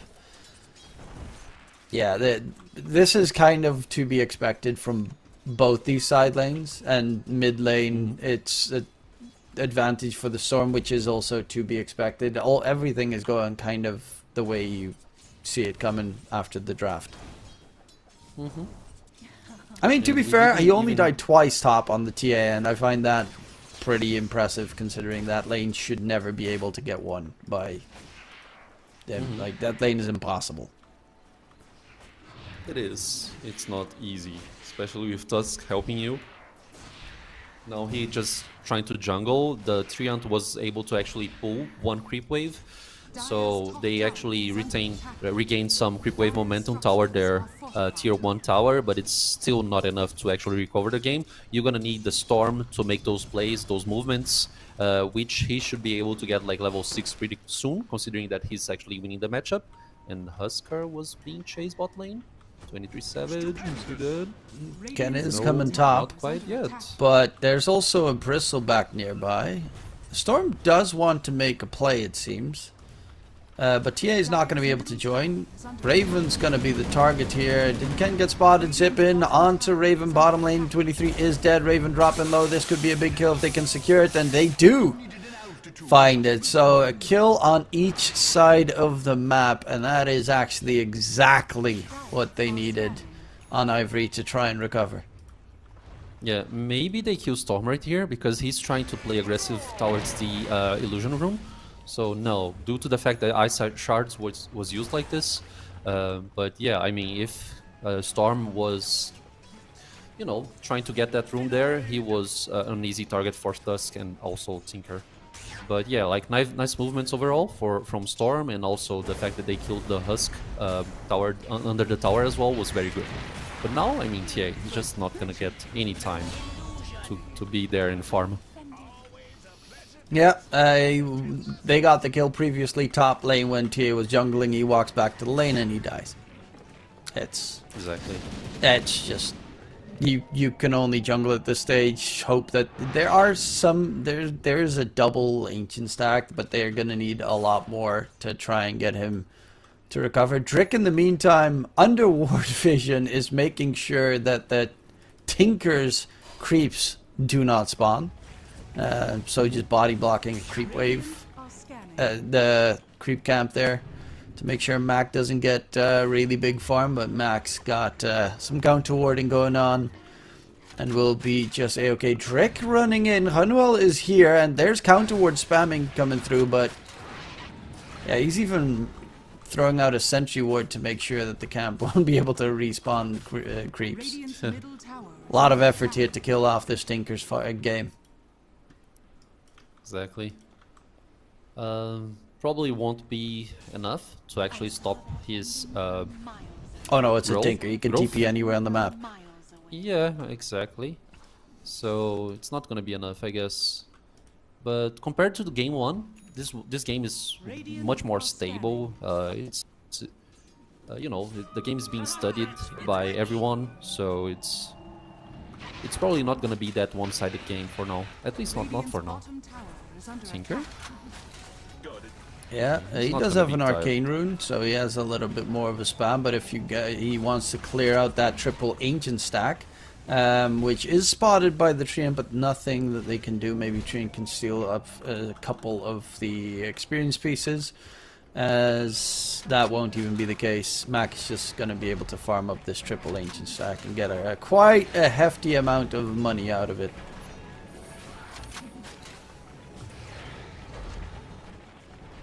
Yeah.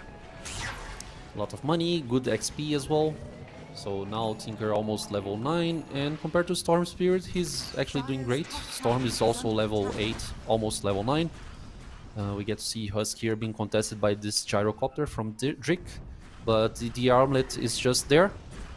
So the items are coming for both teams. 5-2 on the score. We get to see maybe some power rune contesting on minute 10. But yeah, I mean, I don't know, jungling early on is always kind of bad. Nope. The movements. Gateway top. And Batrider's going to get caught there as well. Ken gets that kill. Yokam now in trouble next, and they'll find another double kill with a Ken rotation towards the top lane. Also using that Fiend's Gate to immediately go for the gank here. Great job from Rapido, keeping the game close. 1k net with lead is all they got. Manuel now chasing after Rapido, who doesn't even have the mana for a TP out.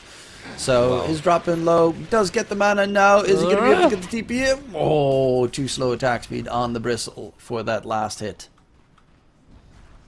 If he had like a Gloves of Haste or something, like the Hanuel would probably solo this Underlord. I mean, just good execution by Hanuel both games.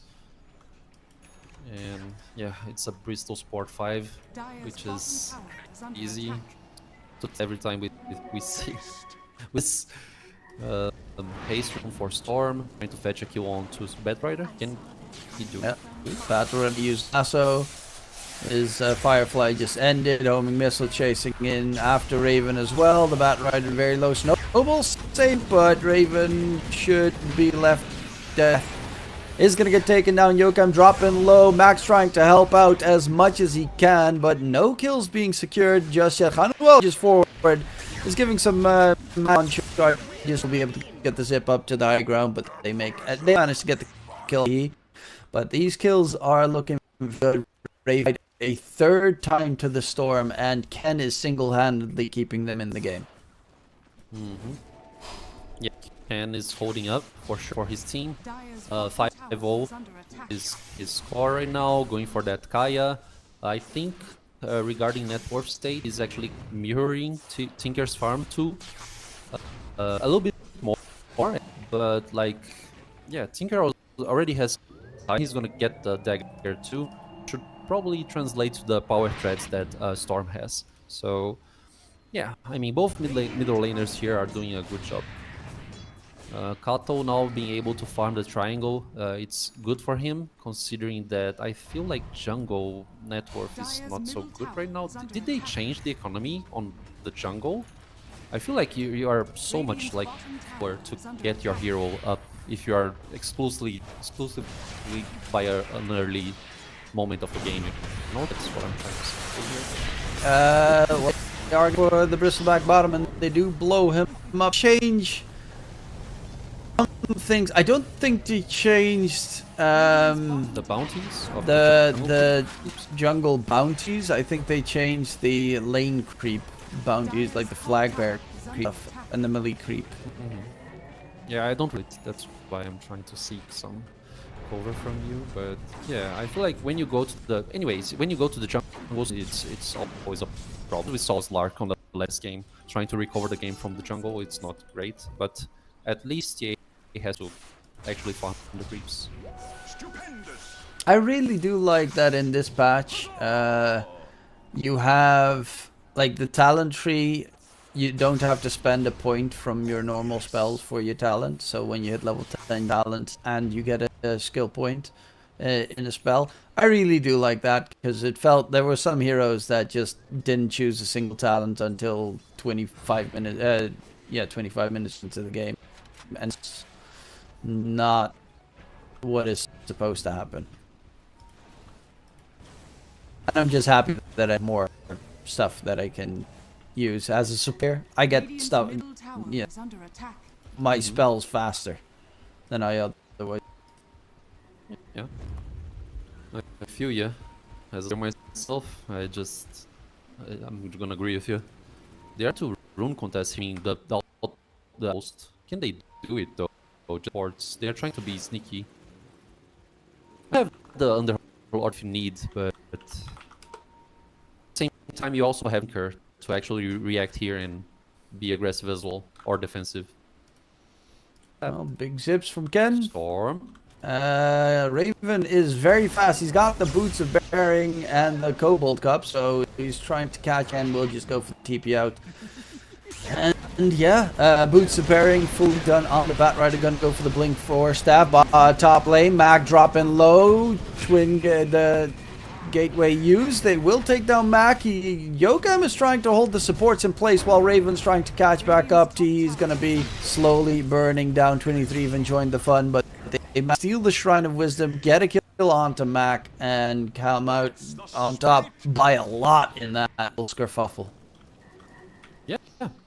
Very Ivory.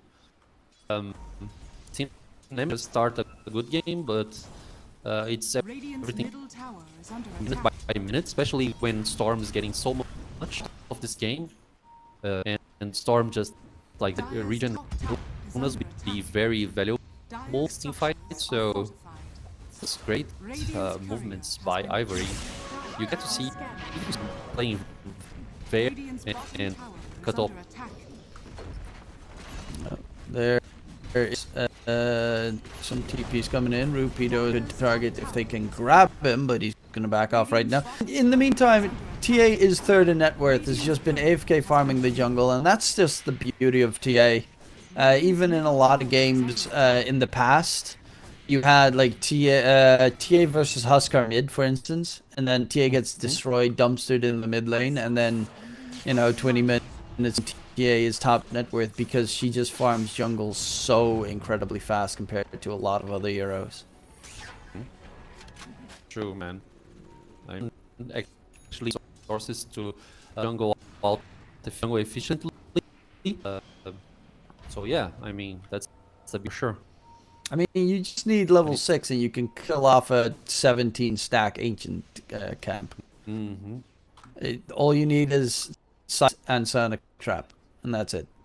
Dire's structures are fortified. It's kind of nuts. Yeah, That's what the hero can do. Probably you want a power threads as well, just for the attack speed, essentially. Radiant's Yeah, Pretty much. is under attack. Because probably. like TA But kind of like hits very slowly, you know, that's what I'm trying to say, Oh. Raven. speaking of TA, spotted by Raven. However, Raven lasso, he tries to run away. Overgrowth holds him in place and is going to get mauled down. TA would be a target that they want to grab, but the problem is they don't know where Storm is, and Ken is heading into that direction.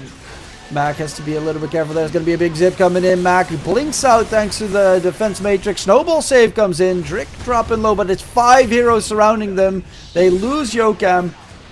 Tinker does get the blink out. Will be caught out in the end. Hunwell going to get dragged back as well, and they will find themselves 4 kills with Ken TPing underneath the tower, blown up by 23. A 9 kill streak going in the way of 23 Savage, but that fight cost them way too much, with the Storm getting a triple kill in the process. Yeah, I feel like Team Nemesis, they are not finding themselves because, you know, Raven was there kind of well positioned to actually secure the lasso onto the TA, but the Tinker was late on that play. The Tusk was not there as well, so like everything is kind of chaotic, you know? And the fact that Rupido can fastly react with the gate, how is the skill's name? The Fiend's Gate. It's being a problem for them, especially because he has the pipe available. So if they don't synergize as soon as possible those kind of plays there, it's gonna be a trouble because they are like stacking some good net worth right now.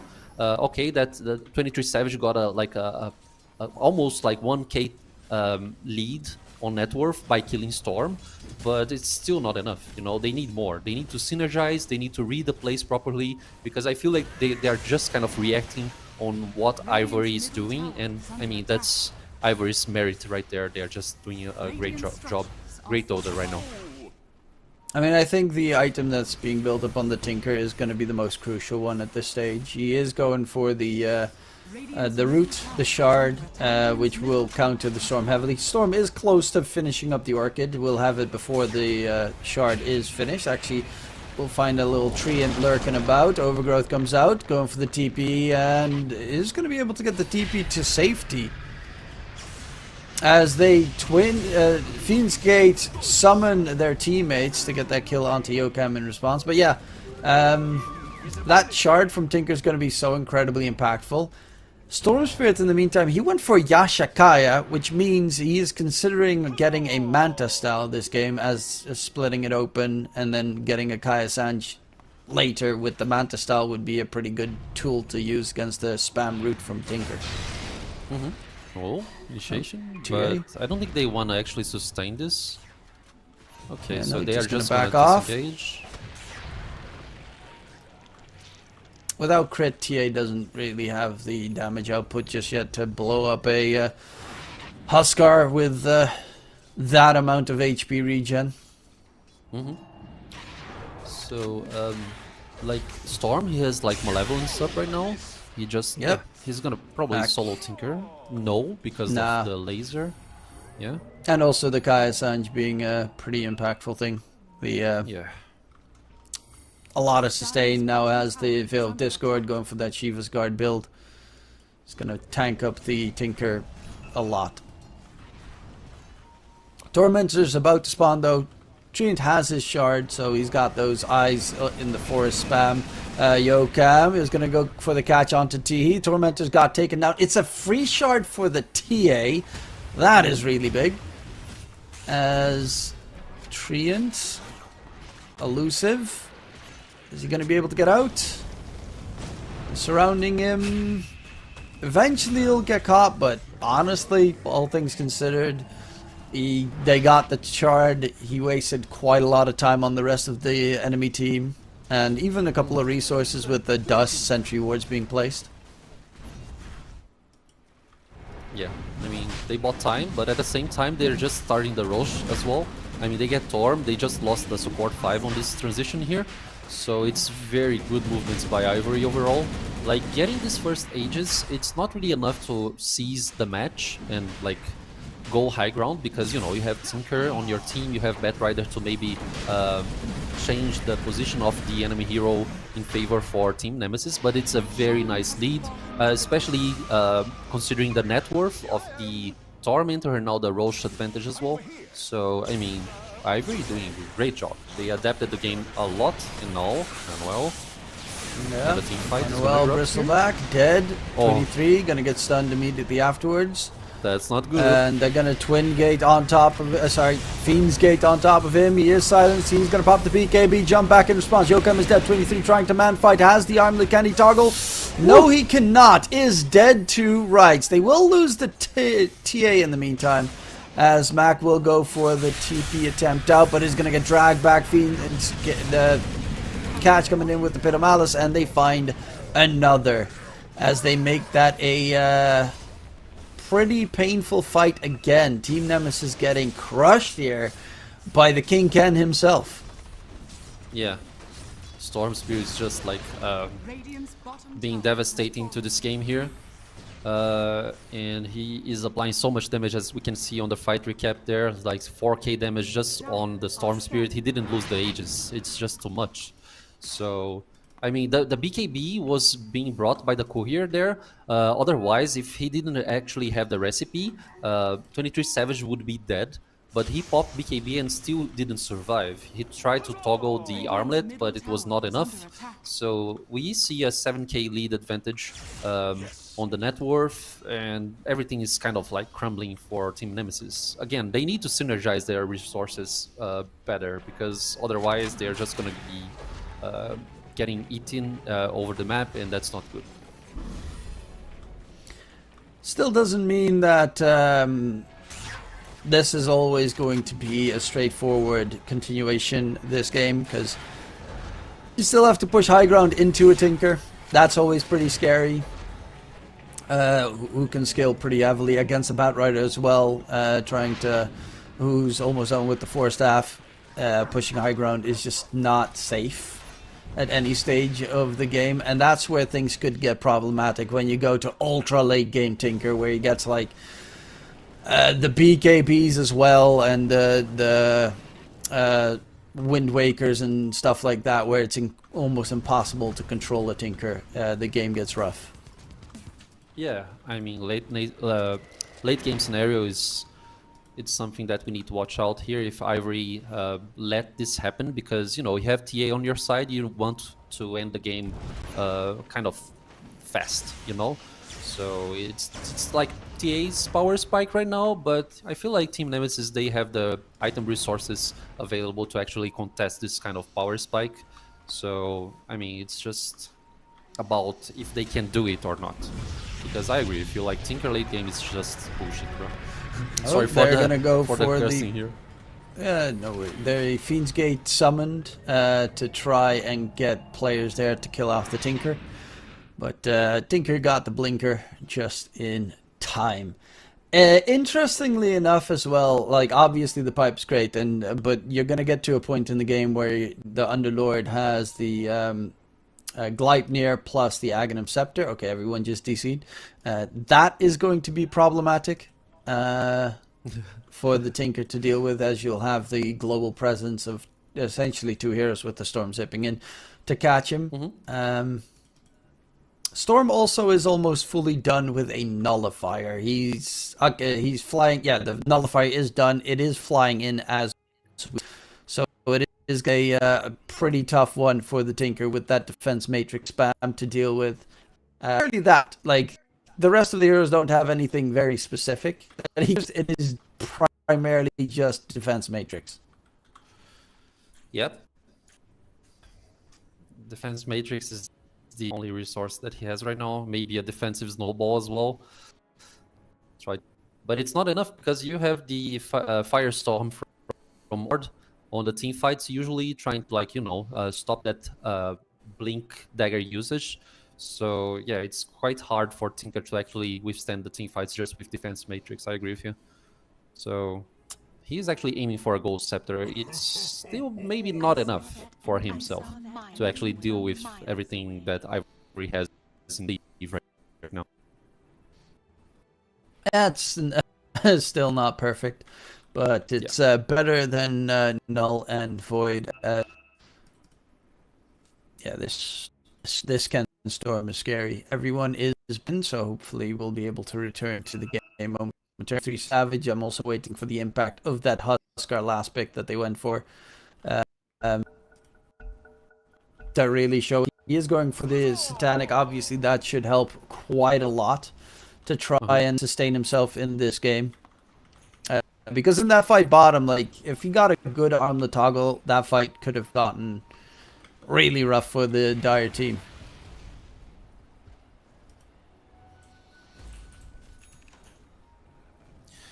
Ages, it's kind of about to expire, like 1 minute, a lot of times still. So we see it's like roaming around, getting maybe just playing on the fog here to see if he's gonna actually blink and, you know, Fiend's Gate and kill someone. And he goes. Okay, big ship coming in onto the batter. Raven dropping low. Ken solo kills him there with that Nullifier Orchid damage coming in, and it is down for 40. They still have the ages for exactly that period of. Another galvanized charge for Storm Spirit as well. I mean, more mana regen per second. Bottom tower is under attack. He's blasting through here, doing wonders for his. So far, like this last pick, Huskar, overall the team Nemesis draft was very strong, but Ivory is definitely a surprising. Zip in onto the ducks. Taken down, and yeah, that's a neat little quick pickup coming in as Yokum gets mauled to death. 11k net with lead now.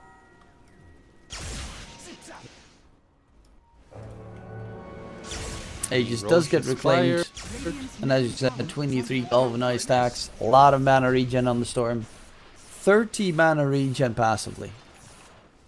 It's a lot. Plus a DD for the next team fight or like pick off attempt, so it's everything going in favor for Ivory. Overall great decisions, like nice map reads, and like mostly Ken holding the game for them. They're also getting quite annoyed by the eyes in the forest from the Treant the entire time. Which as should be the they Aghanim have shard. vision. Yeah. Yeah. Now the Aghanims, as we mentioned on the like last series, he gets like a big tree. He becomes a big tree and starts stomping everyone. Gets a nice bonus damage addition as well. Oh, the lasso. It is on a gyrocopter that they put a 5-man rotation in, but exactly. Kill's a kill, and they need something at this stage. Dire structures are fortified. They need to do something. I mean, farming and not dying is probably the ideal scenario, but you know, with a Storm on the other side so big, he won't let you farm without getting punished. So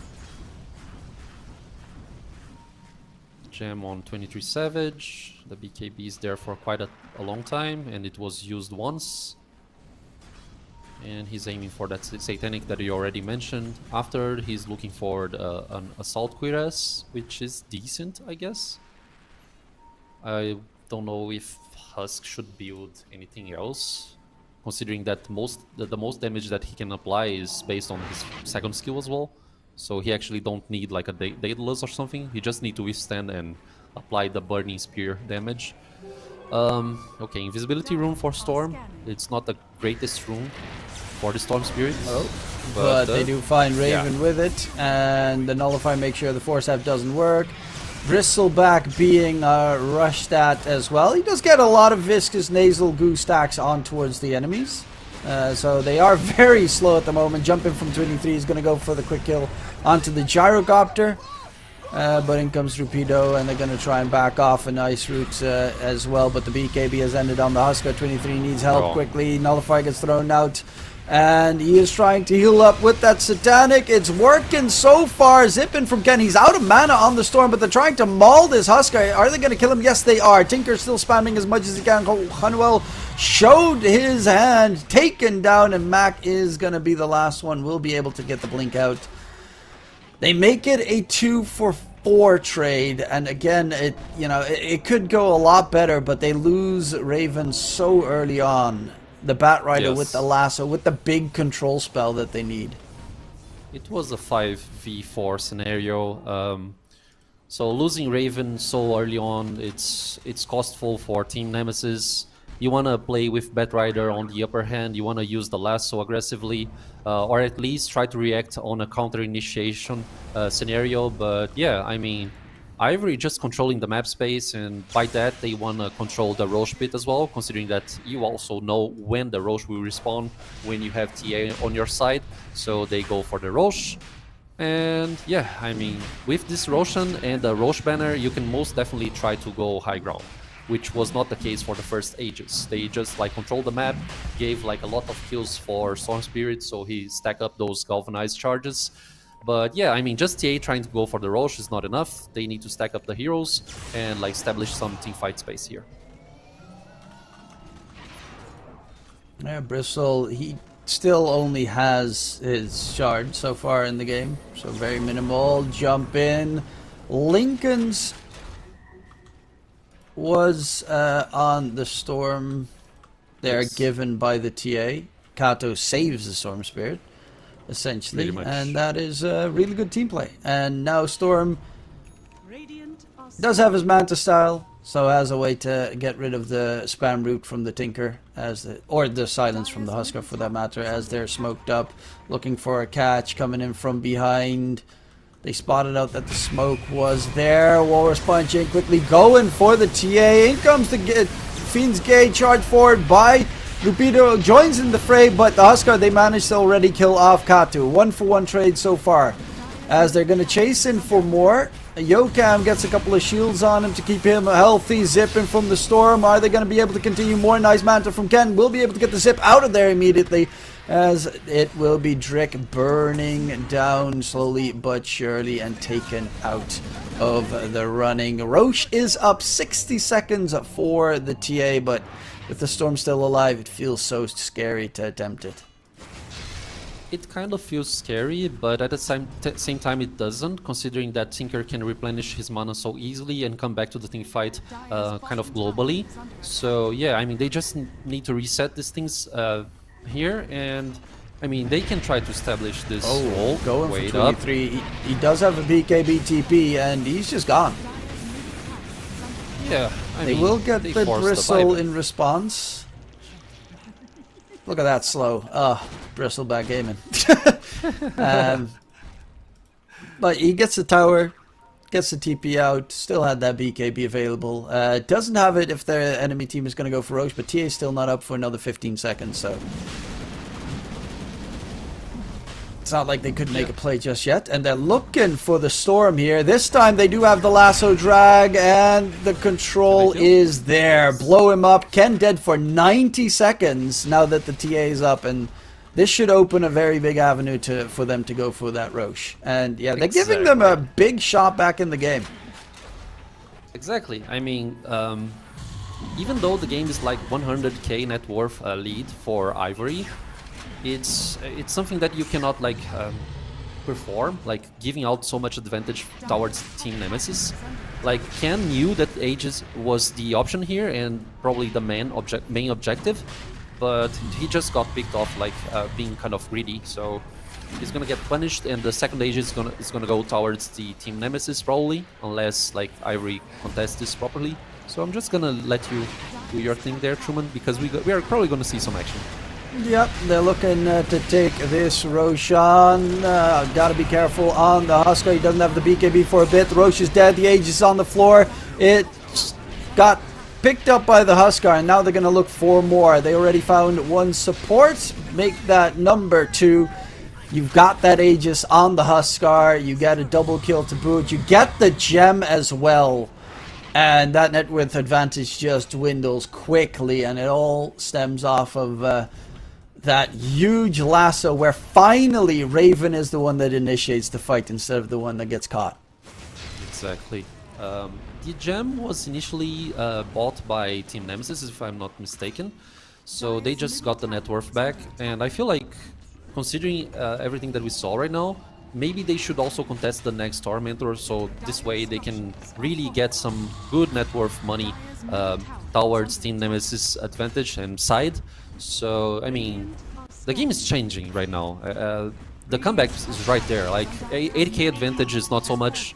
We're gonna see Assault KUKUYS on 23 Savage too, so that's pretty big. Like removing the armor from Storm, from Underlord, TA. I mean, everyone there is gonna suffer from this Assault KUKUYS. But at least Ivory managed to actually get the second Tormentor by themselves, because, you know, Templar Assassin is able to actually solo the Tormentor.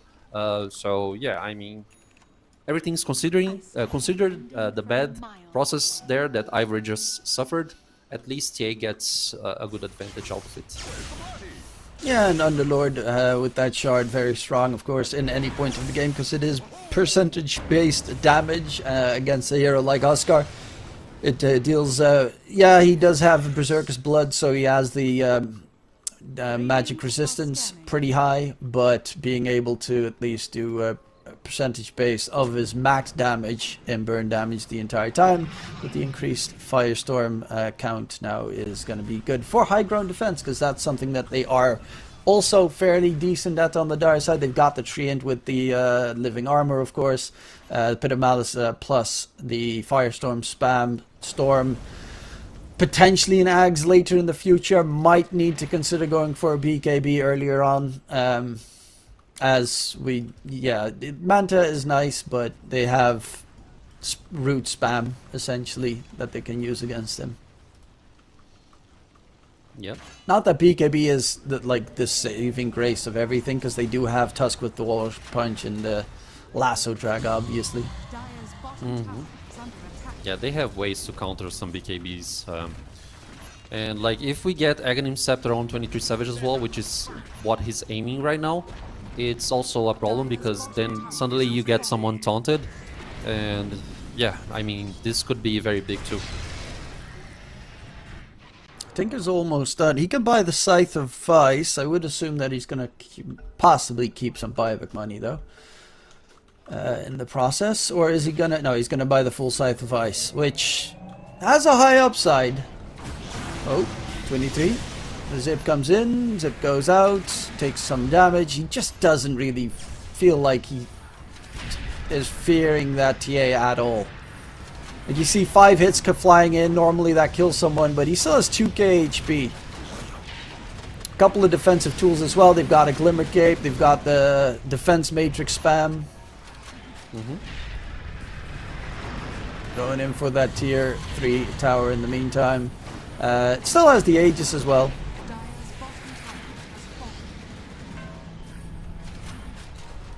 Mac is just spamming that Defense Matrix and March of the Machines in the area.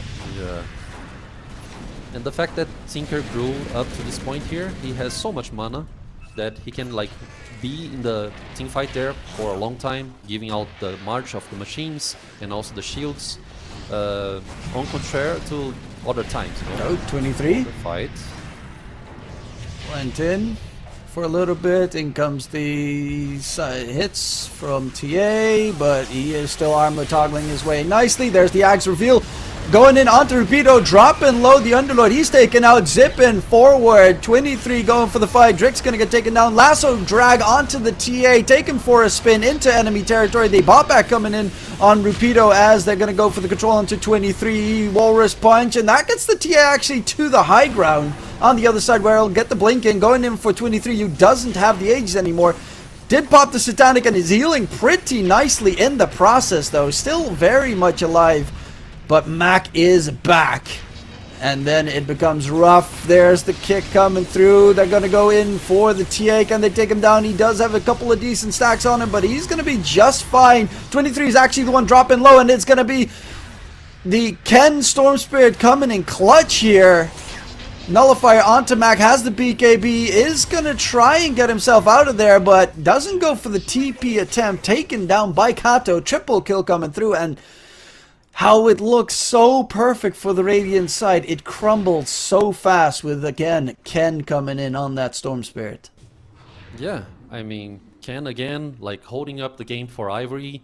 They forced the buyback on the Underlord, But I feel like the misplay here on this last team fight was the fact that 23 Savage attempted to kill Kato when Kato actually had the Hurricane Pike available. So by using Hurricane Pike, he was out of range, so no DPS onto this TA anymore, and suddenly you are stuck under the Pit of Malice, plus you don't have BKB, neither Satanic to use, so it was like maybe a little bit of overextension by Team Nemesis.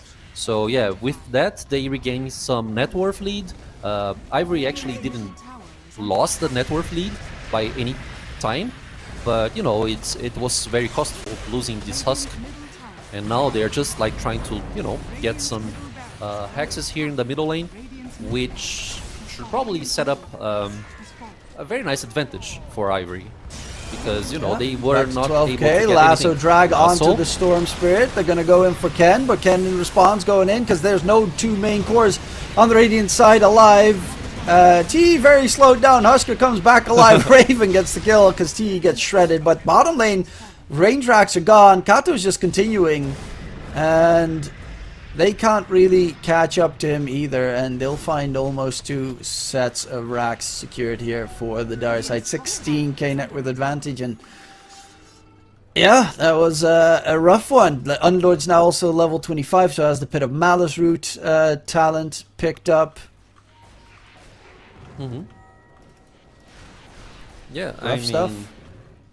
they cannot really overextend just like they did. Team Nemesis, Ivory just playing a good Dota right now. Roche is almost about to respawn, but let me tell you, like the game is very open, you know, like Tinker is very scary, Husk is also very scary at this point of the game, especially when he closes out his Aghanim Scepter, so everything can happen. It depends on execution, like 14k net worth, it's not really enough to seize the match for Ivory at this point. Especially if they get like the Underlord quite early on the team fight, it's gonna be a problem. Yo, Storm just jumped, but yeah, not enough damage to actually kill Hanwell.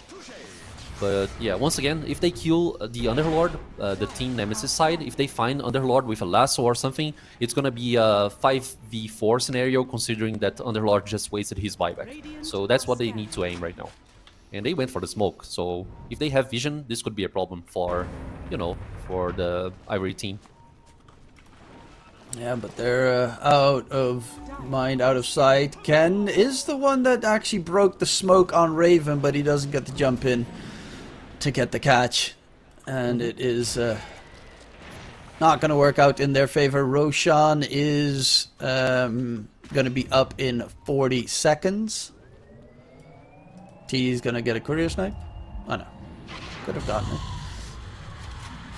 But yeah, it's also not like you're still in the safest position. 23 is going for the Aghanim Scepter on Husker. That's going to be a really big one to have if they can secure it. They're going to catch themselves a Storm Spirit. Is he going to get away? No, he is not. Fully controlled up in the process.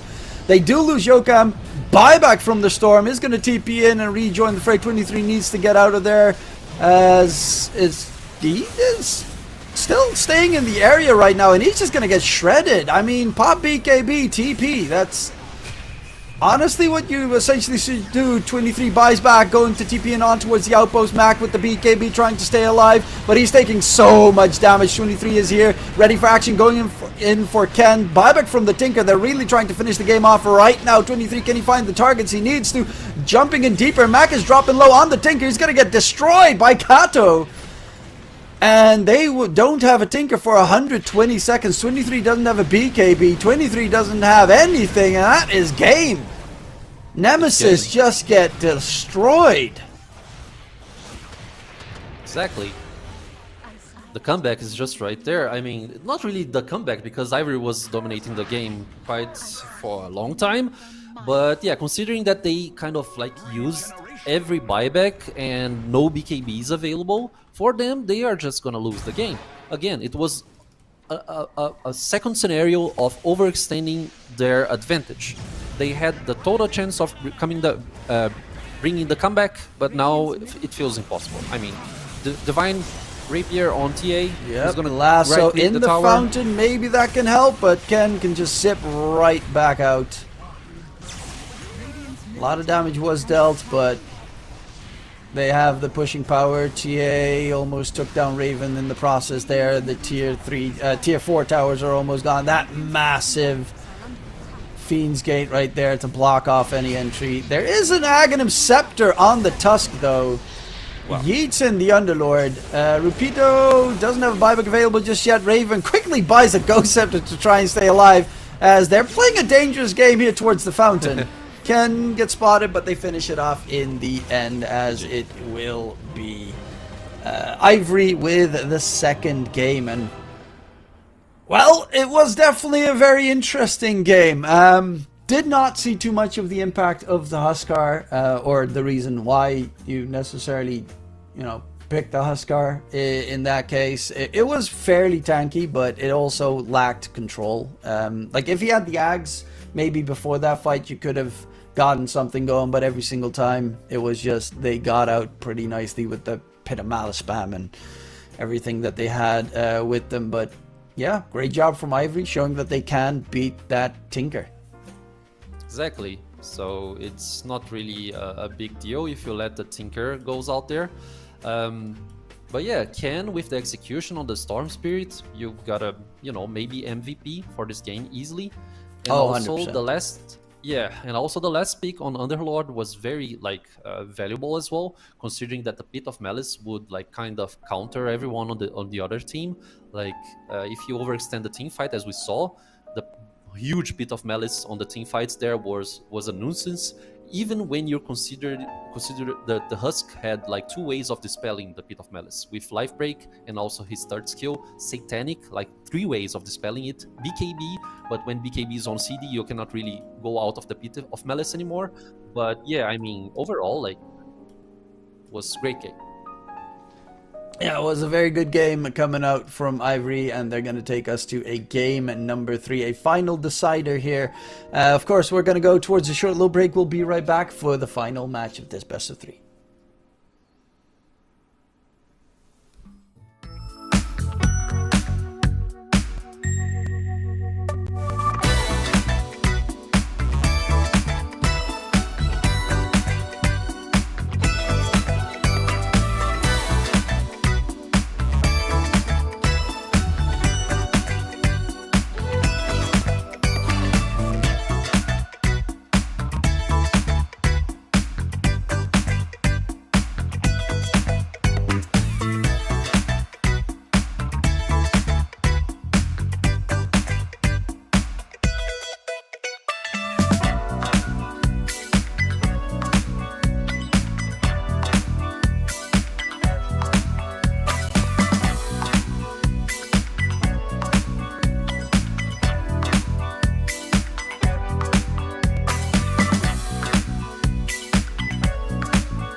Just ask yourself, am I ready for you?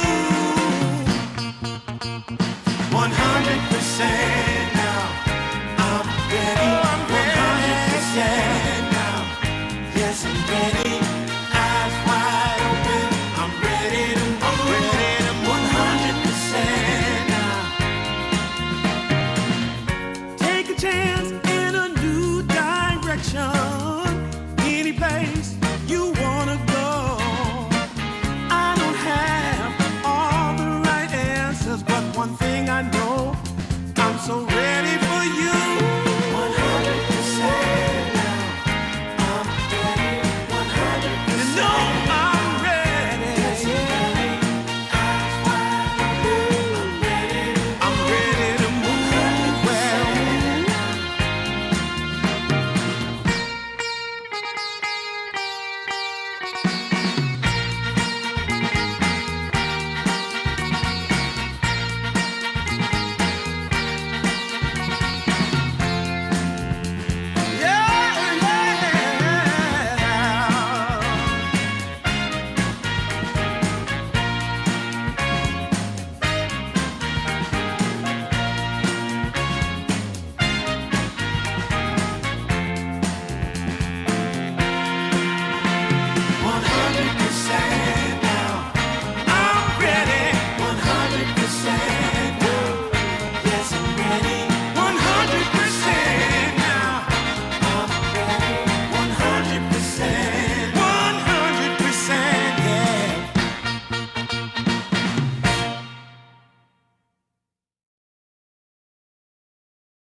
Welcome back, ladies and gentlemen, as we are getting ourselves ready for game number 3, the decider here between Team Nemesis and Ivory.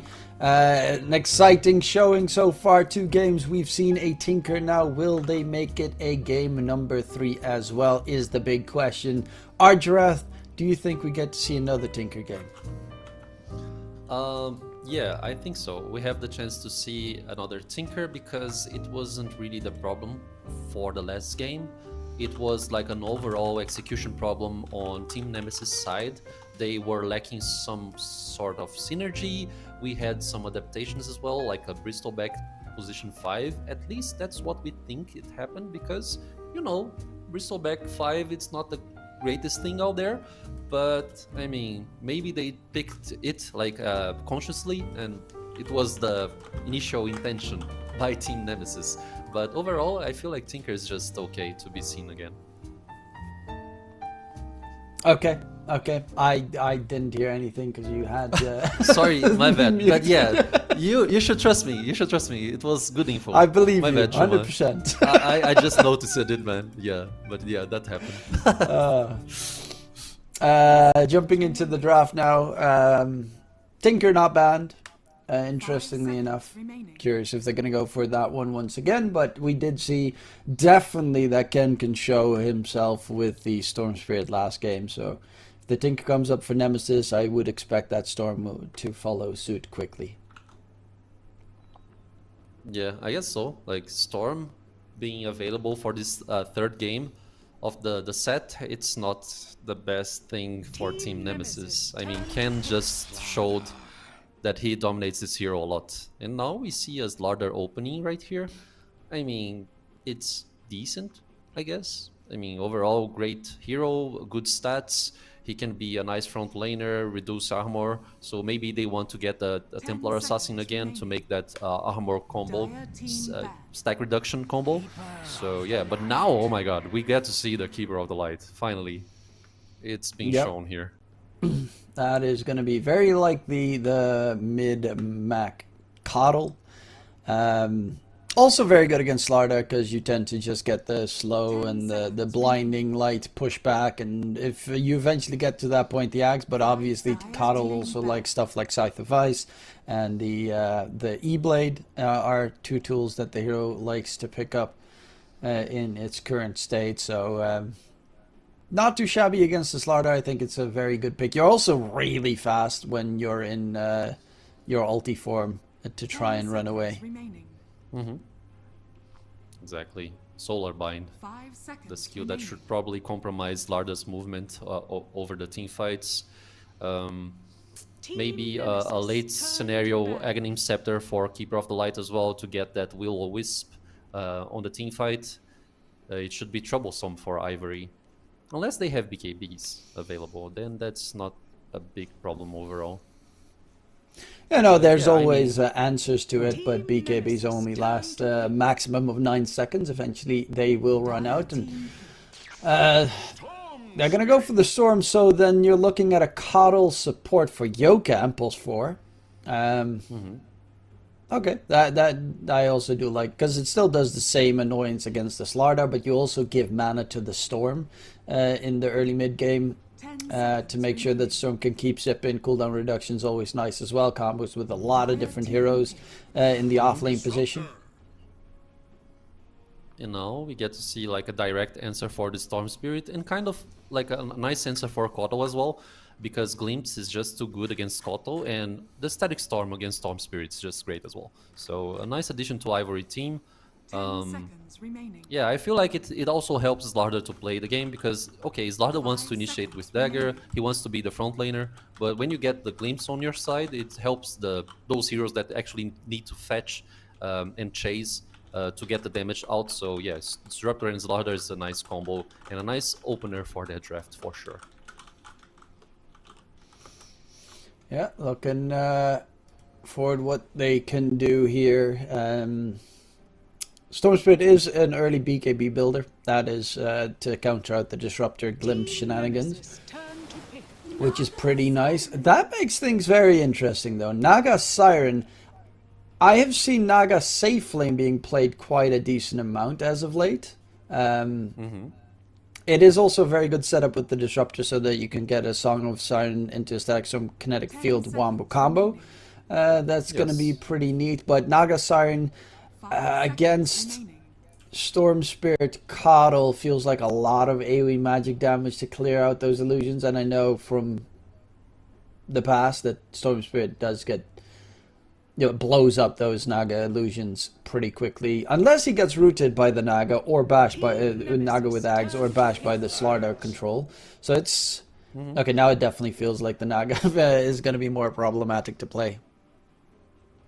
I agree with you. This Axe here can withstand Naga's damage and also Disruptor damage as well. Because if you're going to play a core Naga, if I'm not mistaken, you don't get the Deluge ability, right? No, you get the other one. And yeah, and Riptide, I mean, okay, armor reduction against Axe, it's decent, but it's a tanky hero overall, and usually you have Coddle by your side just covering you to illuminate. So yeah, now with a Templar Assassin showing up, maybe it's a Templar Assassin HC. Yeah, it should and be. Like, yeah, because you don't really want to place TA mid, right? Naga in TA feels like a wonky kind of power spike scenario.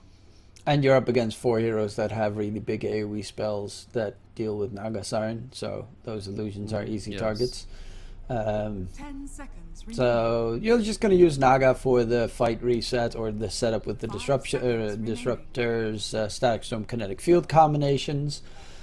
TA Slardar as well as a duo, a lot of minus armor, very quick Tormentor take and Roshan take. Building tower push is okay. Team Nemesis has 0 objective strength on their side. They're not good at Tormentors, towers, or Roche so far.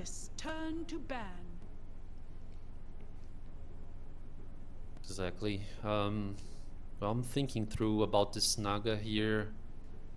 Even if they place Disruptor as a support 4 to play with Slardar, I don't feel like Naga is gonna actually be a useful support to help TAs achieve her farm. So overall, we have some sort of tricky situation here for the laning stage, because at the same time, if you place Disruptor as support 4, you suddenly have to deal with the HC, which we don't know which one is gonna be, but you also have Crystal Maiden with the first skill that can really disrupt the game, you know, like disrupt the laning phase with the Crystal Nova shield that you apply on your HC, and also the skills that Crystal Maiden can get over Disruptor to fetch kills and, you know, dominate the lane. So yeah, I don't know, the draft here, I'm very inclined towards the Team Nemesis side. We get to see a Huskar last pick for Ivory. What do you think about this? I mean, laning wise against the Storm, it's pretty solid. You could technically also put it in the safe lane, put the TA mid. Both work, honestly. But I would assume it's going to be a TA safe against the Axe with the Huskar in that mid position, as Axe level 6 against Huskar means you just walk up to him and you dunk him most of the time. I mean, Huskar, you know, it's also a statement against Team Nemesis. Last game, Team Nemesis played the Huskar. They did not win with it this game. Are you going to throw your last pick safe lane in to try and counter the Huskar? Which means that you probably leave the TA open in that regard. Unless you go for something like the Drow, which I've seen a lot more Drow being picked up as of late. It is not that, like, it kind of, with the hypothermia, the Aghanim Scepter really good against Huskar. Laning wise against Slardar, you're very strong. TA a bit less so, but TA has a problem with getting on top of you as well. So I wouldn't mind if they went that route. Why? Okay. I mean, yeah. Storm HC or Viper HC? So it's Storm HC for 23 Savage.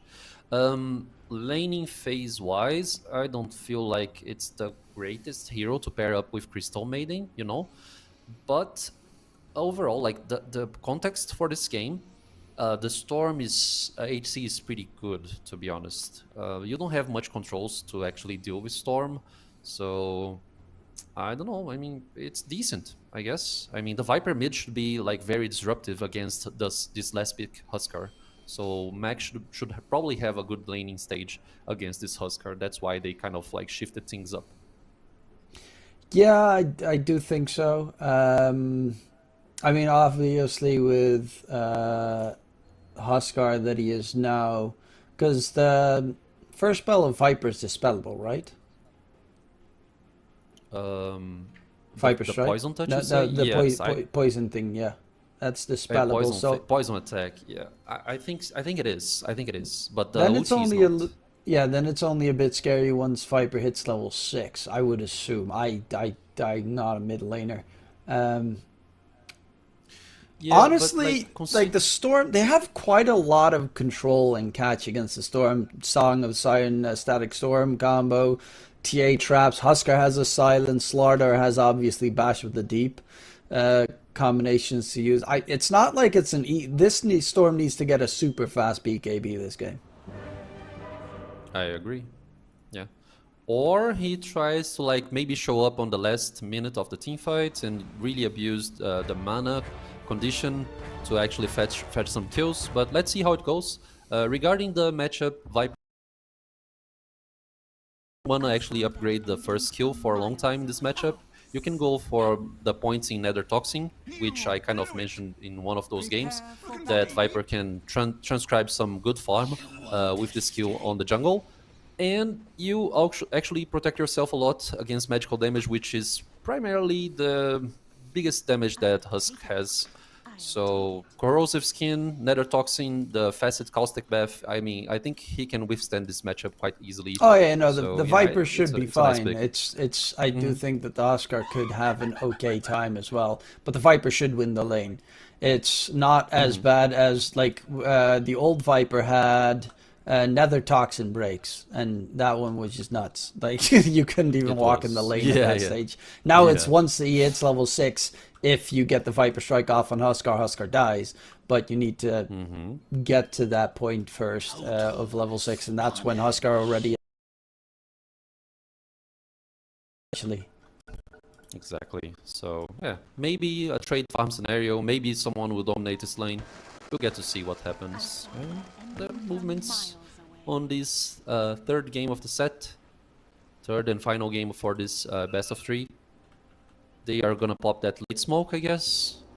And I have to say, man, like the addition of actually being able to pop the smoke on the backpack, it's just very great for supports.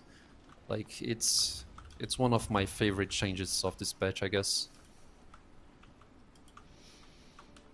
Yeah, same. It was always annoying that I had to swap it in, swap out, and at one point in the game, like currently Disruptor already has 6 items in his inventory, but that for support you lack spaces for your wards. Then you have to swap in your wards out to get your smoke in, and then swap those around the entire time. It was a pain. It was very obnoxious. I do like the quality of life change that they added in. Yes, exactly. They are gonna contest this. Torpedo. It's 3 bounties for the Dire side. As Torpedo manages to steal the one from 23. I've seen some very successful storm safe lanes. I've also seen a lot of bad storm safe lanes. It's a hero that can really crash and burn if you don't get a decent lineup behind it. And I think a lot this game is going to rely on Raven on that axe getting a good jump. I guess so, for most part of the game. But at the same time, you have like Coddle to help Storm, and also Crystal Maiden with the Aura. I mean, it's not gonna be the hardest Storm Spirit game to play, in my opinion, due to these facts. Oh, you can Okay, be and they body are blocked. quite... Yeah, and they are abusing a lot, Oh. right? The fact that they are double range heroes. They are just like printing out so much. Hero to try and win a lane, as the outgoing damage from Disruptor is pretty weak. Obviously, the Glimpse combination with a hero that really gets control in is huge, but Slardar needs a couple of tools to be able to make that happen, and then you have to also deal with Crystal Nova giving you a physical absorption shield. Frostbite's also going to be coming in later as well, so you can't even right click while you're standing next to the enemy. Essentially, it's a stun for all practices against the Slardar.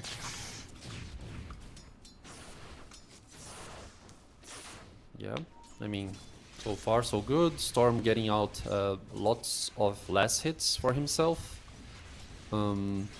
Mac against Ken here in the middle lane. I mean, even matchup for now? No. Yeah, kind of, because Viper is gonna get the creep wave under his tower, so he's able to get some blast hits, unless he gets denied, which was the case there. But so far so good for both sides. And he popped the Berserker's blood right there because he was taking a lot of damage. Yep. Add in more dispels for there. He's going to take a lot of damage regardless, as Mac is bullying Ken all the way back. And Ken might be first blooded here, going deeper, forced to pop the Fairy Fire to just try and stay alive. Yeah. Nice use of the Fog of War there to actually, you know, counter this Viper aggressive play. Otherwise, depending if he missteps a little bit, he would be dead. Like, he just needed a little Viper bit more vision. Yeah. Did also miss a couple of creep kills because of that chase. Like, the entire wave, he got none of those creeps trying to bully the Oscar. And then, like, it's nice, but it doesn't help. Oh, and now Mac gonna get gone on by Ken with the rotation of Drake. As Mac is going to die. They do manage to get the counter kill, but that's a good rotation coming in. And Mac is on 8 last hits still, because he's trying to kill off this Huskar so aggressively. Exactly. So, well, thought there by Ivory. Nice adaptations. Can he die though? Can he die? Oh, this is nicely done by the Crystal, but Mac cannot reach. And that is just going to be Ken staying alive. While they lose 23 in the bottom lane to Rapido solo 1v1. That's not good. I mean, a lot of XP going towards this Slardar. I mean, I bet 23 Savage just tried to calculate everything on its limit, because we get to see Slardar with around like 10% HP. But then he's gonna use this solve here, and he's gonna regenerate everything, while the creep wave is totally under his tower. So for the next like maybe 1 minute or so, Storm's gonna have a little bit of trouble to farm, so they need to retreat the lane if possible, which is what he's trying to do right now. Yeah, Ken in the meantime in mid, he's still taking quite a decent amount of damage from Mac, but Berserker's Blood is quite a decent spell. Keeps you pretty survivable there with the heal, but also the magic resistance for the time being until Viper hits level 6. But as we saw from that previous gank in mid, Viper is about half a level behind the Huskar as well, so Huskar will get his level 6 before the Viper, and that could actually mean Viper dies with a life break jump in, as that is a dispel, and then he has Berserker's Blood as a secondary dispel. Kato taken down top lane by Yokam. Trick is trying to catch up to the Coddle, as the Coddle is going to go for the TP away. Glimpse, just a split second too late there for the catch on the Coddle. Yeah, and if they actually saw the Disruptor's TP, they are gonna probably adapt the X positioning here, which gonna leave Rupido, as we see here, on a dire state, because, you know, like 2v1, you don't really want to leave Slardar alone for a long time. The solo kill that he got there, okay, it was totally his merit, but like on this situation here, that he is totally like 2v1, he won't withstand the damage. So they need to like help this Slardar as soon as possible. Yeah, they rotate to 2 heroes down. Naga also has Ensnare. They're going for 23. Bash comes in, Slithering Crush as well. 23 doesn't have a disengage. He's trying to pump out any damage he can onto Rupido, but 23 is a goner. Crush down, Rupido gets the kill. And that is another death for the Storm Spirit. 0 Galvanized stacks, Pepe hands. Yeah, Pepe hands, totally. I don't know, I felt like CM, she just left Storm's side there, because he was trying to contest the power rune from the minute 6. But then I feel like the map is not being read properly by Team Nemesis, and this is clearly a problem. This can actually stack up so much net worth advantage and also XP advantage for Ivory's side. They need to watch out. Yeah, Mac forced to go back to base. Huskar, in the meantime, still almost a full level ahead. And the Viper is just going to try and farm up some jungle camps so that he at least can get his level 6 and maybe face up against Huskar, who does have his shield rune, so that's why you don't want to be in that area. Teehee, in the meantime, scouting out that the Radiant are creating some stacks with the Coddle. So that is important information there if they manage to steal. They have a TA. Once he hits level 6, you could very easily steal the neutral creep camps. Yep. And honestly, the Usually Radiant steal doesn't that. even have a good creep camp clear. Oh, drag back on the axe. Huskar jumping in, and this is going to be a rotation probably towards the triangle. Yeah, they're looking for some money.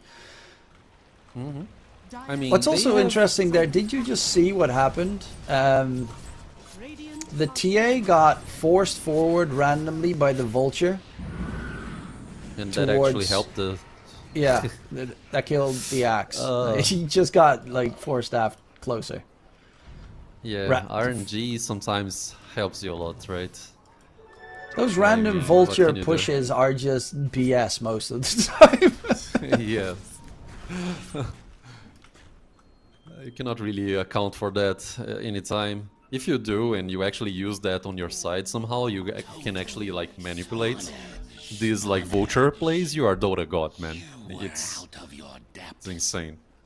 But yeah, I mean, they stolen some stacks there. Ken has DD rune and almost armlet up, so he can try to, you know, apply some pressure here over the mid tower.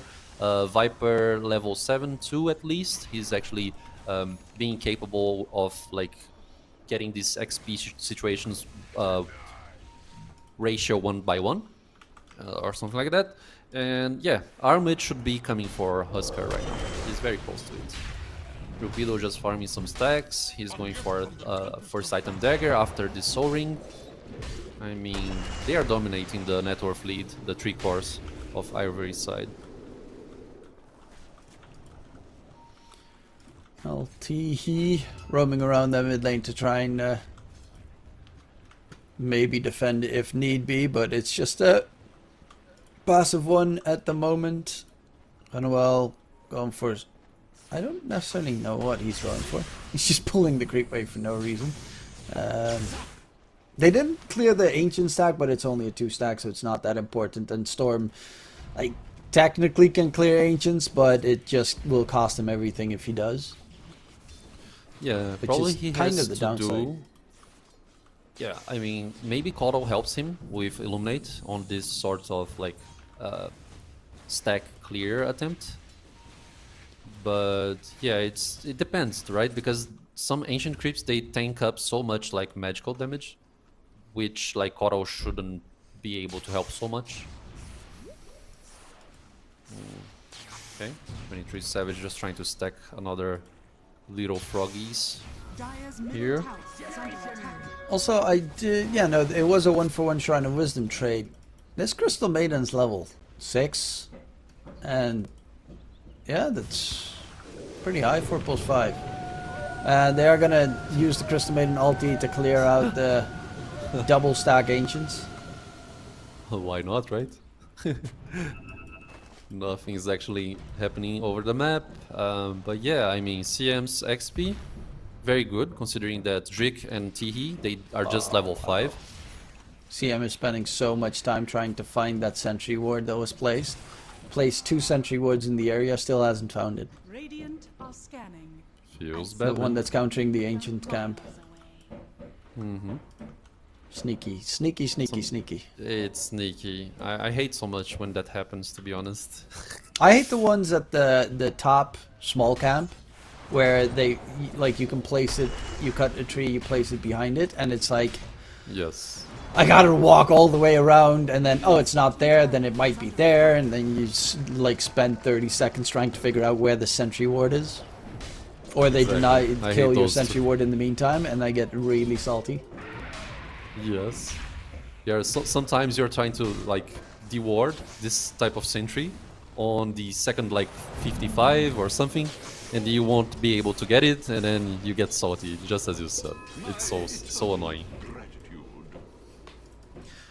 Well, Viper is done with the boss, so he does have that global TP. They still are not getting any ancient creeps in their triangle. Both camps are still counter-warded. That's remarkable. Really well done by Ivory to make sure Axe can't farm in those areas. They finally find the ward position. They had to use the courier to spot it out. But it's again too late as the ancients haven't spawned in the meantime. Yes, they lost quite some time. Teehee is walking behind the enemy's tier 1 tower bottom, and that's a quick kill. Crystal ulti even on top. As we'll give both them a teams showing. essentially are trading farm. Like, you don't really want to go over aggressive because, you know, even though you have glimpse to help you on fetching some kills and executing the chase, you still don't have the dagger on the Slardar, so you just need to wait it out. But like, on these sort of games, you sometimes get in a bad situation because the power spike from the opponent team could be better than yours on this sort of trade farm scenario. So yeah, let's see how it goes. They bought a smoke because the dagger is just out for Slardar, so this might be the time, the momentum that they need to actually do some plays over the map. And also, it's like XP time, so maybe smoke towards the XP side of Radiant side. Let's see. Rapido making sure he doesn't show that the courier has his blink dagger yet. Clearing the creep wave and now picking it up. Could be a nice move going forward to get that quick catches, as they might not expect the blink dagger in business. Meantime, Ken is close to his level 12 as well. 23 is just a little bit ahead of Rapido in farm. Oh, they will find the axe of Raven. Leap forward. Wow, that's a long life break. Jump in, and Raven is actually going to kill off Ken. They will lose 2 in the process. 2 cores are down. Nagasan's going to get dragged back, and they're going to make that 3 kills for Team Nemesis. And did he just like try to toggle with Battle Hunger on him? Yeah. I don't know if it was Battle Hunger because he probably died said that. He but died it to was the Nether Axe. Toxin. Yes, like the Nether Toxin on the ground kind of like miscalculated everything for him. And then suddenly the axe just spinned and he died. I think that's what happened right now. I thought he was out of range of the spin, that's why. Although he wasn't. Maybe it was the Battle Hunger. Maybe you're right about this, but I'm not sure about it, to be honest. That's what It felt like he was should have been out of range for them. Maybe he was just on the edge. But it felt like, I was like, he's very far away. He was on the high ground, Axe was on the low ground. I was like, does Axe have Blade Build? No. And then he died. Exactly. Well, that backfired a lot. It was the dagger reveal. They had a nice intention there to actually contest the XP outpost for the minute 14, but you know, no. We get a small lead, net worth lead for Team Nemesis. Storm's actually going for Ghost Scepter. I mean, he went for Ghost Scepter first item here, second item after the Kaya, which is very interesting, to be honest. I mean, they have a lot of physical damage on Ivory's side, so even if he get like a nice static Storm and he has plenty of HP, he just needs to pop up the Ghost Scepter and he will probably survive. Interesting enough. We have Dagger on Raven. They want to set it up. Yep, they're walking in. Smoke breaks. Drick gonna get jumped here, zipping forward. Disruptor gonna get dunked on, and a quick kill comes through. As that should be the tier 1 tower secured for Team Nemesis. Taking the net worth lead, zipping in on towards the Naga. Doesn't have the song for another 25 seconds, but at least he denies the arcane rune for 23. Yeah. 2 clean kills for Team Nemesis. this can actually build a lot of momentum. We see the power play here, which is Jokan giving mana to Storm Spirit. That's a very nifty combo that you can actually have on your Dota 2 matches. Oh, he also has they are Holy just making- Locket on the Dire's middle coddle. tower is under attack. I mean, it's good enough, considering that maybe with Storm Ghost Scepter they won't have like enough magical damage to kill him. So if he gets caught on the Static Storm, suddenly you use the Holy Locket and he shall be alive over this like kill attempt. I like it. I'm not very against it, to be honest. I like it. Yeah, it's It's more either that or mana Glimmer, you giving. know? Yeah. Also that. I mean, it's either this item or Glimmer Cape. Force Staff is not so good against the Disruptor if he lands the circle thingy, which is the kinetic field. So yeah. Nope. Torpedo spots out the Crystal Maiden. Didn't have Blink Guessing the available. Crystal slowed down. Kato walks in though. Axe Call onto 2. Going in Oh, for Slarda. nice. Crystal Huge. ulti nearby as well, but Kato gets the Blink away. Zip in onto Rupido Slarda. Drop in low. The break is there, so he can't even get the Bash of the Deep going. And he's going to get taken down in the process. So a great call coming in from Raven. It's kind of surprising that the TA still managed to blink out of there. Yeah, not enough damage to actually break the refraction charges. They're trying to get a catch. Glimpse comes Oh. in. Control onto Yokam, actually. I kind of expected them to catch 23. Same. And he had the target, right? But they actually went for the Coddle. And to be honest, why not? Like, it's a elusive hero, the Storm. He can actually dodge the Glimpse if he has mana, enough mana. with Oh, no, the, no, he can't. That's ultimate. why Disruptor's really good. You can, like, you get Glimpse no matter what. Yeah. Radiant's middle On tower Storm. is That's why you can even catch him while he's sipping.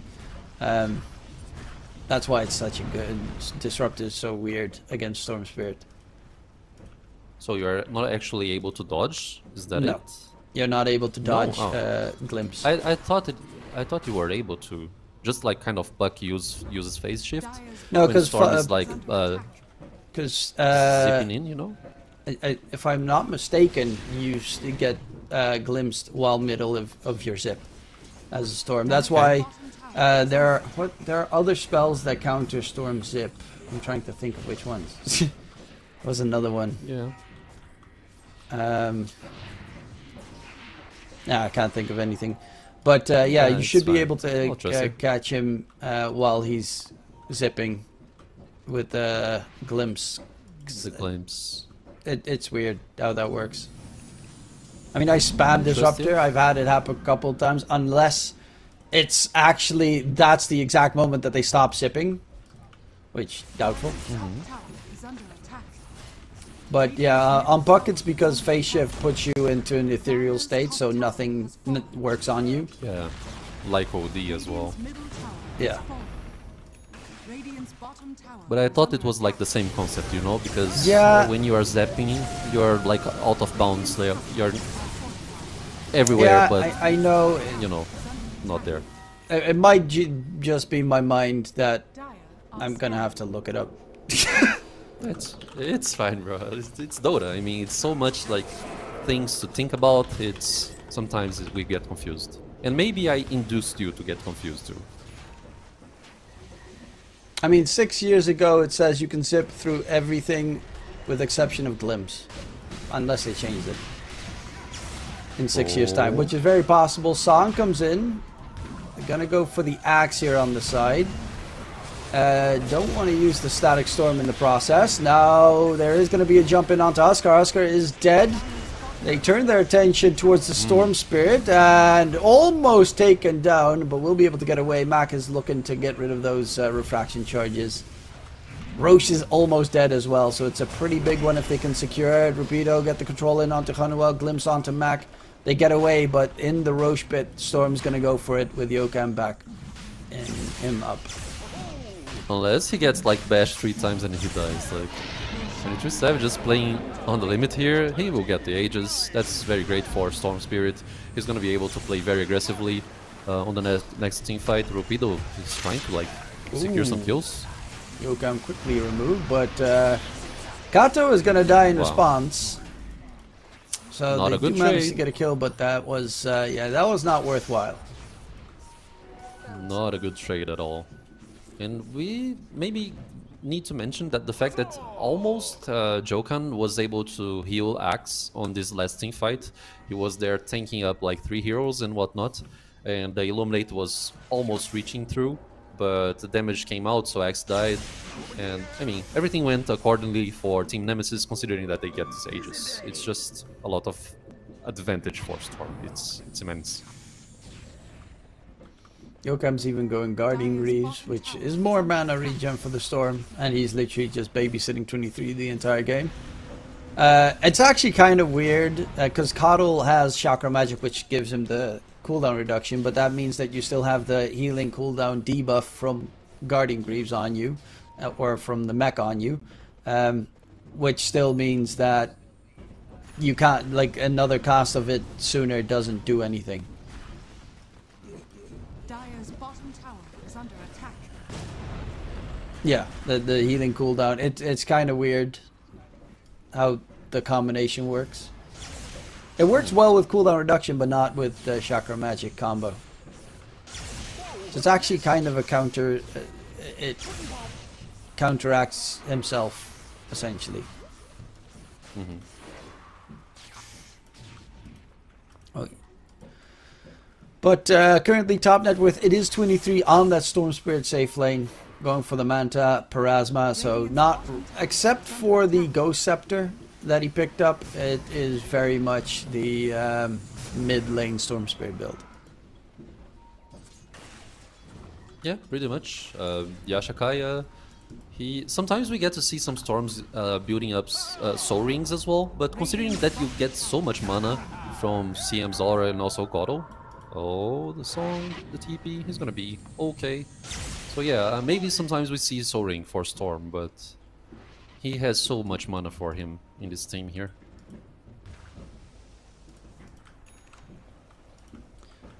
Yeah, Huskar's got, Radiant's I bottom guess, tower Hurricane is under Pike attack. flying out right now, but no BKB coming up on the Huskar or the Ags just yet. Scanning. More of a right-click build. Blink away to the side, and there's the Axe Call. The moment, the split second he tries to go for a TP, Ken's gonna get caught. And did do a lot of damage to Raven, but it really does show. Oh, Drick dies in mid as well. They're gonna go for 23, but he's gonna be able to get the zip out of there. Yeah, it does really show that the Huskar needs a BKB. Like, if he has a BKB there, he actually kills off Axe and probably goes for more. Dire's bottom tower is under attack. Dire's bottom tower has Because Yeah, Blade Mail I is mean, such he a pain for him died. to deal with. Exactly, he died for the Blade Mail there. The Burning Spears, even if you are not in range of X, if you don't have the BKB as you mentioned, you're gonna get blasted, so... Very hard game right now for Ivory. I mean, the net worth advantage is not so huge, but I feel like for the time being they cannot really do anything, especially with 23 Savage Ages, you know? So it's hard right now. Radiant's top tower. Kaya was dismantled to get the Manta. Now we are going to see probably this Parasma being brought by 23 Savage, so the damage output is gonna be a little bit more higher for this Storm. Yeah, and Well, speaking Top of Storm, he does TP in, has the Aegis still for another 40 seconds, so they don't want to fight for that one. They're going to actually smoke up, head into the opposite direction, knowing that Storm's not there. So they're going to try and make it a man advantage position for a fight here. And the Coddle of Yokam is the one that gets spotted out. Ken charges forward, Sackstorm Connect Field onto 2. The target here is the Viper, and the side blades hit the back end. That is 2 kills.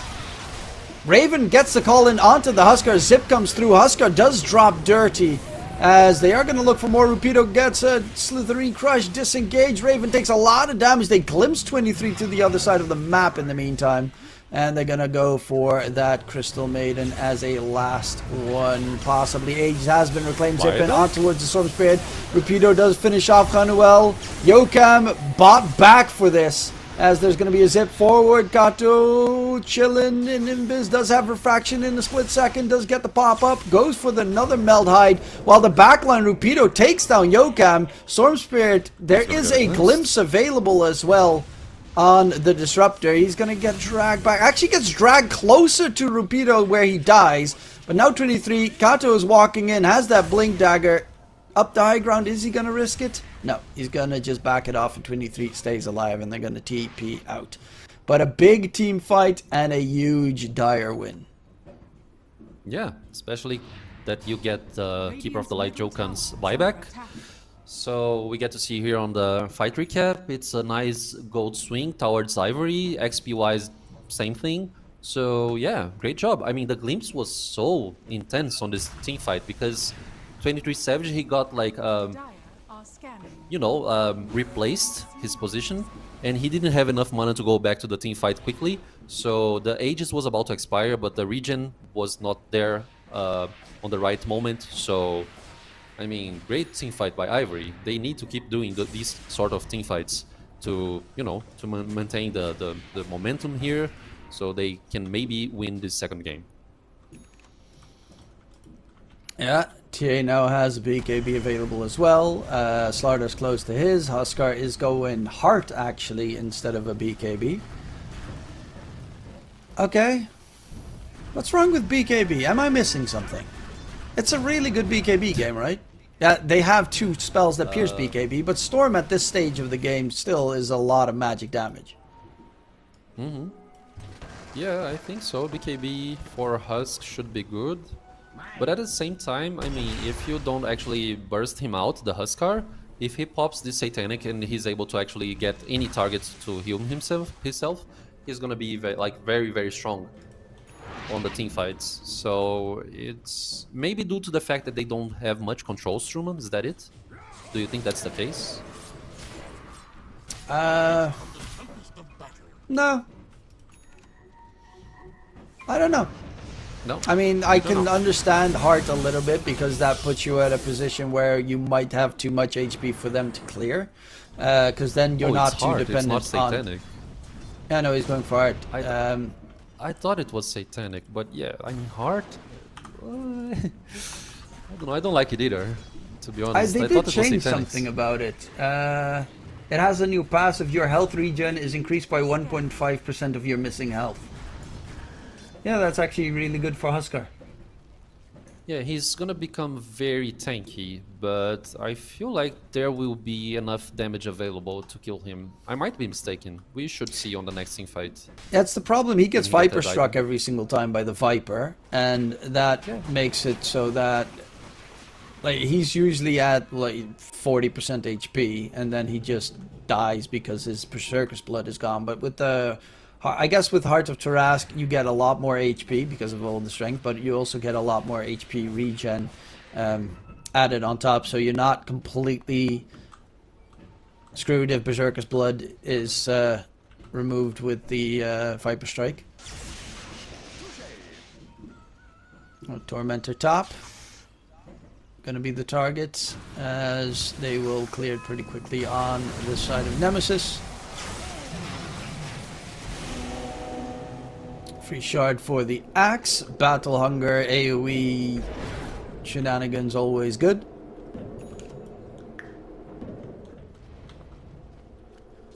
Okay, they're going into the Roche pit. They do take it down very quickly with the minus armor, with the TA. And it's already gone. Zip in, comes in a little bit late. Almost gets caught there by the Slithering Crush. They're gonna glimpse him while he had no way out because Manta was on cooldown, and now he's actually going to be saved on 23 Savage. Song of the Siren being used, the BKB TA, he's trying to disengage. BKB is about to end, and they're going to let the TA die. But yeah, that glimpse saved 23. He had no Manta. He was stuck way far from his team. They could have just dove him there. Yeah, I mean, they fetched the TA, which is something at least for them.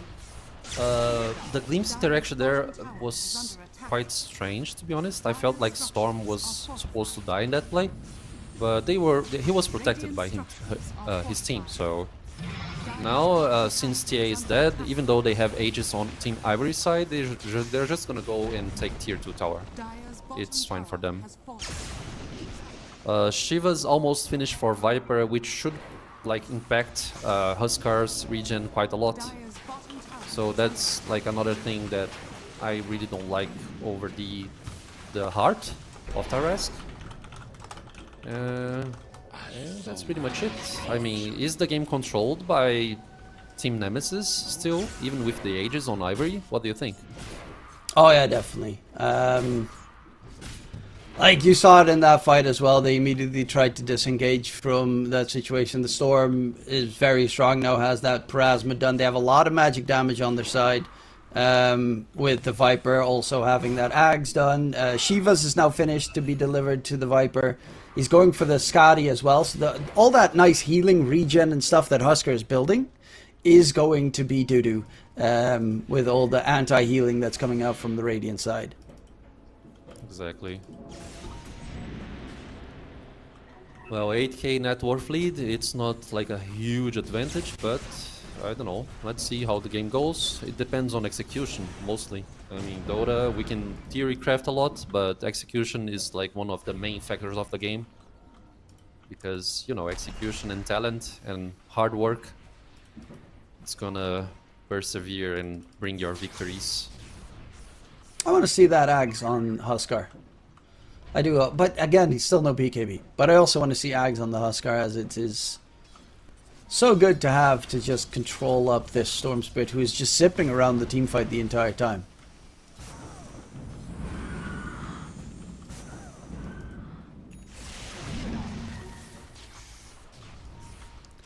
And, well, this TA going for the Hurricane Pike. He wants a little bit more mobility instead of finishing up that Daedalus.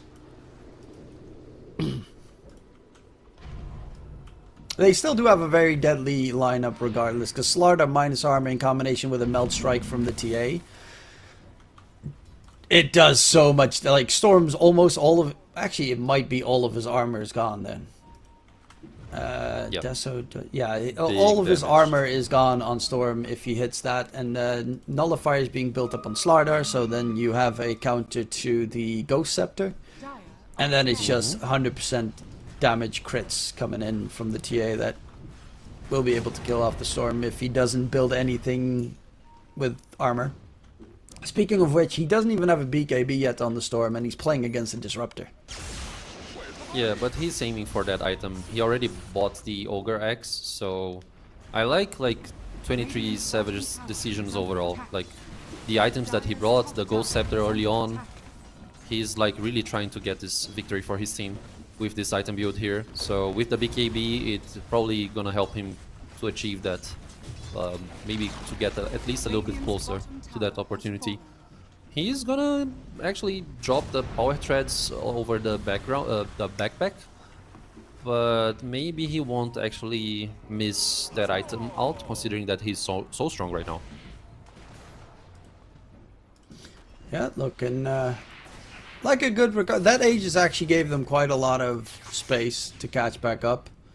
In terms of net worth, it's still a 6k mark or where they're at. In the meantime, Yokam on that Coddle is of course a very scary hero when it comes to late game potential.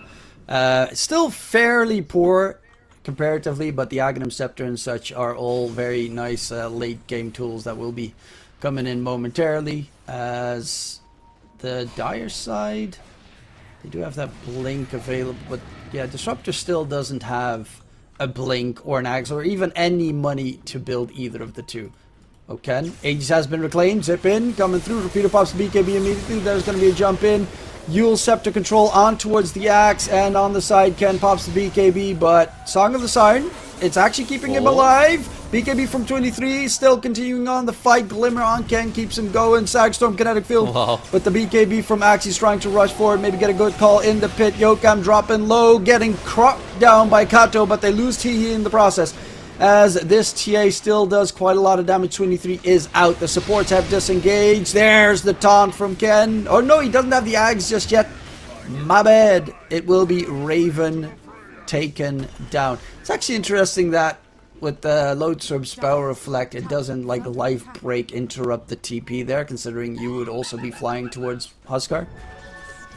Yeah, I understand what you're saying, but it's not a skill that actually roots or cancel, you know, any sort of like channel. Oh yeah, things, no, so- in that regard, I agree, but it's also because the Loadstorm Spell reflects it, so you cast it on the enemy at that stage, and I would just... Can you TP when you're in the middle of Life Break? I don't... Yeah. I That's guess weird. I guess so. That's one way to see It technically should interrupt the TP, based on how it would make sense that you're casting the same spell. Trying to make sense out of things in Dota.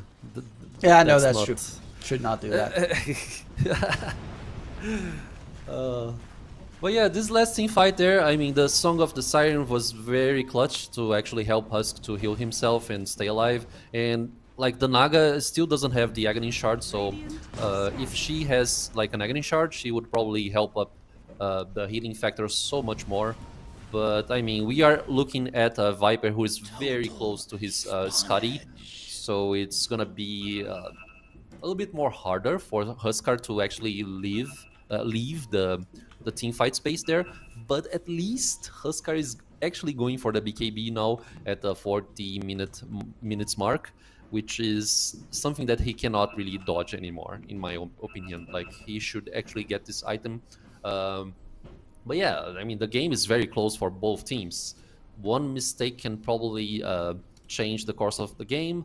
23 Savage, he's not saving buyback, and he actually is marking right now a nullifier because of the probably Hurricane Pikes that we see on TA and also Husk. And that's pretty much it, I guess. Maybe you want to dispel the barrier from the pipe as well with the nullifier. And you also get a plus armor, right? You can't really? Wait, sorry. Which barrier? The pipe. The You pipe? can't remove. You can't purge pipe buff. I thought you could. I know. They even made it worse with the now you can't even purge Crimson Guard. So that's why those two items are stupidly strong in most Very situations. strong. Yeah. I'm actually kind of interested why he's going nullify necessarily. Because, okay, yeah, I guess against the Disruptor Glimpse and the Glimmer Cape and Yule Scepter, it's really good to have. Because Hurricane Pike actually, you can still Hurricane Pike away when you're nullified. When you- Because if you use it on, if you Force Staff yourself, it counts as a buff to yourself, so that removes it. But if you Hurricane Pike an enemy, it's a debuff on them, so you still push yourself away. Yeah, probably for Disruptor then. And it's so many things to account for, right? Like, it's very hard to make this decisions here. But overall, like, the extra armor for Storm as well, it's not too shabby. Like, you get an extra armor here, which is like one of the main points of Ivory game, the armor reduction. But yeah, to be honest, like, I really thought you could dispel the pipe. And yeah, the more you know. The more you know. The more you know. But yeah, Nagasari now has a, Blink Pipe. He's going for Refresher as well, so you're going to have double Song of the Siren. Disruptor is finally starting to build up in towards the Aghanim Scepter. He actually queued up that he wanted to go for a Scythe of Ice previously, and I was like, bro, what? That's nuts, especially considering you have Song of the Siren. Like, that fight previously, they had a Song of the Siren onto 3 heroes on top of each other. If you hit that Aghanim Scepter, Static Storm, Kinetic Field, they're all dead. It's just easy team wipe. Pretty much. Ken does have that BKB, as you mentioned. Curious to see if he's going to go for that Aghanim Scepter afterwards that he queued up previously for some more control. And Raven's just been very has had a couple of good catches this game, but last couple of fights and such been falling further and further behind. Yeah, I guess so. Especially when his BKB is not up anymore in the team fight, he loses a lot of power and gets kited. Jump They wanna in, contest going the in power for run. Hurricane Pike push back coming through. 23 is going to go for the zip onto the TA. BKB versus BKB fight. And they're both going to just dip out of there. Root onto the Viper, gets dragged back. He doesn't actually have a BKB static storm kinetic field, and they're going to hold the Viper in place. Jump in by Ken and the Viper. Can he stay alive? Raven with the taunt, trying to keep his teammate alive. Mac is healing up so much, still alive, full HP on that Viper in the meantime. As that Viper doesn't take anything there. Song of the Siren comes in. They're going to go for the control onto the Storm Spirit. Root him up. He does stay alive a little bit with the Ghost up. The Nullifier comes out, but he zips out to the side. Buyback from the Axe. He's back in action. Gets a call attempt coming in. Taunt onto the Huskar. He's taken out, but they do glimpse him back to the Radiant base. They finally get rid of 23. Rapido with the blink dodge coming in. Kato has a blink in a split second and should be able to walk it off, but buyback coming out from the Husker here. They really want that Roshan. So maybe Storm gets the mirror effect and also buybacks here right now. I feel like that's an opportunity. Depends on the vision that they have on Roche Pit. I but mean, like if they force the buyback, it's like 2 cores buybacks being used. Like considering that Raven used his one as well. yeah, I think Oh my god. Oh, they are gonna go for the defense gonna play happen. here. But Roche's already dead, and they're too late. There's still a cheese in the pit as well. Ken not picking it up at the moment. Zip comes through. Do they get the control in? They do lose the Naga. But they have the cheese on the TA, they have the age on the Husker, they have the refresher on the Husker. They get out and force out a buyback on 23. Now Raven and 23, no buybacks available. You catch that Storm out once more, and that's game. Yeah, I mean, it's a lot of resources on favor of Ivory's team. And I don't know what... That Viper spell lifesteal from Vampiric Enchantment was nuts in the fight. Oh, Rapido misses his Slithering Crush. Zip in from 23, going for the Disruptor. As there is a leap in from Ken, going for 23 for BKB. Zip out of there. They lose one. Glimpse comes out, drags back Yoka. Mac is still trying to go for the man fight here, but the Huskar is going to be just fine and dandy. They don't want to lose that Aegis, as it will be no buyback available on the Viper. 180 gold off the mark. Oh. Radiant's top tower is under attack. I mean, I don't think 23 Savage can actually cut the creep wave right now. They have Glyph available, but they need to use the Glyph on the tier 3 tower. And it's pretty much like checkmate scenario, probably. Oh, 23. Storm. Oh, he's the dead. bash stun He's lock. dead? Is it enough? It's Disrupted not. didn't The get Glyph's in range not for gonna the connect. glimpse. Yes, I mean, very lucky. Otherwise, he would be dead, pretty much. Structures are fortified. Dire's bottom tower is under attack. They also have Refresher Shard on the Naga, so they have double Song of the Siren available. Radiant's middle barracks are under attack. And they're just going to try and mow down the entire Radiant base. Yeah, they're... In terms of buybacks, the Radiant has a buyback now available on Viper. Which is going to be used immediately to try and keep Raven alive. TP in by Mac, zip in deeper, going for that Disruptor catch. Song of the Siren comes out, uses himself to stay alive. As they're going to try and back off. He's still in the area, blink out, TP out, and they are out. Dire's bottom tower has fallen. Yeah. The Tree Core doesn't have buyback on Team Nemesis side, so any mistake here could lead to a defeat. And once again, they have the cheese advantage on Ivory side. They have the Aegis. Roche banner wasn't used on this like last attempt to go high ground. Overall, like this ladder, Rupido, he is doing the work. He's been finding everyone almost on the entire game, and like I feel like Raven, he's trying to mirror this effect, like trying to be as much efficient as the Slardar is being right now, but it feels like it's a harder game for this Axe to play, and overall, like Ivory is just bringing out such a nice execution. So hard game, man. Yeah, interestingly enough, the Huskar went for the plus 6 seconds burning spear duration talent, which last game when 23 Savage played Huskar, he went for the other one, the life break damage talent. Just a little difference in builds between the safe lane and mid lane Huskars. Speaking of which, he does have the money for the Aghanim Scepter now ready if he wants to get it delivered. I think he should buy it, to be honest. Like, you don't have buyback on yourself, and the Axe could be very decisive for the next team fight. So you just like go Hail Mary and trust that you're gonna finish the job with your team helping you up. But Storm I mean, has that's my Axe. opinion. That's a big one. That's huge, actually. Yeah, the Electric Vortex being an AOE skill, it's too strong. Especially They with have Axe the behind it vision. to get the Oh. quick catch. Rapido tried to catch 23, but that Observer Ward just gave.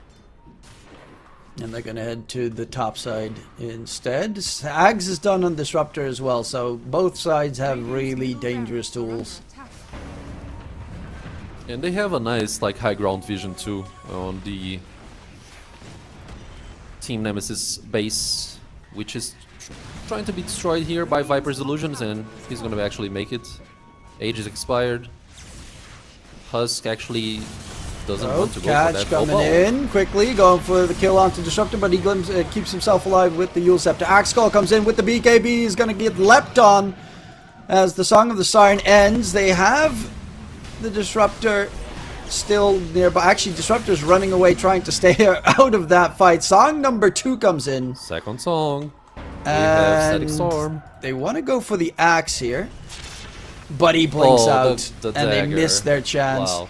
Static Storm is still available. Storm gonna zip in on towards the side. Teehee is found out, and they get a tier 3 tower for their high ground push in that situation. That's all they get. Not nearly enough to actually secure the game or make the pressure hard enough to make Team Nemesis crumble. But yeah, I mean, everything is happening here. The game is very intense. We are reaching that late game scenario that everyone enjoys. Any mistake could bring the defeat once again, especially on Team Nemesis side, which I think they don't have buybacks still. So, yeah. The Electric Vortex as an AoE effect there, as we could see, it's such a strong ability. It disrupts the game so much that Ivory had to pop out like 2 Song of Sirens, and it still wasn't enough, like, to contest the map space, the team fight situations there. Storm 23 Savage, he's trying to aim for maybe Aghanim Blessing, because I mean he doesn't have any slots left, so he's actually marking the Nullifier there. Maybe he wants to drop the Gold Scepter and go for the Nullifier instead of going for the Aghanim Blessing as well. That's one of the options he has here. He's been kept quite alive with that Ghost Scepter. They do have a Nullifier, of course, on the starter, but that Ghost Scepter has actually kept him alive so many times this game. It will get a little bit tougher now with the Huskar's Ags being done to be delivered, as he will now have a BKB piercing taunt for 3 seconds. Also, his cast range is going to increase, which is kind of neat. To add insult to injury.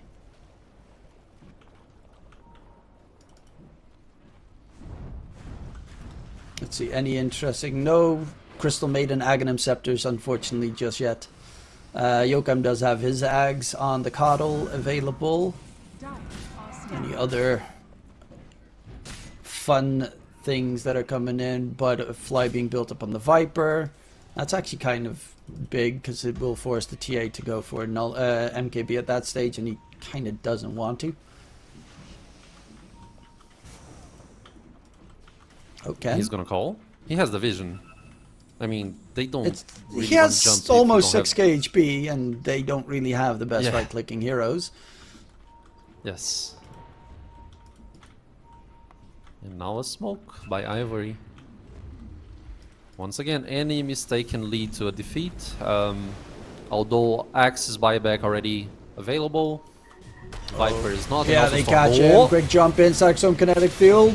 Raven is immediately dead. There's going to be a chase in deeper. 23 fighting up against Kato, but he needs to back off instantly. There's going to be the Will-O-Wisp being obnoxious, but Ken. Oh, Song of the Siren. Zip in. 23? 23 Savage. They do have the taunt as well. Nullifier comes in. 23 trying to stay alive. Silence still. Song number 2 comes in. The song. And actually, Teehee 23 doesn't zip far enough. Does he get away? No, he does not. Oh. Teehee's going to buy back immediately. Ken is trying to stay alive. Raven is dead for a dieback here. Viper is trying to man fight. He's healing up so much on the Viper. Zip him from 23. But glimpse back towards his fountain he goes. As they double buyback on the dire side, looking to continue this fight. This Viper's doing so much work, but Kato is finally back in action. Viper cannot leap himself out of there and will be taken down once more. Zipping, going for the Disruptor. This time the Disruptor finally does get taken down. The taunt is there on 23 from Ken. He's gonna stay alive thanks to the Ghost Scepter once more, as Kato will find a Crystal, but Crystal does have a buyback available. Zipping deeper. Nice mana given by Yokem to get 23 out of harm's way. Oh. But 23, they don't have the Viper there. He's 20 seconds away from his buyback on the Viper. Yeah, I don't think you want to actually waste the glyph here. You just accept the mega creeps and try to like maybe execute the team fight if Viper has the possibility to join the next team fight. But I mean, overall, like very intense team fights that we've watched here. It's kind of BS how tanky this Viper is with just a little bit of lifesteal. Buyback comes in, Storm is caught, and this time he is dead quickly as Mac is trying to disengage. They're going to go for the backline chase as well, as the supports are trying to keep Mac alive. Glimpse comes out, but Mac is man fighting up against the Slider here. Slider is going to get taken down. Leap in forward by Ken, but the Crystal Maiden ulti is on top coming in. This is doing too much damage. Teehee, though, Song of the Siren's trying to keep himself alive. They get the catch onto Mac, but Teehee is going to be chased down and burned down as they keep the ball rolling, keep the game going. Disruptor's going to get caught. Kato is trying to get the damage in, but they're so incredibly tanky. Rapido has respawned with the buyback and rejoined the fray. Raven is up, and now they have that axe call needed if it's there. Mac trying to stay alive. Can he heal up just in time? No, he can't. He is dead. And now Raven has to take up the heavy lifting here, chasing in after Ken. But it should still be the job done here in the Dire's favor. It cost them buybacks on literally every Dire hero.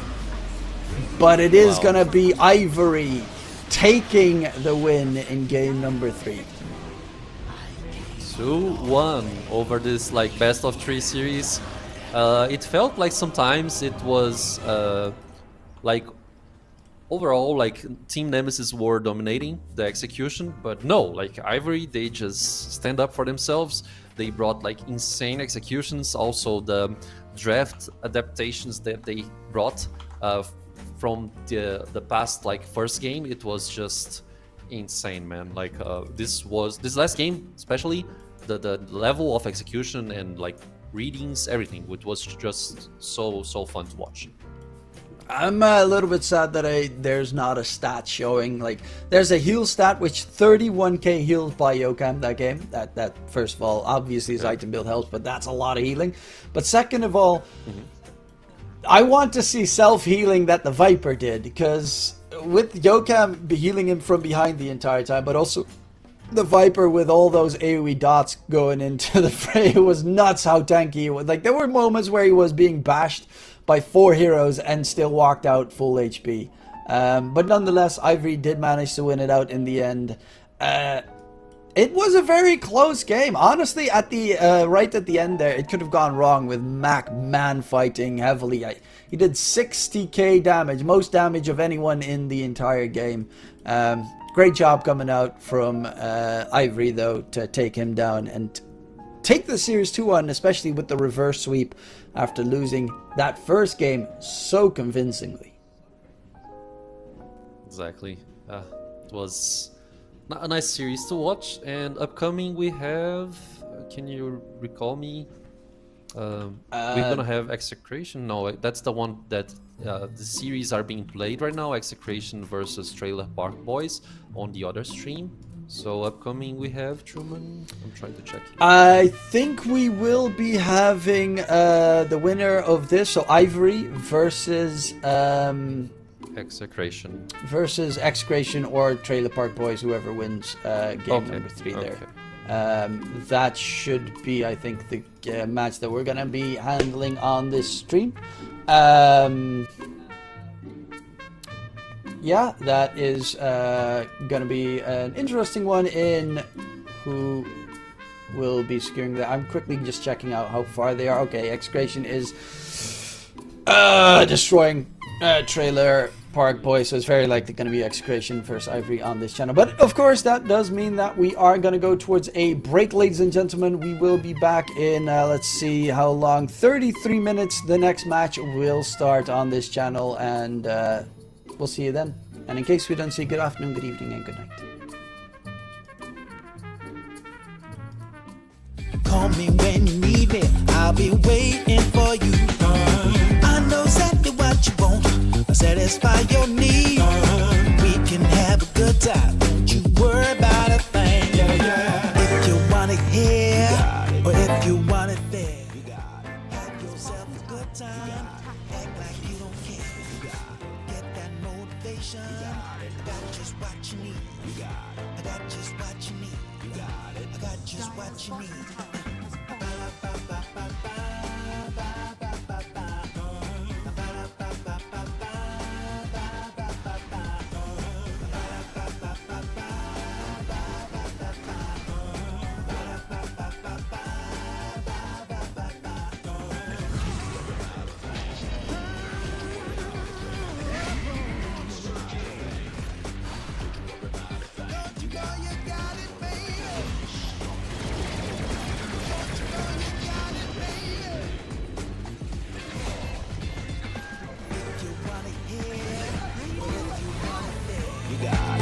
Yourself a good time. Act like you don't care. Get that motivation. I got just what you need. I got just what you need. I got just what you need.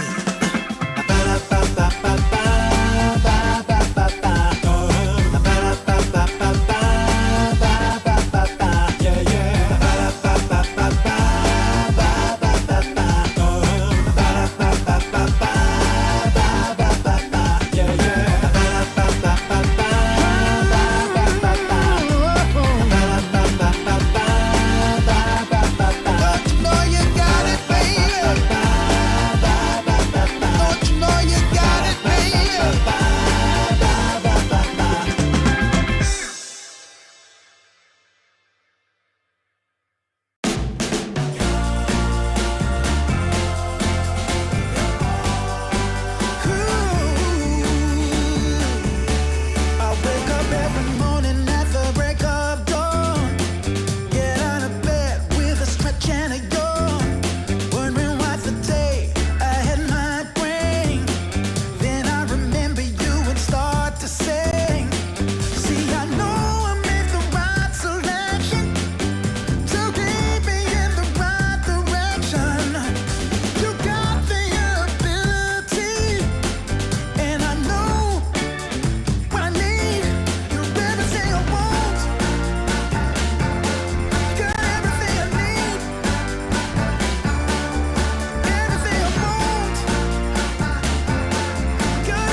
Sure gonna be a cold winter, baby, without you loving around. I will be waiting until you come back home. Sure gonna be a cold winter, baby, without you here with me. Don't keep me waiting, I need your company. Ooh, I know I did you wrong. I'm hoping it won't be too long. Oh, come back. Tuesday, you took my heart and then you ran away. Now it's been 16 hours and 7 days. And now the hardest part is begging, baby, begging, baby. People say it's just a waste of time and we don't get. But I'm holding on and hoping that will be another chance for what we had, what we had. Never gonna be another way. No more windy days. Come back, I'm gonna find a way. Yeah, back to me. Sure gonna be a cold winter, baby, without your loving around. Baby, I will be waiting until you come back home. Sure gonna be a cold winter, baby, without you here with me. Baby, don't keep me waiting, don't you set me free. Baby, pick up the phone. Baby, pick up the phone. Don't leave me all alone. I don't want to be alone. When are you coming home? Please, come on back to me.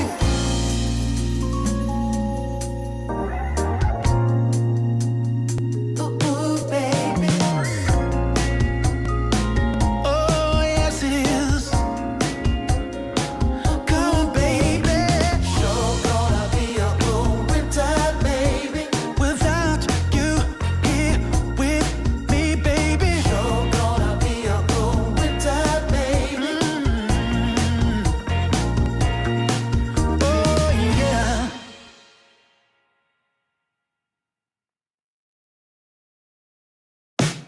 Sure gonna be a cold winter, baby, without your loving around. I will be waiting until you come back home. Sure gonna be a cold winter, baby, without you here with me. Don't keep me waiting, I need your company. Ooh, I know I did you wrong.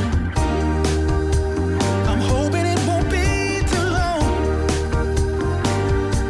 Oh, come back. Tuesday, you took my heart and then you ran away.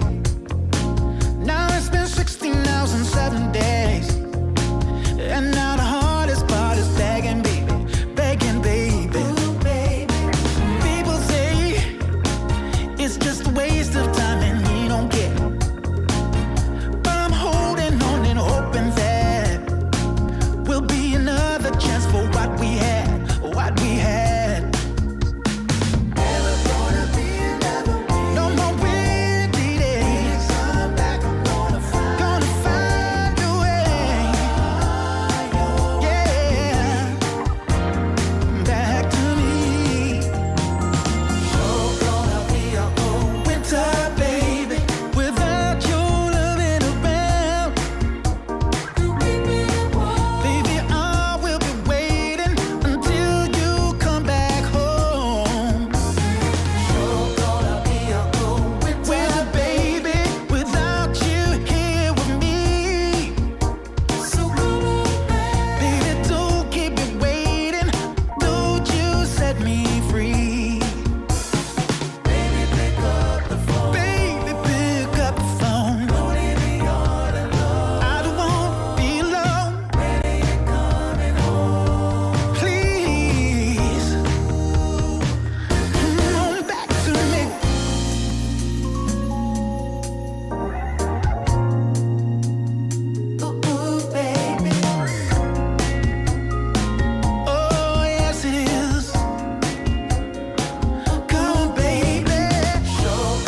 struggle.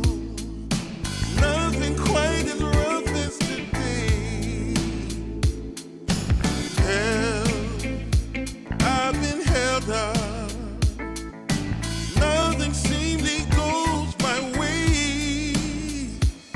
Oh, I'm not a man for crying.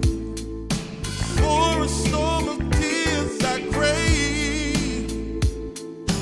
Take all this sorrow from me. How much more do I have to pray? Foolish of me, you might say. I make my way out of this here my way.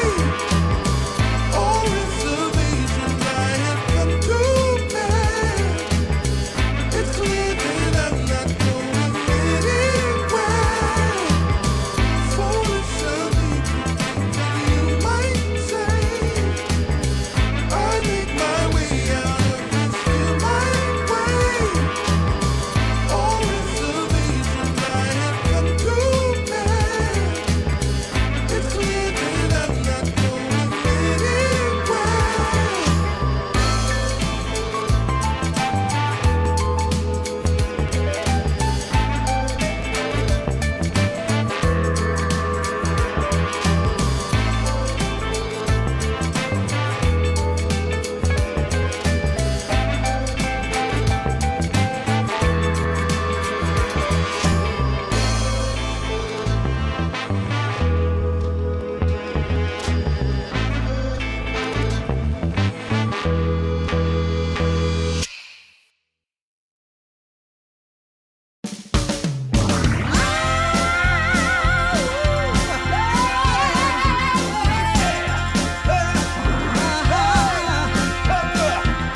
Go and tell your mama to get up off her seat. Go and tell your mama to come out in the street. 'Cause it's all going on right here. We're gonna make it perfectly clear. When you hear our voices ringing in your ear. Yeah, yeah, yeah, yeah. Go and tell your mama she better come around.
see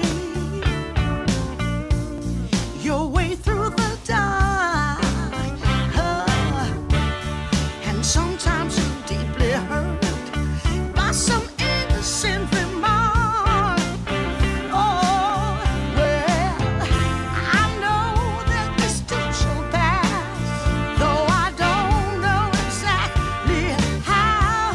Yeah, 'cause as long as we stand together, there's not a thing can stop us now.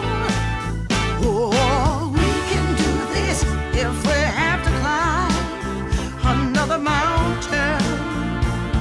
'Cause baby, who's counting now? We can do this if we have to cross another river. Got to stand and deliver now. We can do this.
and welcome back, ladies and gentlemen, to the final best of 3 of the day. My name is Deacons Rumen, and I am joined by the wonderful Argerath for Ivory versus Execration as our next match. Any initial thoughts already at the start of this?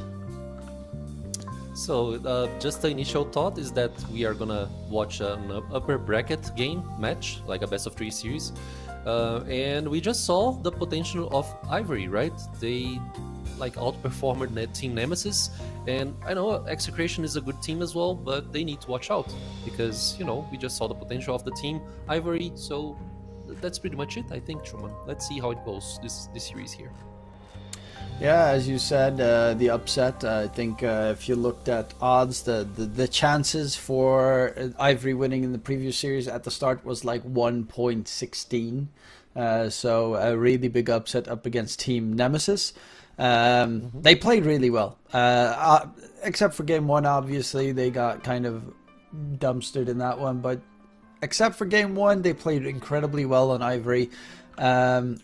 Also, Trailer Park Boys being beaten by Execration, a pretty solid performance as well.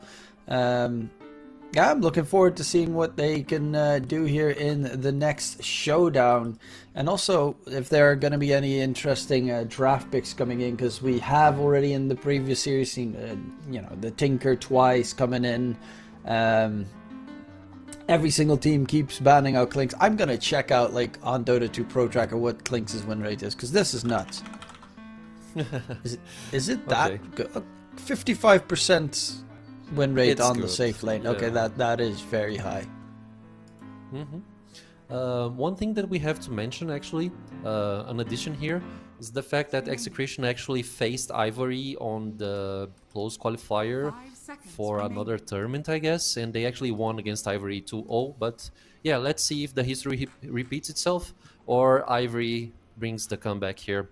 And yeah, Clinks being banned, as you mentioned, Slardar, TA also being respect because, you know, Execration, they had the fair chance of like studying Ivory's game after this past series. So yeah, banning out the heroes that they are getting most advantage with, it's certainly something to do, and that's very Radiant respectable. team ban. Yeah, looking to see what they can bring to the table. A lot of the minus armors already taken care of. The tanky heroes as well. DK, the 5 seconds pesky remaining. Abaddon out of the running. None of the supports have really been banned just yet. Just core heroes. So I guess this is not a supports patch coming in. Gyrocopter first pick. We have seen that one as a support being played by Ivory in the previous series as the Pulse 4. Dire team Yeah, ban. exactly. And now we get to see Skyref Mage for Execration as well, which is a very strong hero for the patch overall. You can also try to flex it for the middle lane if necessary. Maybe sometimes you get the facet where you make the cooldown of your skills more faster, the faster recharge, because you just spam skills with Skyref and then the cooldown reducts. 10 seconds So remaining. yeah, that's one opportunity too. But like since you have Skyref Mage, you probably need some type of setup to actually connect the ultimate without any issues. So yeah, we have X open. Actually not, because they banned out the X. Maybe Legion Commander, but Legion Commander I feel like it's somewhat underwhelming sometimes. I wouldn't 10 place my, seconds you know, my bets on Legion Commander overall, especially on Captain's 5 mode, seconds which remaining. I mean, pro players tend to deal easily with that hero in my opinion. But yeah, I mean, we need setups for Skyref Mage. LC's only like last pick surprise hero most of the time, and then even rarely so. They do remove Shadow Demon, so the save against the Mystic Flare is gone. Treant is a good setup with the, with initially he does have a root now, heavy slows, and obviously the overgrowth. We are going to finally get to see a Tiny. I'm pretty happy about that one. It did get banned, I think, almost in every single game that we've cast so far in the first phase, because the Phylactery build has been really strong. on the Tiny as of late, but with the Batrider coming in, I don't know who's a core and who's a support on their lineup at all. Yeah, I mean, it's very hard to decide, but this like flex heroes situations is good because you maintain a low information, you give out minimal information to the enemy team. But now with Medusa, I mean, we are pretty much sure about it. It's gonna be a Medusa hard carry. I don't think you can actually use Medusa off lane. I mean, you can, but I don't know if that's the case. So yeah, it should probably be Medusa HC. It can withstand a lot of the damage that Execration can pull out in this hero. I mean, can tank up the Doom's damage, Scarif Mage ultimates as well. So I quite like it, this Medusa 4th pick here that we see. It was definitely a thing last year with like the Radiance offlane Dusas that just went for like Meteor Hammer and all those mana regen tools, and then became impossible to kill. They lacked a lot of damage most of the time, so they just were mainly ignored, but there's still a potential flex, but I do agree it's very likely that that's going to be a safe lane Dusa. That would mean the Gyrocopter would be put to a support role, and then it's the question if it's a 5 or a 4 and still where the Tiny or the Bat are going to be headed. Obviously, if you pick Dusa, you have to ban Anti-Mage. The question is, what do you ban next? A lot of one of the strongest counters to Medusa most of the time is also Ursa, because of the Fury swipe stack and the fact that if Dusa pops his ulti, Ursa can just pop his and then not get stunned, or get stunned for a very short amount of time from the Stone Gaze and then continue hitting. So there are a couple of heroes that are pretty good against Dusa. They are going to let that one go through with the Weaver ban coming in instead. Yeah, I feel like Weaver is a good hero here because they don't have like reliable stuns to deal with Weaver aside from Tiny. So if you don't get like a really good stun lock, she just uses time lapse and then resets everything. Also, the Swarm is kind of like a bad thing to Medusa to deal with, and also the Tiny. Weaver can buy the Diffusal Blade to actually drain some of Medusa's mana, and if I'm not mistaken, you can also get the talent level 15 on Weaver, where you also get like mana break. So I mean, I think it's a nice decent ban there. So regarding the Ursa that you mentioned, so I'm just trying to think through here about the options that we see and have available. Yeah, Ursa is quite good, as you mentioned, and sometimes Ursa can even buy the Diffusal Blade as well for herself. But now we get to see Puck, so we get a better view, a better angle of Ivory's draft, which should be Puck mid, probably Batrider offlane, maybe Tiny 4 and Gyrocopter 5, or something like that. That would be my first guess, Truman. 10 seconds remaining. Yeah, seems to be that they're going to go that route at least for the time being. Maybe if there's something very weird picked up by Execration, they could swap things around. Yeah, for Execration, I still think Ursa is pretty okay. Batrider is a little bit obnoxious. They're gonna go. What the hell is up with all the Huskars in this patch? What did I miss something? Why is everyone playing Huskar? I don't really know, to be honest. I mean, it's a good hero overall, but to be actually spammable like this, I don't think that's the case. But like the fact that maybe you wanna play Puck against Huskar, because Husk is very strong against Puck. And actually it's a Husk HC, so never mind what I said. But yeah, it's like an extra way of dealing with Puck. You get a nice silence. Maybe you can withstand like Medusa's damage over the team fight as well. You can also silence her, so if she doesn't have like a very early Manta, she's gonna get blasted probably. I mean, maybe that's the reason they are picking so many Huskars all over the place. And yeah, I don't know. That would be my hard guess, at least.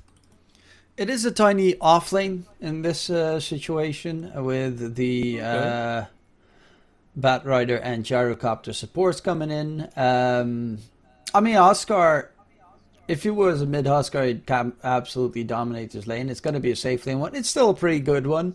There is the potential that Tiny does go for that Kanda, so then there's a break against Huskar, and then he dies actually pretty quickly.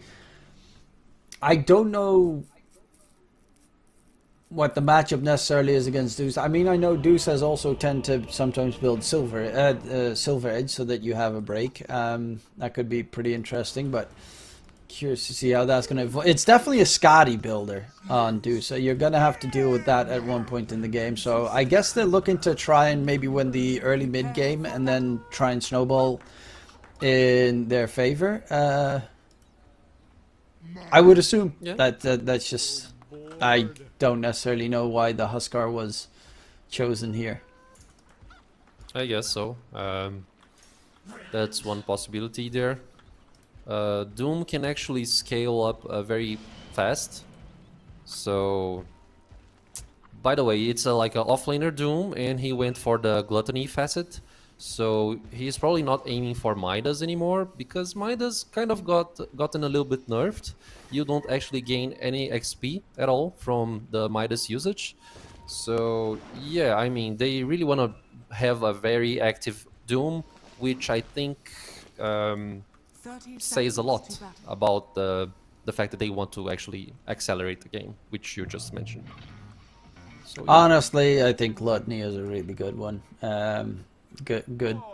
I really dislike the other one because the selling items costs a lot less, because so many times I see like Doom's not using it enough to have any good value in a game. Like they maybe sell it once, and then I think they have like buyback cost increase or something, right? On the facet, you say? Or am I Doom's confusing facet? it with... What? Oh wait, no, it doesn't have the other facet anymore. It's got... I completely forgot they removed it entirely. It just has the extended Doom duration and Gluttony. Yeah, to be honest, I've forgotten about it too, man. Like, Doom is not really part of my hero pool as well, so I mean, it's been quite a while since I don't see any Dooms playing, especially on my ranked games as well. So I wouldn't notice this prior to this moment. But yeah, I mean, Gluttony is a very nice facet. That's what we can say. Yeah, this game, like dooming Dusa, doesn't really do much. Your big target is going to be the puck, but it also is going to be that the puck is going to get a Lincolns without a shadow of a doubt this game. I mean, you're playing against Skyrath. He actually, man fighting here up against, speaking that Skyrath and Tino going in with return damage. Tino actually drops very low in the process. But yeah, there's a lot of things that the puck has to be scared of. Getting hit by Doom, you're dead. Getting hit by the Skyrath Mage Ancient Seal, you're dead. Getting hit by the Huskar Silence, you're dead. So you're gonna need like a Lincoln's, maybe even a BKB at later portion. Definitely a Yule's, I think, will be needed. But it's really the question what route he's going to go. I would assume he's just going to go for the Yules and maybe Lincoln's in the very late part of the game. Okay, so over middle lane here, we get to see Bob Storm having a nice amount of last hits down there. A lot of damage, very far used. Yeah. Very close to the tower as well, so he needs to watch out.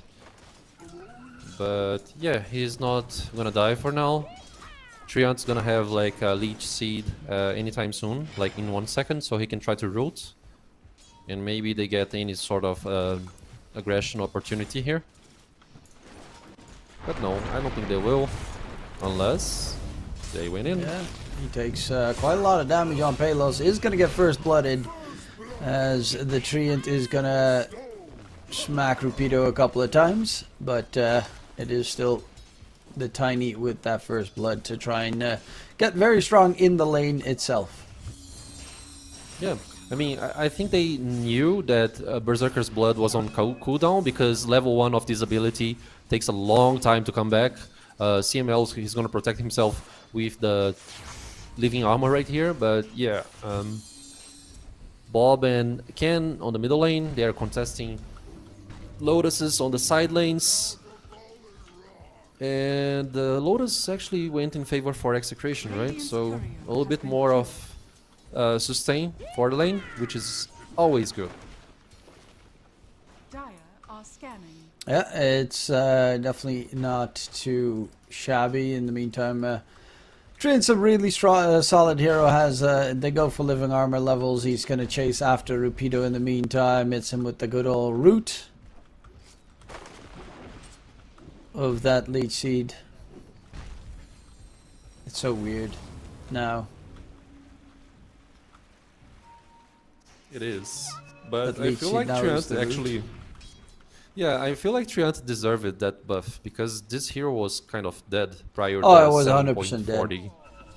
Yes. And I'm the fact that curious you are about invisible as well, it's good. Sorry. Yeah, the innately you have the invisibility now. What does it? So living armor now absorbs a damage. It heals you and it does a damage absorption, so it doesn't give you armor anymore.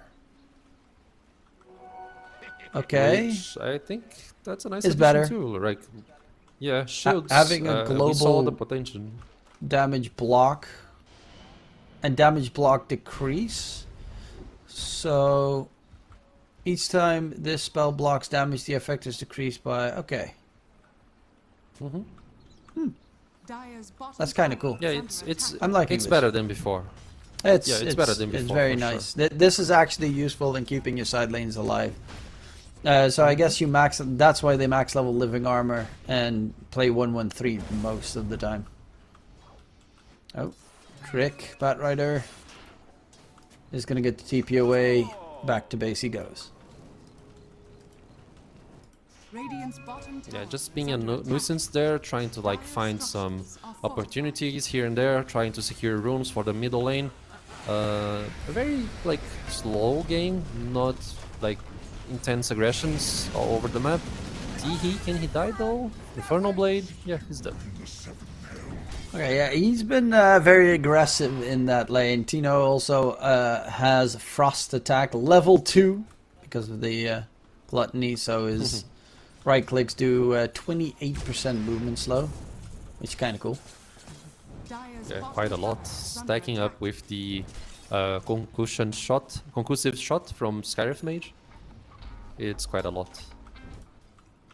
So stacks are being made Heading by top. Skyref. Could be spotted, but he just blocked with a sentry. Yep, In the and power room. it will be a fight in the area. Dream Coil catch onto the tree, and he is very tanky with that living armor. Actually, insanely tanky with that living armor. He just okay. Yeah. Took no damage at all from the Dream Coil chase down. Plus Firefly, and I mean, he didn't have like many stick in a palm charges on his head, but it wasn't nearly enough to actually make him scared. So easy TP back to base. Meanwhile, Palos just farming over the bottom lane. He has like 3 points in Burning Medusa. Spear. Going for the TP. Medusa. We'll get Okay, but the bottom side of the map, Radiant's top and they kill Husk. I don't Yeah, think so, right? Huskar, he does have a healing Lotus, stays alive for a little bit longer. In comes Bob T, dropping low. Palos can direct click him down. Palos still alive, he's healing up, and Rupido gets dragged right back. Taken down. Bob gets a double. Palos stays alive. They find 3 kills on Execration and a disastrous fight coming out from Ivory. That's huge. I mean, trying to dive a Husk. Radiant's middle tower I is under know attack. that the intention was very good, but they kind of like miscalculated the damage, and like even if Palos had like a point in inner fire, this kill wasn't supposed to happen at all. But the healing Lotus there was the clutch opportunity for him to stay alive, and they want more. Is that it? Top tower is under attack. I mean, he's just gonna dispel himself, and that's pretty much it. He's gonna be alive.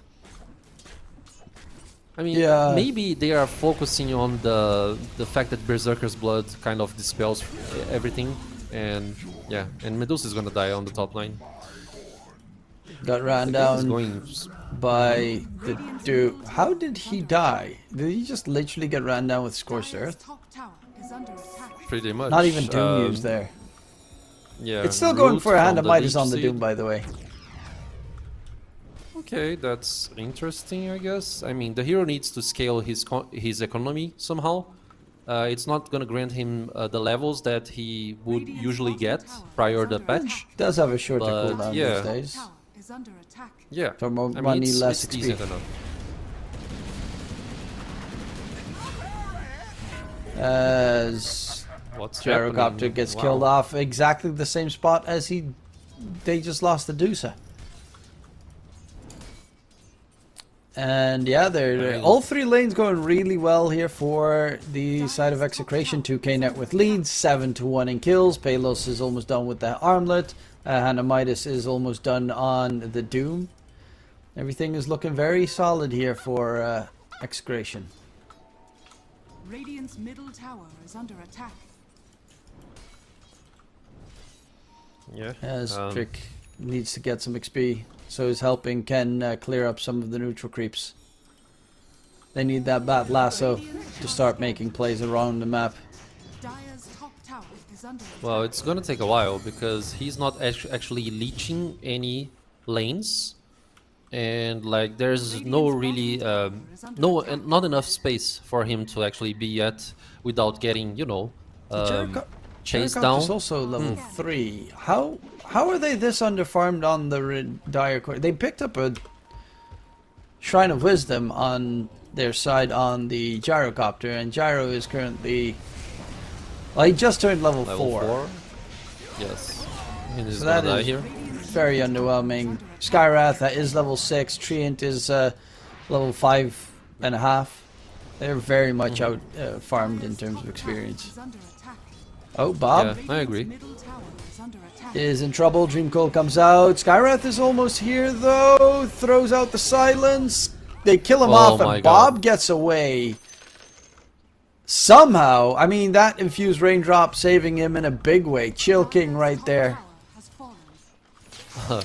Also, the Lotus that Shanks actually provided for him, it was maybe the last portion of HP that he needed to stay alive. Also, one thing, I don't know if you saw that, but Oh, and Treant Bob, obviously he went threw for out a living armor. yeah, also that. But like Bob, he actually went for the arcane boots instead of like threads, and he's now aiming for a mech and also Guardian Greaves. What do you think about this? Very unusual. Guardian Greaves Storm? Wait, Yeah, I know exactly. they That's changed my a lot same about thought. Guardian Greaves, but they nerfed the regen point. Like, they nerfed it, right? They just straight up nerfed it from last patch because it doesn't have that insane aura anymore below 25%. No longer provides armor, no longer provides additional bonuses when below 25% health to anyone but the wearer. So he still gets the buff, okay? No longer provides increased armor and increased mana regen when below 25%. Yeah, no, it's kind I of weird. mean, it's different. I mean, at least it's one way of actually dispelling the Puck's silence and maybe some sticky Napalm's charges as well. The other thing that we can maybe think about this, it's the fact that Storm, they have Husk on their side. They don't really want to get to a late game scenario against Medusa, so it's an attempt True. to actually rush the game. And Speaking of which, regarding Medusa's Medusa life, doomed yeah. up, but they can just give him mangoes or attempt to. They still will find out the kill onto Katu. But yeah, no, if you think of it like that, where it's like, yeah, they are on a timer and they kind of want to win before that timer reaches the end, it makes sense that he's going for more of a team fight, sustain, constantly keep pushing item instead of yeah. going for the like Manta style, which is great against the silence as you mentioned, but actually not necessarily. Like, it takes so much time to be able to get that farmed up. So I actually do like this. It's interesting though. Me too. Yeah, I mean, Dota is not supposed to be like a cake recipe. You need to actually adapt, and some like bold decisions regarding your items should be decisive for certain matches, and this is exactly the case right here. So very interesting build by Bob. One thing I would really love to see on his item build, it's like he really needs to keep buying those infused raindrops, to be honest.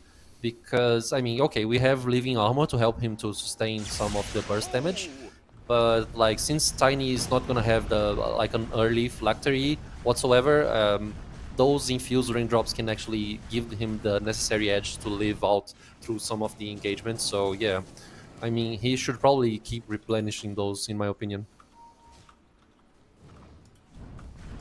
Yeah, it's. I mean, yeah. This is an interesting game with again the Huskar pick. Doom is also very farmed. Has that Animite done. Is going for the pipe, so that is going to be making up for. I mean, they're going to have a Guarding Greaves and a pipe in a couple of minutes. And honestly, at that stage, what damage does the Dire team even have to kill you? Like, Dusa's nowhere near able to fight.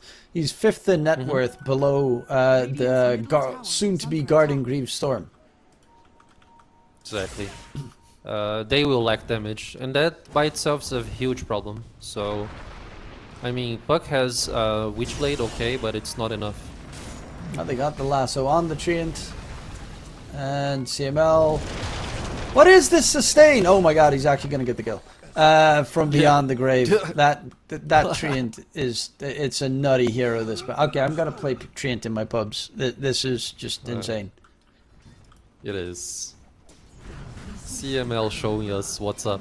And like, after getting that kill, he actually got some nice money addition to his net worth, so it's gonna rush his Holy Locket just a little bit more, so he can maybe, you know, provide some more healing over the team fights. Game is going in a very interesting way. Storm Greaves are done. Doom's pipe is also being delivered right now.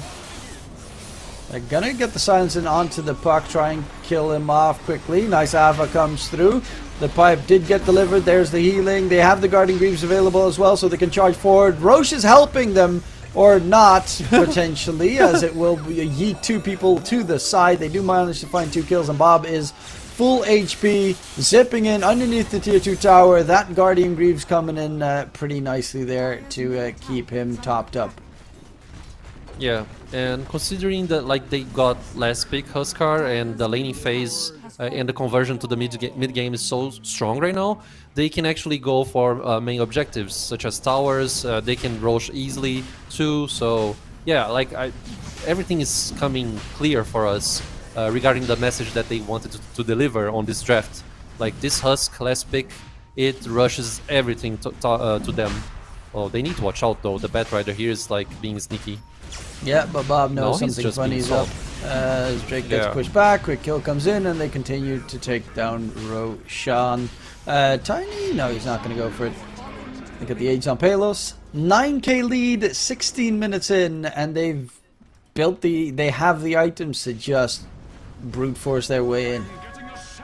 Yes, I mean, Doom is probably aiming right now for a Vanguard, if I'm not mistaken. He just bought a Ring of Health.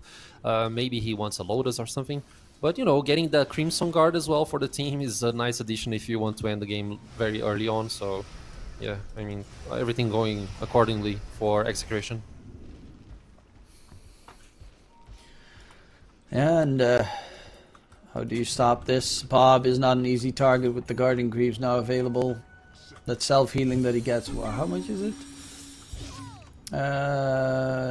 If you get below 25%, your health regen is increased by 14.5. Yeah, it's pretty good.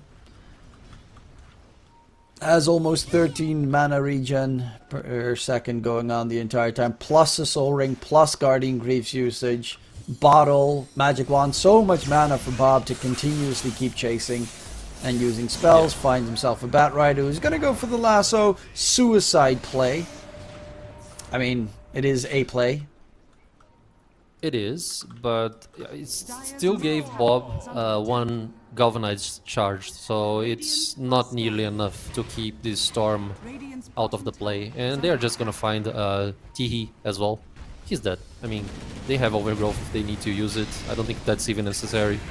So 1 more kill for them. Another one bites the dust. 10k net with lead. Top lane. All 3 die cores in the area. They're looking for Bob, who is actually pretty low on mana at the moment. Avalanche does connect. Rapido with the toss up, but Bob will just sip out of there. And rotationary gank from Ivory misses completely. Yeah, if Buck was a little bit early on this rotation here, it would have been a great thing to do, because, you know, you would kill Storm, remove some galvanized charges, keep out the momentum from going on. So, I mean, that just happened right there. And the T2 is being scraped here. It's probably gonna fall, because, you know, Aegis and a lot of sustain for the team. It's quite easy for them to take this tower on. It's kind of interesting as well. Living armor only blocks player-controlled damage sources, so creeps and towers don't remove the living armor buff, which is really cool mechanic. It So is, that you can yes. just use it on your allies the entire time without them immediately losing it. I agree. We get to see like a Meteor Hammer on Skyrif Mage. I mean, they have so much siege damage potential right now. It's quite hard for Ivory to do anything. So Tiny's gonna get a nice TP out, a very clutch position right there. But it's not nearly enough. They need way more than this to actually come back. No. Bat Rider spotted. Up the high ground. He glyphed himself on the bat. Has a lasso though, so if anyone gets really close, he could drag him. Attempt to drag him maybe, but yeah, no. Is gonna get booped. Taken down. 14k net worth lead at the moment. And it's just growing. Rupido blink to the side. Palos. Can they catch up? There is no blink on the Doom. There's a Storm who's very greedy for blood. They find Rupido. And the Tiny is going to tick down to the dots. The Treant actually got the kill there. It's quite funny. This could have like given out a little bit more acceleration to Husk's BKB. But, you know, the game is very controlled. The dagger here to keep on going aggressive. Also very good decision by Palos. So, yeah. I mean, are they going high ground? Right now they have 40 seconds with Aegis. It seems so. As Palos is nothing. He's still 30, as you said, 30 seconds. They do push pretty nicely. T gets taken out on the side. And they have the full Crimson Guard, they have the full pipe to keep the Husker alive, they have the Treant with the constant healing as well. Guardian Greaves is now walking in on that Storm. Meteor Hammer done on the Skywrath Mage for extra pushing power. Toss back, they're gonna try and go for the Huskar. Okay. Aegis is gonna get Aegis claimed, gone. he does get the shields on him though. As Palos is still very hard to kill with the Crimson Guard pipe and all the healing the Radiant team has to offer. Yeah, a very quick game here. I mean, I don't think they can actually come back from this, to be honest. Like, Medusa just TP in, trying to help to defend the base, uses her ultimate Stone Gaze. But, I mean, what kind of damage does she have to actually contest this aggression here? It's not enough. You have pipe, you have Crimson. You have a very huge Husk right now, so the living armor that you already mentioned sometimes, so it's a very hard game. Yeah, it's Deuce is way too far off the items that she needs. She's going for the butterfly, which will help her, but needs a Scotty as well against all this Radiant healing, but now you need Ags. Then at that point you're lacking damage, so you need crit, so it's just you're chasing the next item. Rupido on that Tiny has support level net worth as well. He's got the blink. That's it. That's all he's got. Just no game for him whatsoever.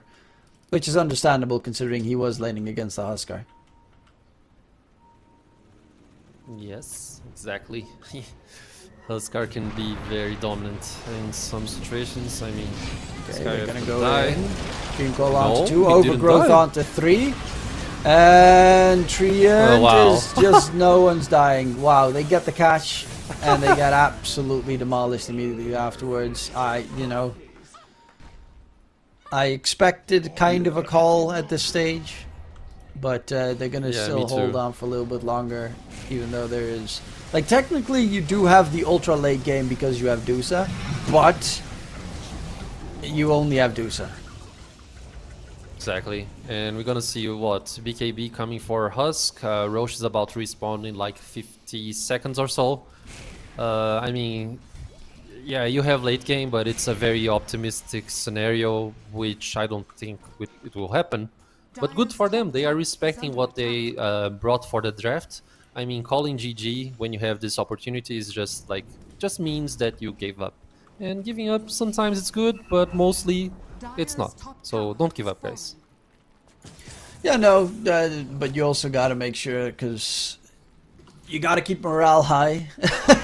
And sometimes it's better to just call it quits in some situations than just, okay, they keep badgering me for another 10 minutes and you're like 40, 50k behind.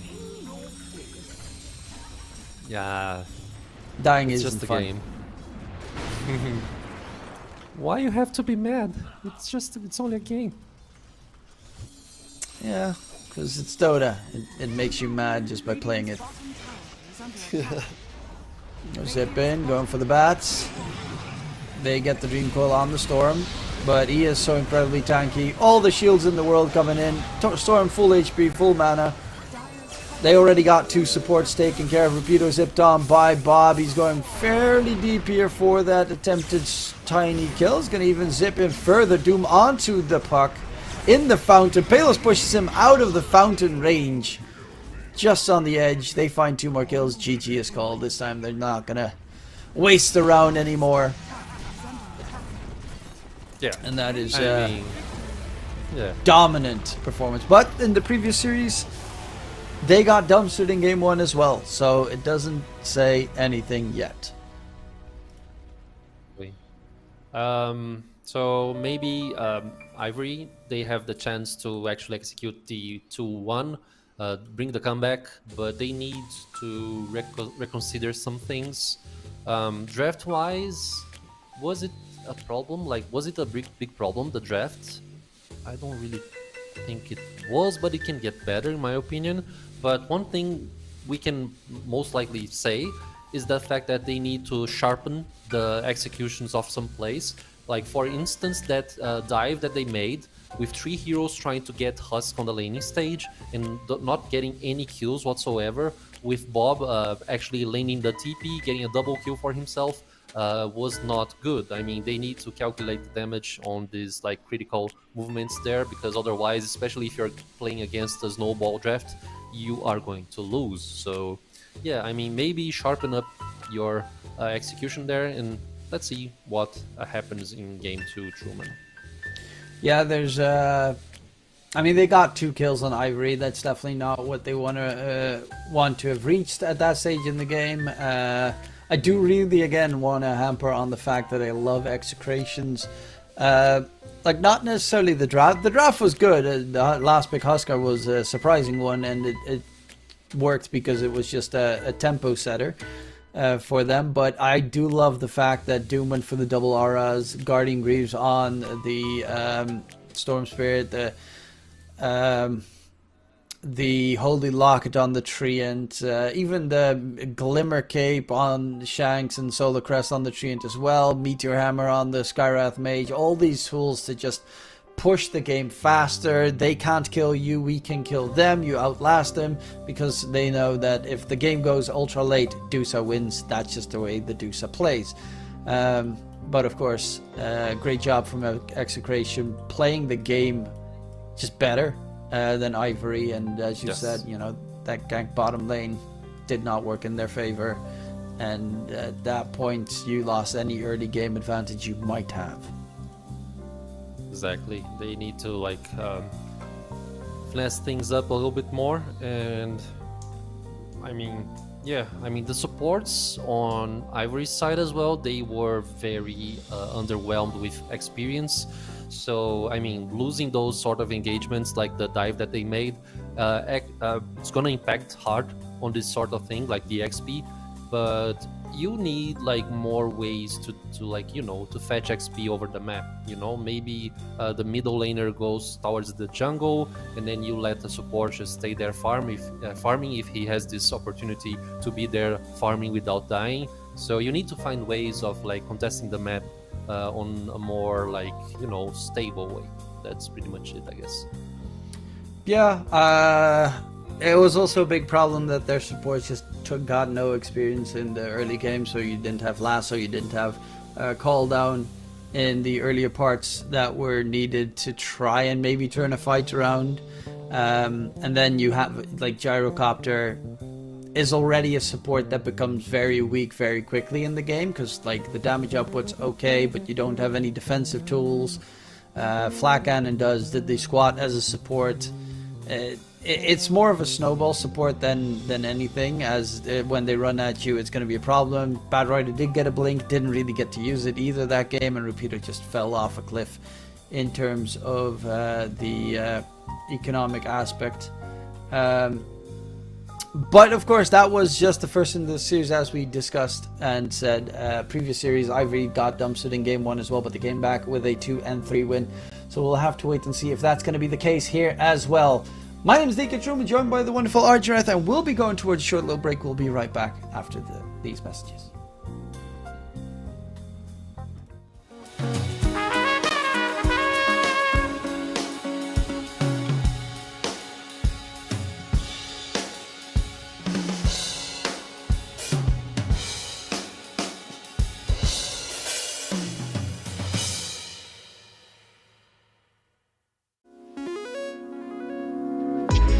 Coming out the gate with the heat.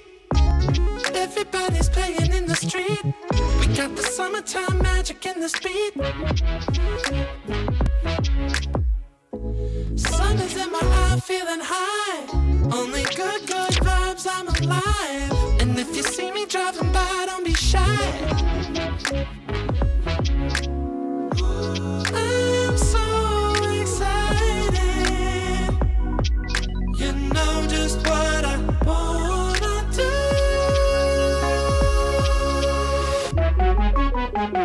I'm glowing on up, I'm glowing on up, I'm glowing on up.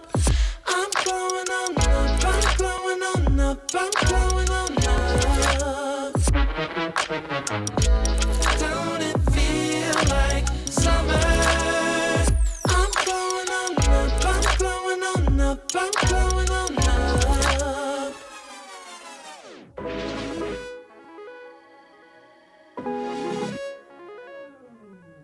Blow up, show up, soak up, aromas, flow to Sonoma, roll up to Nola, trope up, blow up, slow up, show up, get real, choke up, you're flowing, you're glowing.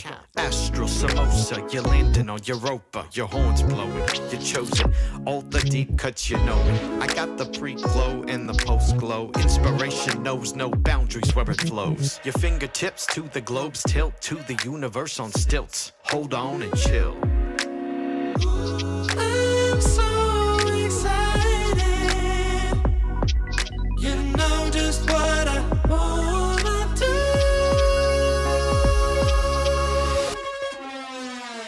I'm glowing on up, I'm glowing on up, I'm glowing on up. I'm glowing on up, I'm glowing on up, I'm glowing on up. Don't it feel like summer?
is the first day. Wanna be close to. Welcome back, ladies and gentlemen, to a wonderful series, hopefully, as it was a very one-sided game one between Execration and Ivory here in the upper bracket. Ijarath, yeah, game one, was it just the draft, or what was the problem there for Ivory? Yeah, draft-wise, I think it had some sort of impact on Ivory's game, but execution, they were very lacking, in my opinion. Like, the dive there, it was not cool. The fact that the supports didn't get much XP overall against a very snowball effect draft wasn't like optimal whatsoever. So yeah, we might be watching history repeats itself here, because like on the last previous matchup against Execration and Ivory, which was for another tournament, another qualifier, the Execration team actually went and win 2-0 against Ivory. So this might be happening here right now, but unless Ivory gets a nice adaptation here. So yeah, let's see if that happens. And they did it before. So the previous series that we just watched, Ivory went with the reverse sweep, as you like to mention, and they were able to do so. So let's see if that happens in the series here. Exactly that. They need to make a change up in their draft. Last game they went for super late game. Will they go for a bit more of a stronger early game? That is a very interesting change that they might go for on their draft. Will we see another Husker? That's another question as well. We have seen 3 Huskers in a row, right? In the last 3 matches that we casted, we've seen 3 Huskers, so that is quite a lot more than I would have expected today. I agree. Like Husk mid lane, Husk HC being shown twice for us, it's more than I expected as well. But we are trying to understand and perceive what's happening with Husk.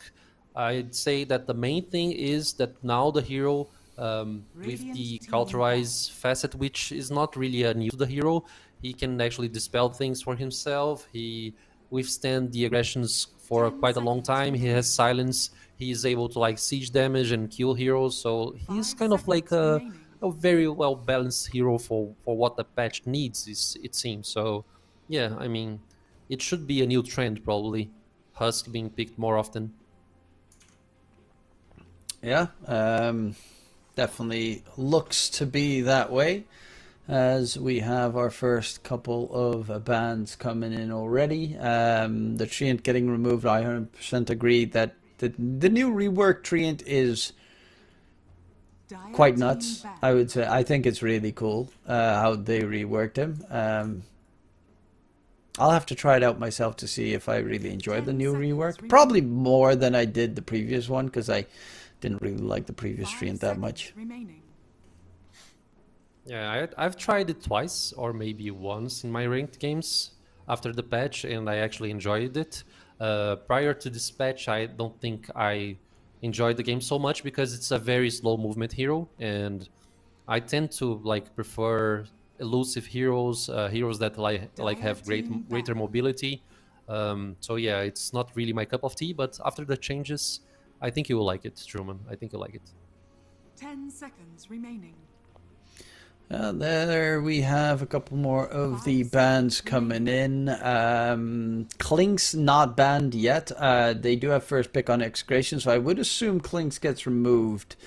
Otherwise it will be scooped up. Okay, Execration. Are they going to pick up that Klink's? First time it hasn't been banned in the first phase. Exactly.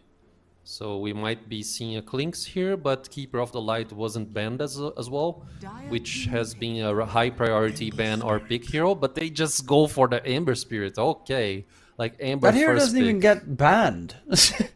Yes, like it's doing pretty well, but most of the games it just didn't even. I think it got banned once in the first series, but yeah, everyone's just ignoring it, even though it has a pretty high win rate that I saw. Well, Ember is, when well executed, it's a very strong hero overall, But like I'm thinking here that like maybe they want to flex out the Ember, like maybe get an Ember support or something, because showing Ember early on means that you're gonna need to ban out some like very decisive heroes.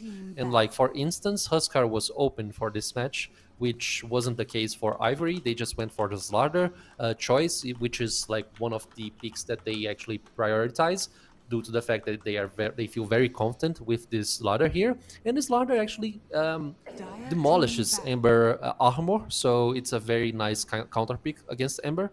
I quite like it. Like, but if you are playing Ember support, then you know, I don't think the armor reduction will be like a very great problem overall. Yeah, gonna be an interesting affair. The Clinks is literally just being ignored at the moment. If you go for Slardar plus Clinks on your side, that can be very nutty, but they went for the Jakiro, still with the right-click facet. Jakiro's laning stage is incredibly strong in this patch. Same as last patch. Just that it does so much bully damage. It has very high innate base HP, which is also very tough to deal with most of the time. I agree with you. It's very annoying, very strong. When you're trying to contest some D wards as well, Jakiro usually just win the trades because, you know, he hits twice and you're trying to like actually channel through 2 hits. So it's not it's not easy to deward against Jakiro. And they go for Muerta right now as a second pick. I mean, Muerta can also be flexed into support if necessary. But yeah, like an early Ember, early Muerta, and you actually have Slardar to actually counter the Ember Spirit, and also the Slardar can actually seize the aggression on Muerta on the backline, because that's his job, you know, to jump in with Blink and be the front laner. So yeah, I mean, very different approach here by Execration. A bit of a change up there. A couple of different heroes this time. That one is a similar one. We get to see the Tide once more, probably for the off-lane role. Muerta plus 4, very strong lane duo, as they have a lot of magic and physical damage between them. And doesn't really care that much about the Slardar either, as the Slardar's debuffs will, until Slardar gets his level 25, will just be blubbered off. 5 seconds remaining. Yeah. Blubbered off. That's a new word for me, but... I mean, the just spell going is with called you. Blubber, so... Oh, really? Yeah, the innate ability is called Blubber. Wow. The more you know, the more you know. I've been through this today, so it's the second time. Maybe the third one. And now Ivory, they actually go for Terrorblade. I mean, it's decent. Maybe... What? Like, if it's a Muerta HC, I think the reflection ability can actually make Muerta pierce herself, right? Even if she's like using her ultimate, because like her innate ability, she can actually hit through, you know, ethereal forms. So maybe just like a, you know, a nice addition to them to make Muerta feel the damage and whatnot. Terrorblade actually combos with Jakiro quite a lot, quite nicely. So yeah, I mean, so far I like the approach from Ivory. It's more, you know, a classical draft, something more, you know, controllable. So yeah, I like the changes here so far. And yeah, Troll for Execration. Apparently Muerta is a support here, right? Yeah, it should be. I mean, it was kind of to be expected that it was Muerta support. However, there was still a chance because they picked the Terrorblade that you could go Muerta safe lane, as Muerta has been picked as a counter to Terrorblade with all that magic damage in the past. But it was likely going to be the Muerta support. Troll Warlord, a little bit more solid in that regard. Does not like getting locked down by the Shadow Shaman, but laning wise against Slardar, you destroy him normally in the lane. So it should be pretty a-okay. Jakiro is pretty weak against Tide, so that and Tide also can be pretty obnoxious to deal with for Terrorblade. Hell, even the Muerta is really good against Terrorblade in lane. So honestly, I'm liking the lanes from Execration so far. Obviously, mid still last pick for Ivory side, unless they put the Slardar mid, which they might actually do now with the Troll Warlord pickup from Execration, and that they just get themselves a different off Dire laner. team ban. Yeah, that's one possibility too. Regarding matchup state, Amber mid against Slardar. I feel like Amber can actually deal with the matchup if that's the case. It's not really a big problem for Amber Spirit. So yeah, I like this approach of getting Slardar into the middle lane that you just suggested. So yeah, I like it. 10 seconds remaining. 5 seconds And now it's remaining. just the last picks needed here. Execration, 1 minute left on the clock. What are they going to go for? Are they going to pick up... I mean, they're looking for a +5 support primarily. Enchantress. Enchantress, not one that I expected. Also one that I've barely seen in this batch. It can steal Terrorblade Illusions, which is kind of nice. And has that impetus pure damage that you can pump out. Plus, they have 2 right-click cores. So having the 10 seconds Enchantress ulti makes it pretty tough to kill the Ench easily. And in general, it's hard to kill the Ench. So I'm kind of liking it, but I'm... Yeah, I didn't expect an Enchantress. Yeah, me neither, to be honest. It's a good support 5. When you get like maybe 4 and 3 points over the enchant ability, you are able to actually also push the lanes quite safely. So it's a support 5 that can actually handle this job very early on, which is not the case for every support 5, you know, to execute a nice ghost wave push, for instance. But like another thing that I think it's very underrated for Enchantress, it's her Aghanim Scepter. Like I've tried Enchantress a couple of times, like recently, and when you get an X, you almost are able to actually like really solo any kind of hero. It's insane, especially if you're like commanding to creeps, and also if the hero that you are targeting is near like a neutral camp or something. The damage output is insane. I really like it. Yeah, it's going to be interesting to see what Ivory's going to go for. Are they going to pick up a mid or a offlaner? I would assume an offlaner as their last pick, and it's going to be the Viper. It still could be a mid Viper though. I think so. Yes. I know it's an offlane Viper. Post 3, yeah. So position 3 Viper. We have the draft set up here.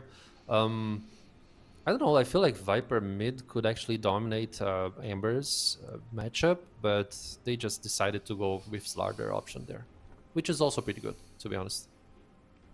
Yeah, so then your lane is going to be the Viper plus Shadow Shaman, probably with the Jakiro guarding. But I mean, they might swap it around.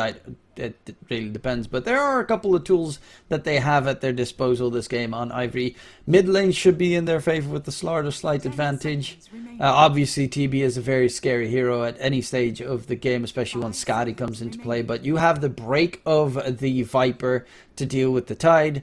And you also, at level 15, have the Shadow Shaman Hex to deal with the Tide Hunter. So they will have a couple of tools to make sure that Tino doesn't get a free game. Yeah, exactly. It should probably be maybe a little bit troublesome for this Tide to be here in the lane stage. Let's see how it goes. By the way, nice set by Tino. Like a mix of things there, like a shark head, a Kraken, hand. Very interesting approach there. Yeah, it is a weird combo, especially the red eye coming into play. But looking like it's going to be a very interesting and fun matchup between these two sides. Both teams have pretty strong early, but also strong late game. So I do expect this to have a slightly better chance for Ivory to make it there, because they do have solid early game with the Slardar, with the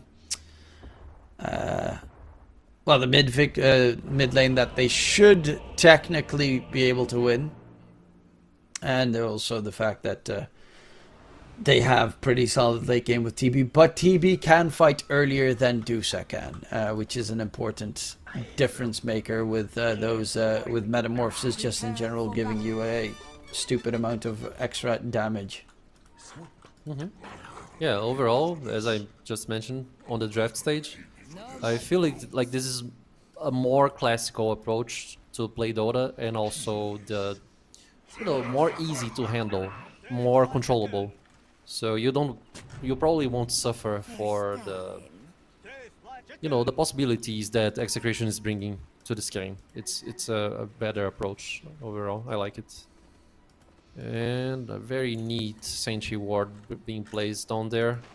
They used the Quilling Blade to actually, position that nasty Sentry that sometimes you get a little while to actually deward it. And it smokes on smokes, Truman. Just a regular matchup, I guess. Yeah, early on this time around, though, Execration is going to smoke slightly delayed compared to their opponents. They shouldn't be able to encounter anyone. It should be an easy 2-for-2 bounty rune trade coming here. Looking at these two drafts, which do you think is going to be most... well, what side are you favoring more? I favor Execration's draft a little bit more. I mean, Enchantress can be very annoying against Viper, especially if you get like a nice rotation with Muerta as well. One ways of dealing with a hard lane for Viper is doing this that he's actually performing there in the bottom lane, with which is the same thing that Tino is doing on the top side of the map. They are boarding block the creeps, so you get the tower push, so you will be able to farm under your tower. For both offlaners here, so yeah, that's one way to deal with a poor laning stage, which should be the case for Viper. Tidehunter on the other side, I feel like he's way more stronger to play on the offlane. You don't suffer quite a lot. So yeah, I mean, very interesting ways of dealing with the hardships of the game here. But yeah, overall, like being very short, I like Execration's draft more. Okay, I would... Unless... To a degree concur, but the first blood was secured. Rapido. Let's get some dots in onto CML, who is dropping pretty low, but Drake isn't going to chase any deeper. However, first blood was secured by the Viper. And we'll be back in the lane momentarily. Ken in mid.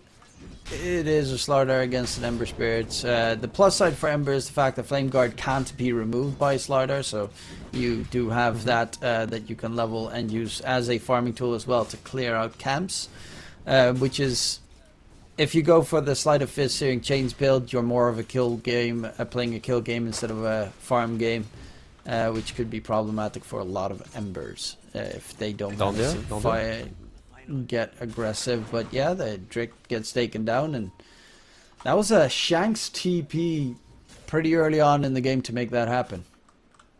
Yeah, which was what I was trying to say before Troll got picked off on the first blood, because like Viper cannot really withstand, and if by any chance you stabilize the Tidehunter's lane, he should be just safe by playing by himself. 1 point in Kraken Shell should be enough to actually handle with the reflection and also the maybe dual breath and liquid fire from Jakiro.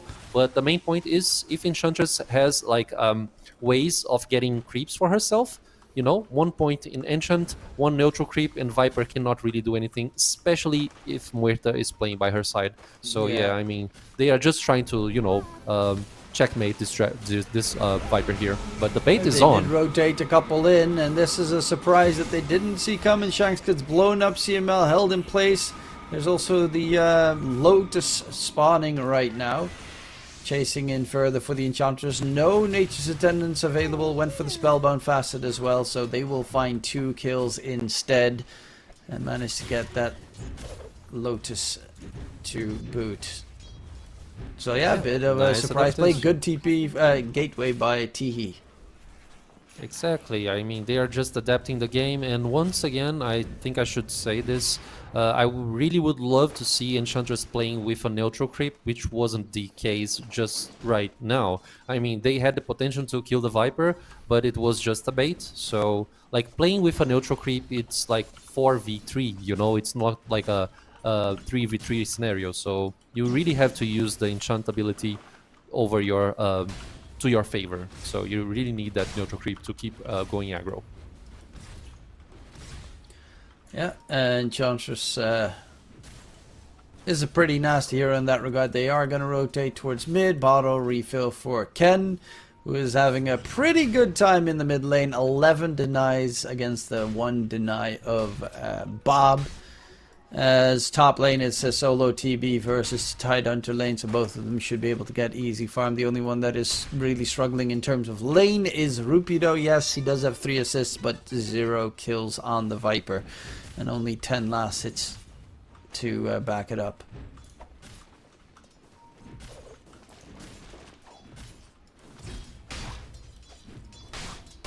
Yeah, game is flowing, 3-2 on the score, less than a 1k net worth lead for Ivory.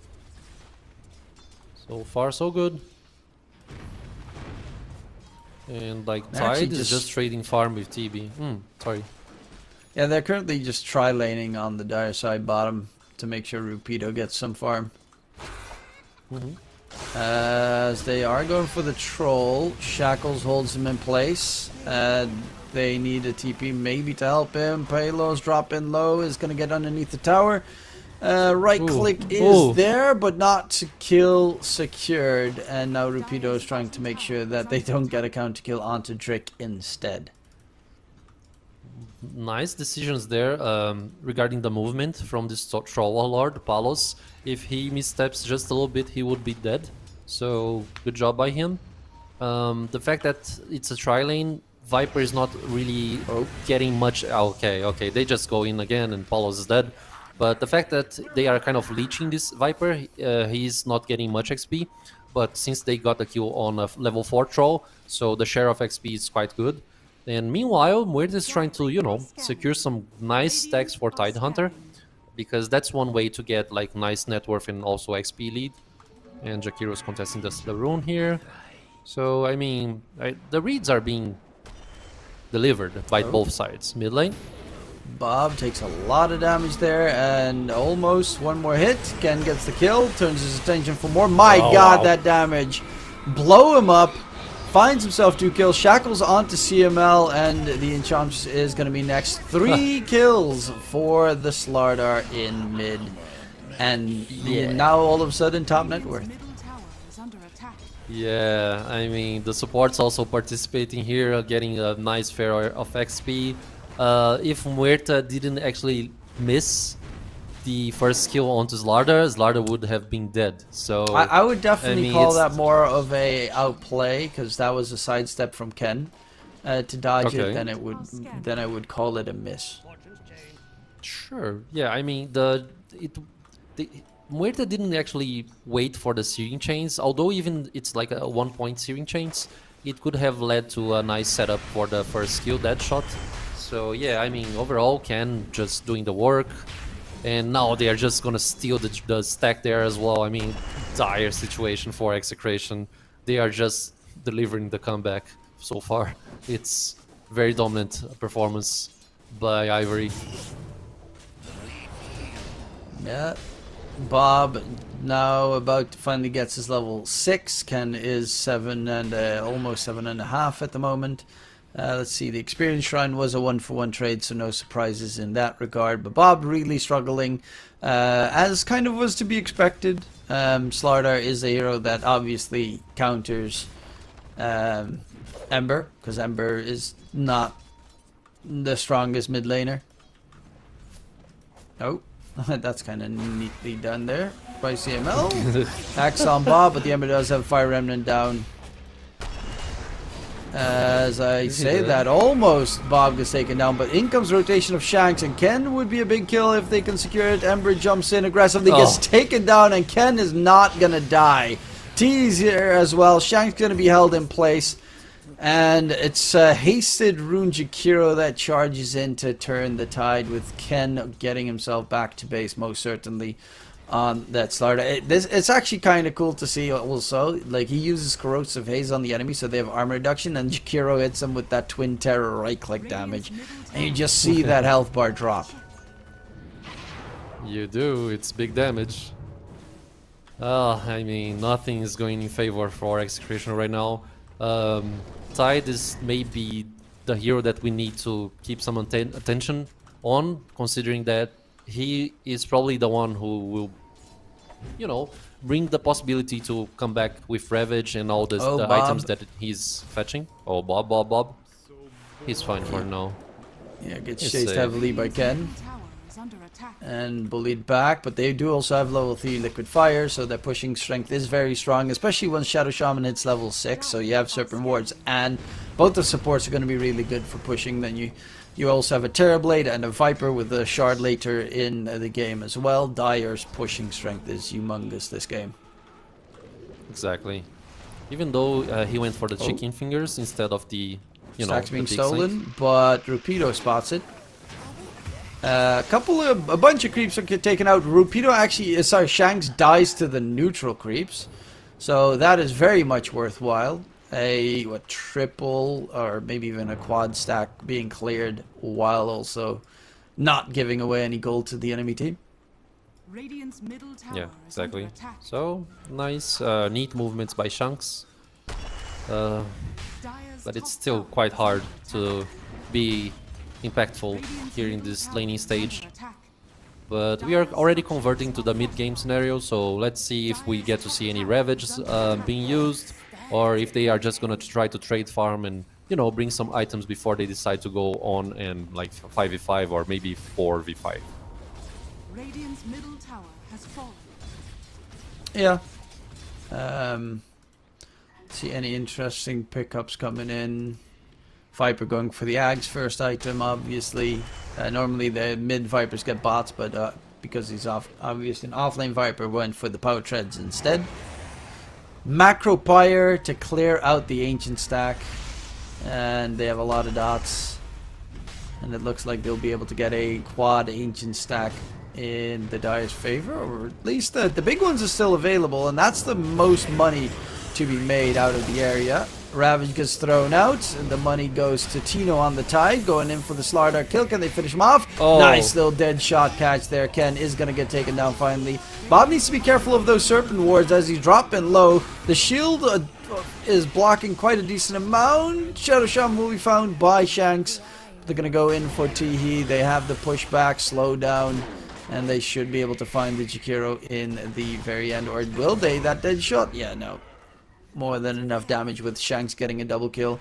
CML clearing up the Serpent Wards, so they get quite a lot of money in response. Palos did pop his ulti to go for Rupido in the bottom lane. Sunder play from Katu, as Palos is close at securing the kill. Rupido taken down, dead shot onto the Terrorblade, but there is no deep dive to kill off the TB. Almost an ultra kill for Shanks. The dead shot there wasn't actually enough to kill TB, but I mean, finally Execration gets some answers, and it's very good, very healthy for their gameplay right now. Very clutch movement by TB as well, kind of like predicting that Rupido needed that help to actually survive. So yeah, I mean, I think Tidehunter, he actually didn't get one of the charges for his Kraken Shell because he actually missed the Anchor Smash on Shadow Shaman.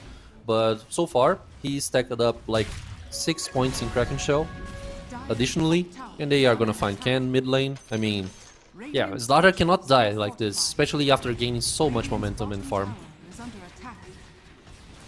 Yeah, that's not ideal that the Slardar got taken down. His Blink Dagger is getting delayed. Top net with it is Tino. Second is Palos on that Troll Warlord. Very close to finishing up his Battle Fury. Just needs the recipe. Bob's still struggling a little bit behind, but yeah, he's a playmaking hero even most right of the now. time anyway, so it's not the most important, especially with the Tide and the Troll being so farmed. And he's pretty much even. Like, net worth wise, it's the same against Larda. XP not so much, but it's very quite decent. Considering that he had such a bad laning stage. Oh my god. I mean, yeah, he's alive, apparently. Oof. And just manages to barely dodge death. And we'll continue farming up some creeps in the meantime as... Radiant are scanning. Yeah, the Ken just needs to... He's now bottom of all the cores after being ahead by almost 1,000 gold of everyone else. Yeah. I mean, the farm conversion by Slardar is not so great, so he needs to keep finding kills, I guess, and not dying. Which was exactly the opposite thing that just happened. They are going to perform a nice little stack here of ancient creeps, which should probably deliver Ken's dagger right now, if he gets all the last hits.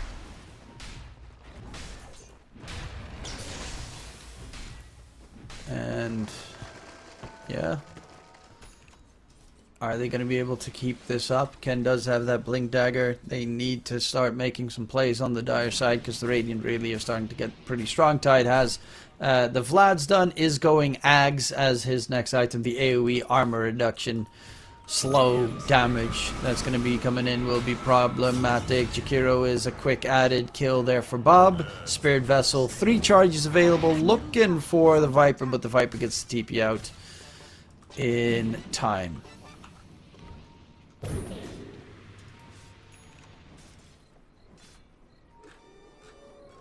Okay, we have Ravage up. He's just going on the high ground there, kind of like in the bad spot. Not ideal position to be in. Antino is gonna get taken down. It's like that. Yeah, Viper Strike, you know. Break coming in, and then Tide is not able to blubber off any of the debuffs, and then it's easy shutdown. Blubber off. I love this word, man. I don't know what it means, but it sounds so good. Blubber. Blubber. Blubber is what whales have. The fat on whales is called blubber.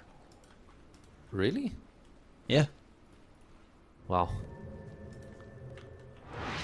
I mean, it's Dota is just it's culture as well, guys.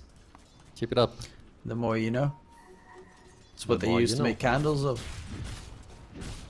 Whale Blubber. blubber. Whale fat. Mm-hmm. The good old days. So there. Yeah. Now we barely get to live without like electricity. So Scanning. if I had to Who feed needs myself candles? and like hunt, Attack. what would be of me? Oh no! If I'd have to live in that time, I wouldn't even be able to start a Really? fire without matches or anything. I'd be like, oh, okay, it's over. Is under attack. We would perish. GG, well played. All those isekais of reincarnating in a fantasy world, and then if there's no magic, oh, well, so I'm just living in the Middle Ages. Yay, me! This is going to be great. Yeah, it's not. It's not gonna be fun at all. I mean, it's a very early T2 here, the movements by the smokes.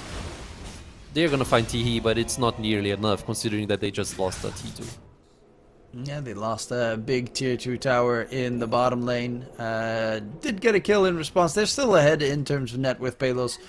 It's got the Battle Fury and the Yasha done. They are looking for the Troll Warlord, and do they have the damage to kill him off? Silence in response comes through. Troll pops his ulti, going in for the Shadow Shaman. Shadow Shaman is dead. Rapido is going to be the next target, and he's just going to get ran down on that Viper. Ag's not going to be anywhere close to useful enough as they find 2 kills there, with Palos staying alive. Yeah, 2 for Neo, like a very nice scenario for this Troll Warlord, just ramping through the net worth charts here, and well, he's stacking for himself. Meanwhile, Ken is like grabbing an invisibility rune, and he's aiming for a BKB, which I think this Larder really needs the BKB.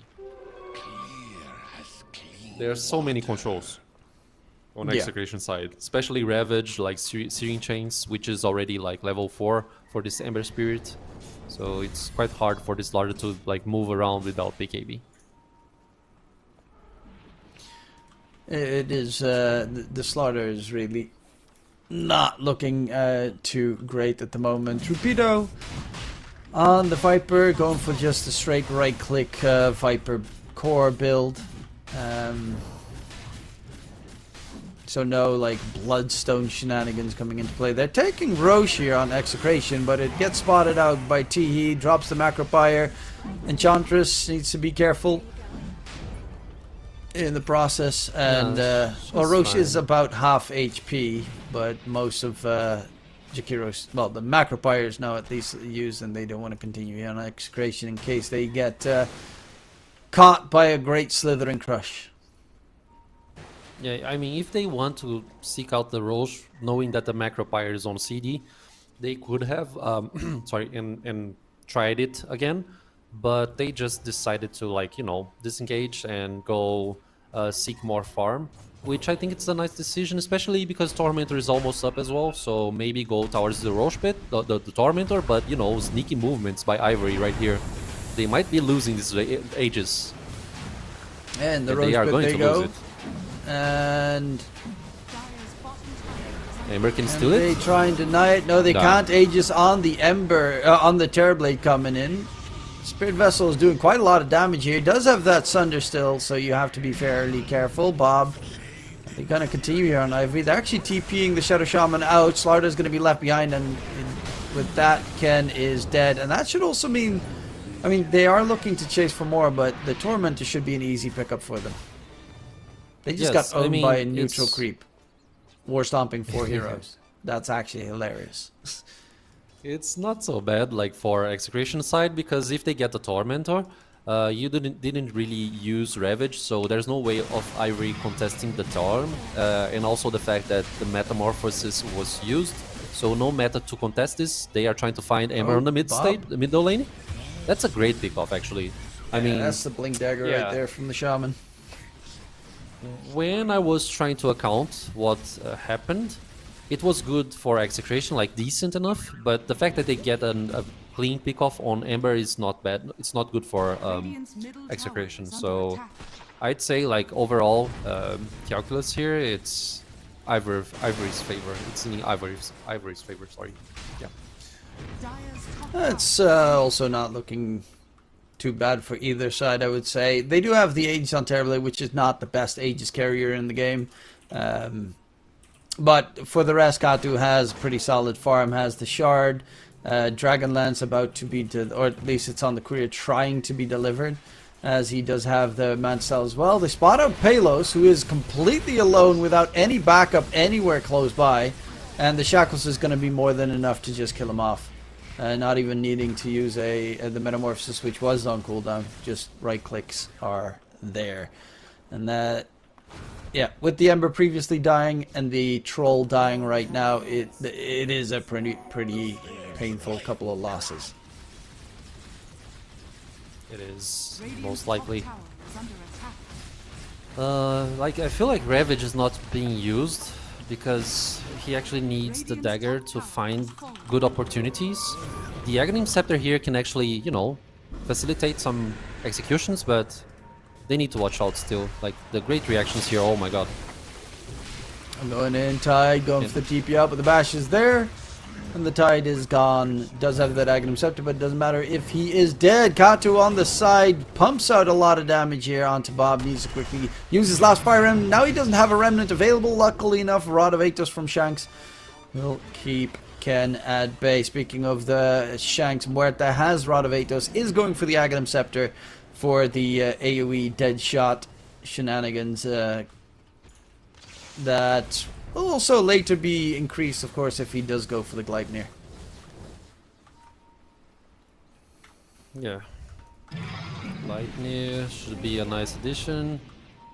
Yeah, once again, the dagger there kind of missing the mark on the aggressions due to the fact that the gush was not nearly enough to find the Jakiro. And the answer by Ken. So now a smoke from Execration without Tide. They are trying to find like maybe some pickoffs, considering that Troll has BKB up, and if he presses R, probably you will see some hero dead, especially with Assyrian chains. So yeah, that's one thing there. They already spotted two heroes on the bottom side of the map, but apparently they are just gonna disengage. And then they're gonna fight Jakiro top lane. Teehee, he is probably dead. Yeah. Bob will get a nice little solo kill while the rest of his team is roaming around looking for any bigger targets. But the bigger targets are staying pretty far back. Terrorblade still has that. Agency now also has the Hurricane Pike fully done. Going for the Butterfly next on the TB.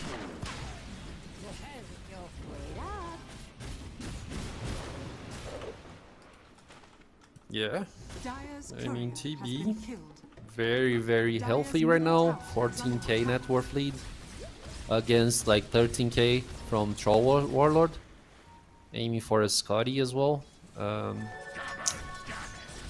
mean, the game is quite even. The net worth difference pretty much tells us that like less than 1k sometimes. The experience wise, Dire are scanning. I feel like Radiant is like winning with XP for like 300 XP points. It's not nearly enough to say something. And a big dive mid. Yeah, going for the catch right there. Deep. Rupido gonna get taken down.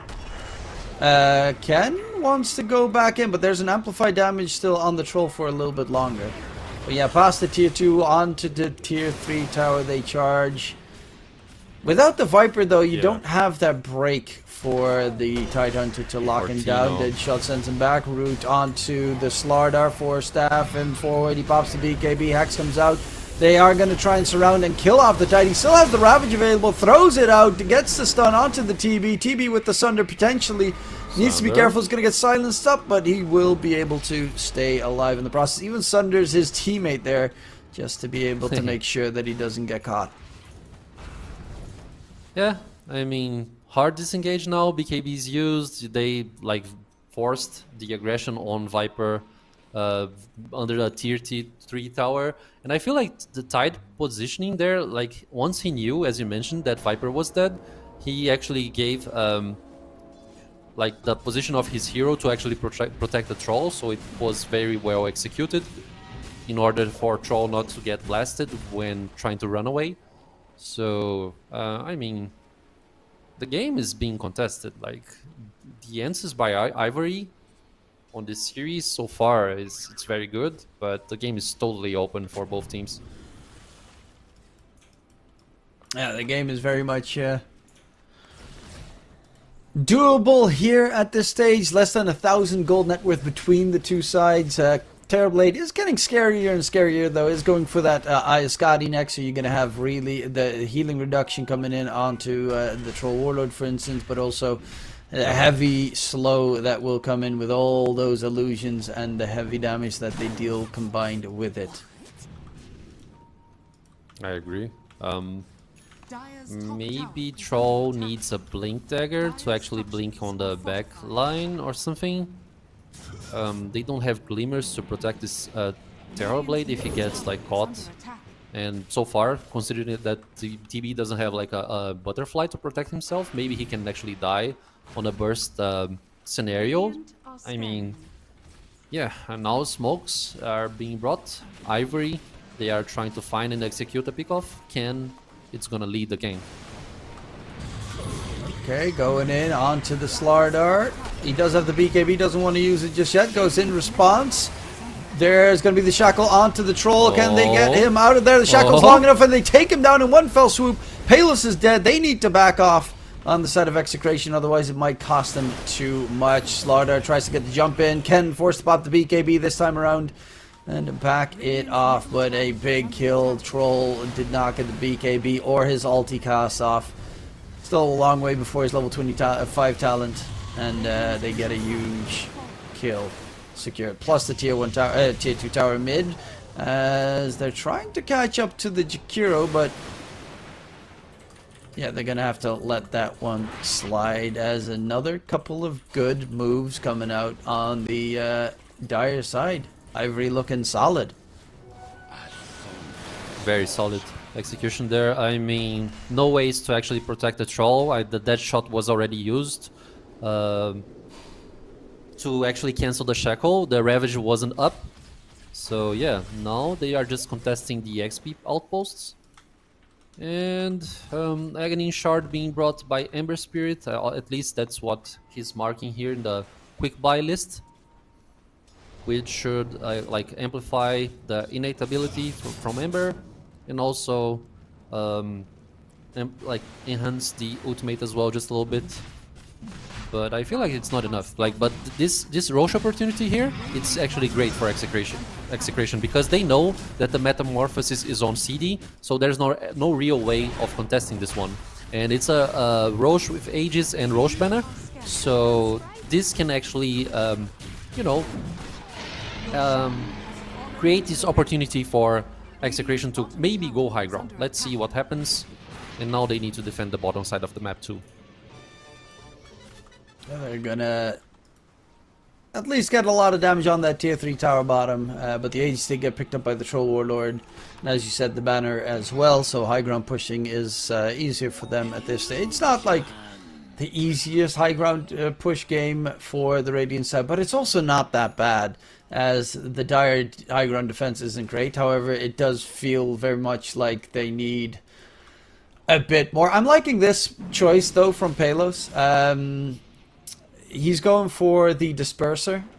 It's an interesting change up. It gives you that massive movement speed increase to get on top of your enemies, because as you said, most of them go for the Blink Dagger, but I actually don't mind the Disperser to also rid them of mana so that they can't get any of those pesky spells off. Plus it does a lot of physical damage. Yeah, I like the Disperse as well. I mean, if you actually manage to burn TB's mana in any sort of engagement too, he won't be able to actually land the Sunder. So yeah, I mean, overall it's a very decent item. Viper should probably dislike this decision as well, because he needs mana to, you know, Rapido needs mana to actually do things in the match here. So it's a very decent item. Like, I like it, the Disperser idea here. Kato in the meantime does have his Skadi Duns going for the PKB next. Any other interesting choice? Muerta has 500 gold off the Aghanim Scepter, which is going to be really big, especially with the Tidehunter Ravage combination, where you get a big fat dead shot fear, then the Calling Silence. Their team fight is pretty solid. Ember Spirit's also closing in on towards his Aghanim Scepter, which is going to make it really a lot harder for the Dire team to make plays. I'm kind of surprised that we don't get to see any Lotuses just yet, or anything to try and keep your heroes alive against the Shadow Shaman, because most of the time Trick's just been rolling them with those shackles. Yeah, I agree. But like, for instance, Muerta is not really the hero that wants to bring that early Lotus. It doesn't make sense for her, unless you already has maybe at least the Aghanim Scepter that he's actually aiming for. So yeah, that's one thing. And Enchantress as well. It's like another hero that doesn't really want to buy Lotuses. I mean, Enchantress so tends to build. But Tidehunter, you nice. say? Tide is pretty good for it, but I would also say like Enchantress is pretty good for it. To use. You could get like an Ember with a Lincolns maybe later to try and make sure that you don't get like instant hexed or instant shackled. Yeah, I mean, it's good for Enchantress to actually buy Lotus, but it's a support 5, so it's a struggle to get the money out to actually buy that item. So that's the only thing that's probably keeping her from getting this item. And he's actually, you know, CML, he's aiming for a gem to deward and like be more effective regarding vision. Because, you know, you have Tidehunter, so if you are dominating vision-wise over the map, you are probably gonna set up maybe nice ganks and, you know, a nice Ravage to actually maybe secure, like, seize the victory for your team.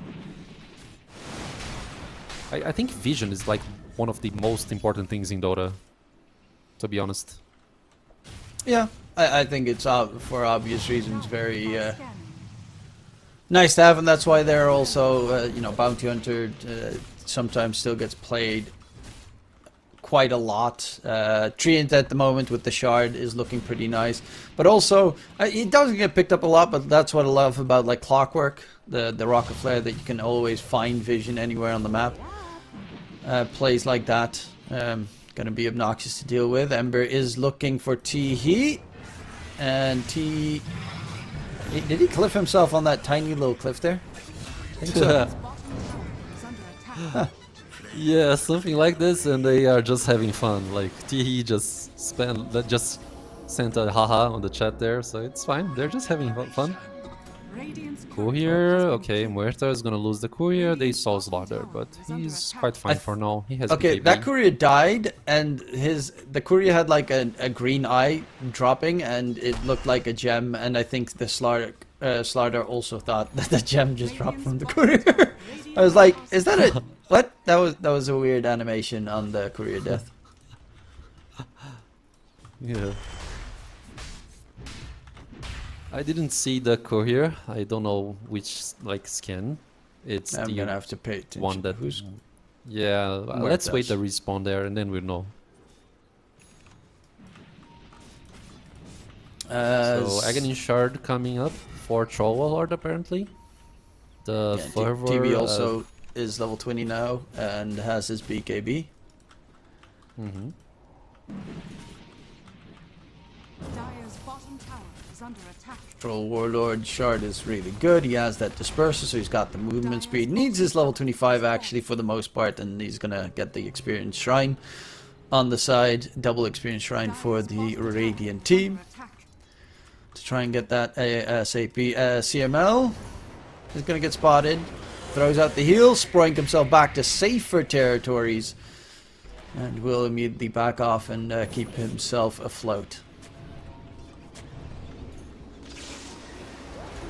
Ken extending that Corrosive Haze debuff. What's the Viper got? Manta, Forceps going for that Hurricane Pike, BKB. Okay, interesting. Radiant's bottom barracks are under attack. Okay. They are gonna bail out right now because, you know, no ages. There's a huge creep on the top side of the map to troll Valor to farm, so Palos is just getting the money advantage. Like, Execration cannot really get picked off right here, because if they do so, it's gonna be like very bad for their gameplay. But we get to see Aghanim Scepter on Muerta right now, so... Shanks. And talking about Muerta, can he go out? Yeah. And yes, Nice. he can. The Enchantress creep there, the Vulture also helped the TP out, so great execution by Execration. Bob, next item gonna be the KUKUYS. Has his Shard, has his Ags. Let's see, anything else interestingly. Blink Dagger done on Palos, so he does have that backline jump tool available as well. With the Disperser, so very mobile now on the Troll Warlord. As they're gonna get the Hex onto the Slardar. Pops the BKB though.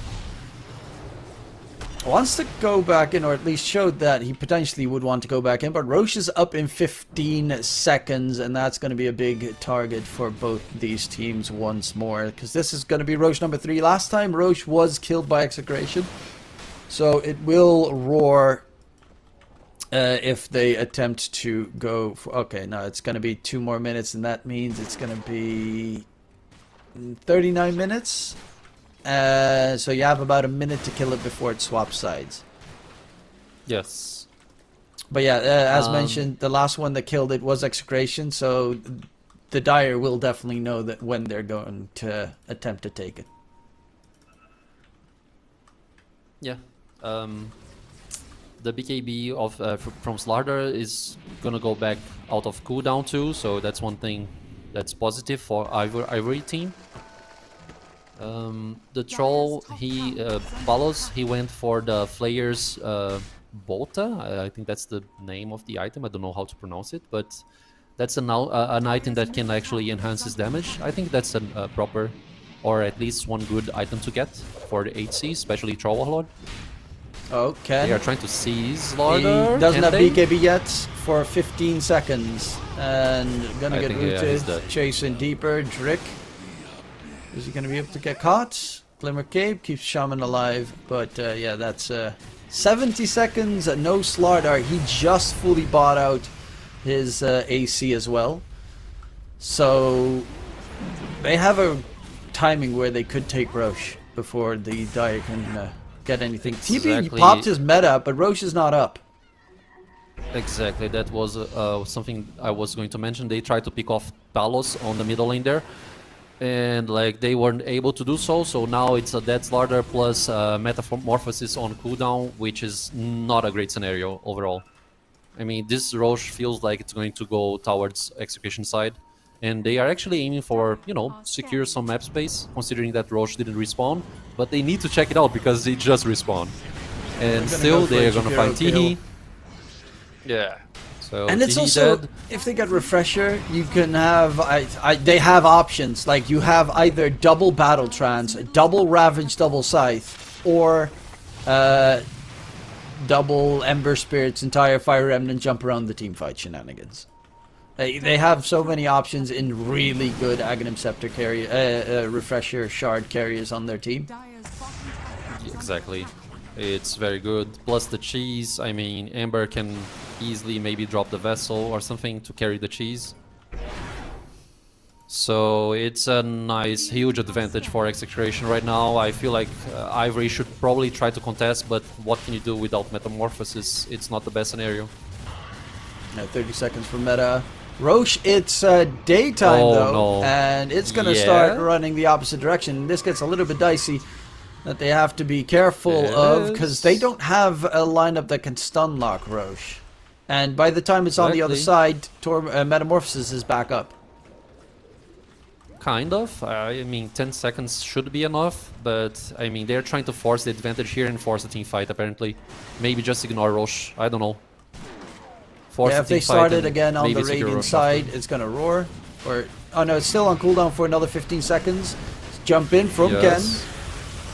Ice Bath onto 2, but no backup to go for it. Ken, CML staying alive with that Aeon Disc, trying to heal himself up as well. Oh. Dropping low on the side pillars, is gonna get his ulti off, and the split coming through with the shard as well. The damage spreads all over the place. They find themselves 2 kills, looking for more. T is gonna be number 3, but Palos slowed down. Disperser not gonna be able to get him out of harm's way. There's the Ravage thrown out, going in for the Shadow Shaman to make sure he doesn't get the lockdown in. Shanks is going to be another one done, and that TB with Metamorphosis is very scary, but they are going to find the Shadow Shaman, take him down. That's a dieback coming in. CML on the Enchantress, trying to go for the big fight. Bob, no Fire Remnants left to fight with, is going to go down as a third for the TB, and a big engagement.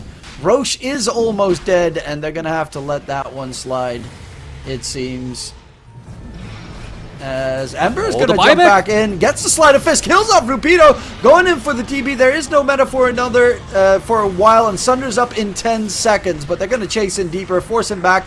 Baiba came out from Rupido. The Viper is now put in a rough spot with the Sunder from Katu. He's running in.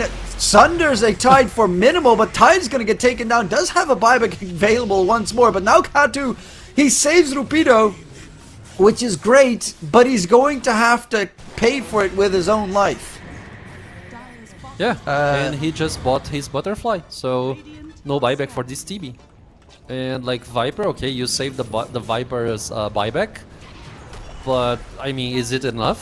The troll is gonna be up. You have Ravage up, considering that Tide Tino's Tide, he just used the Refresher Shard. So I mean, this could be game for Execration. I mean, if they execute this high ground properly, this could be like huge advantage for them. Overall, like crazy team fights, like so many buybacks from Ivory's side. It's definitely Execration advantage, I'd say. Yeah, it's a 1k, 2k net worth lead, but they do have that Aegis on Bob. He's level 25 now as well, so he has the 2 Sleight of Fist charges available to him. They've got the cheese for the troll. who is also almost done with his own refresher orb. Tide is also almost done with his refresher orb. So you're gonna get big items. BKB almost done for the Ember Spirit on the Radiant side, as knocking on the high ground. Troll's got level 25, so he has Battle Trance, Strong Dispels, which is kind of interesting because it doesn't work if you get hexed. Because if you get hexed, you are also silenced, so you still can't cast Battle Trance, which is kind of funny. Okay. They need to watch this one out because, you know, TB is about to respawn and he will have meta up, and they don't have like ways to deal with the butterfly that TB has. So depending on the damage here that TB takes, it should probably not be enough. They really need to watch out. That's what I'm trying to say here. It's a very intense fight. Enchantress just standing in the front. They use banner number 1. They still have a second banner on the Enchantress as well. And it's the level 2 banner. That's the meta used. That's a very quick kill. And yeah, I mean, maybe kite out the meta right now. Ken? They want to engage. Yeah, they do. They buy back onto CML. As Bob gets a 3-man route. The spam onto the Slardar is pretty nasty. He has that Aegis. He has the refresh as well on the Ember Spirit. They take down T. Going in deeper. Dodge that Slithering Crush. That Rapido is going to be the target instead. Troll Warlord ulti coming up on top, and they will charge in for blood here onto the Terrorblade's going to get Hex up. There's the refresher being thrown out. Second round for the Bob. Damage is there. No buyback available coming in for the TB. He is 10 gold off. But even if he buys back, he will not have Metamorphosis. Exactly. And neither next to the BKB. fountain, there is going to be the TB buyback coming in. The BKB Shadow Shaman locking down the Troll Warlord. He does have, of course, his ulti available. There's the Rav's going to get thrown out. They get 1 kill. They make it 2. And that should be game, set, match. Execration take the series against Ivory. As it will be a shutdown. Very enjoyable match to watch. It was like contested on the limit by both sides. The net worth lead was like minimal between both teams for a very long time in this match. So yeah, I mean, Execration just like repeating history, considering that on the previous matchup between Ivory for another tournament, they went 2-0 against Ivory 2. So yeah, I mean, very, very well executed by Execration. Like, I mean, what else can we say, Truman? What do you think about this match that we just witnessed? Well, game 1, Ivory was just not existing, really. They got so smoked in game number 1. They only had 2 kills. Game 2, they looked a lot better. But Execration, you know, Bob woke up and chose violence today. 14, 5, and 11 on the Ember Spirit. Looked really good. Shanks as well with a lot of amazing dead shots to keep them going in the game.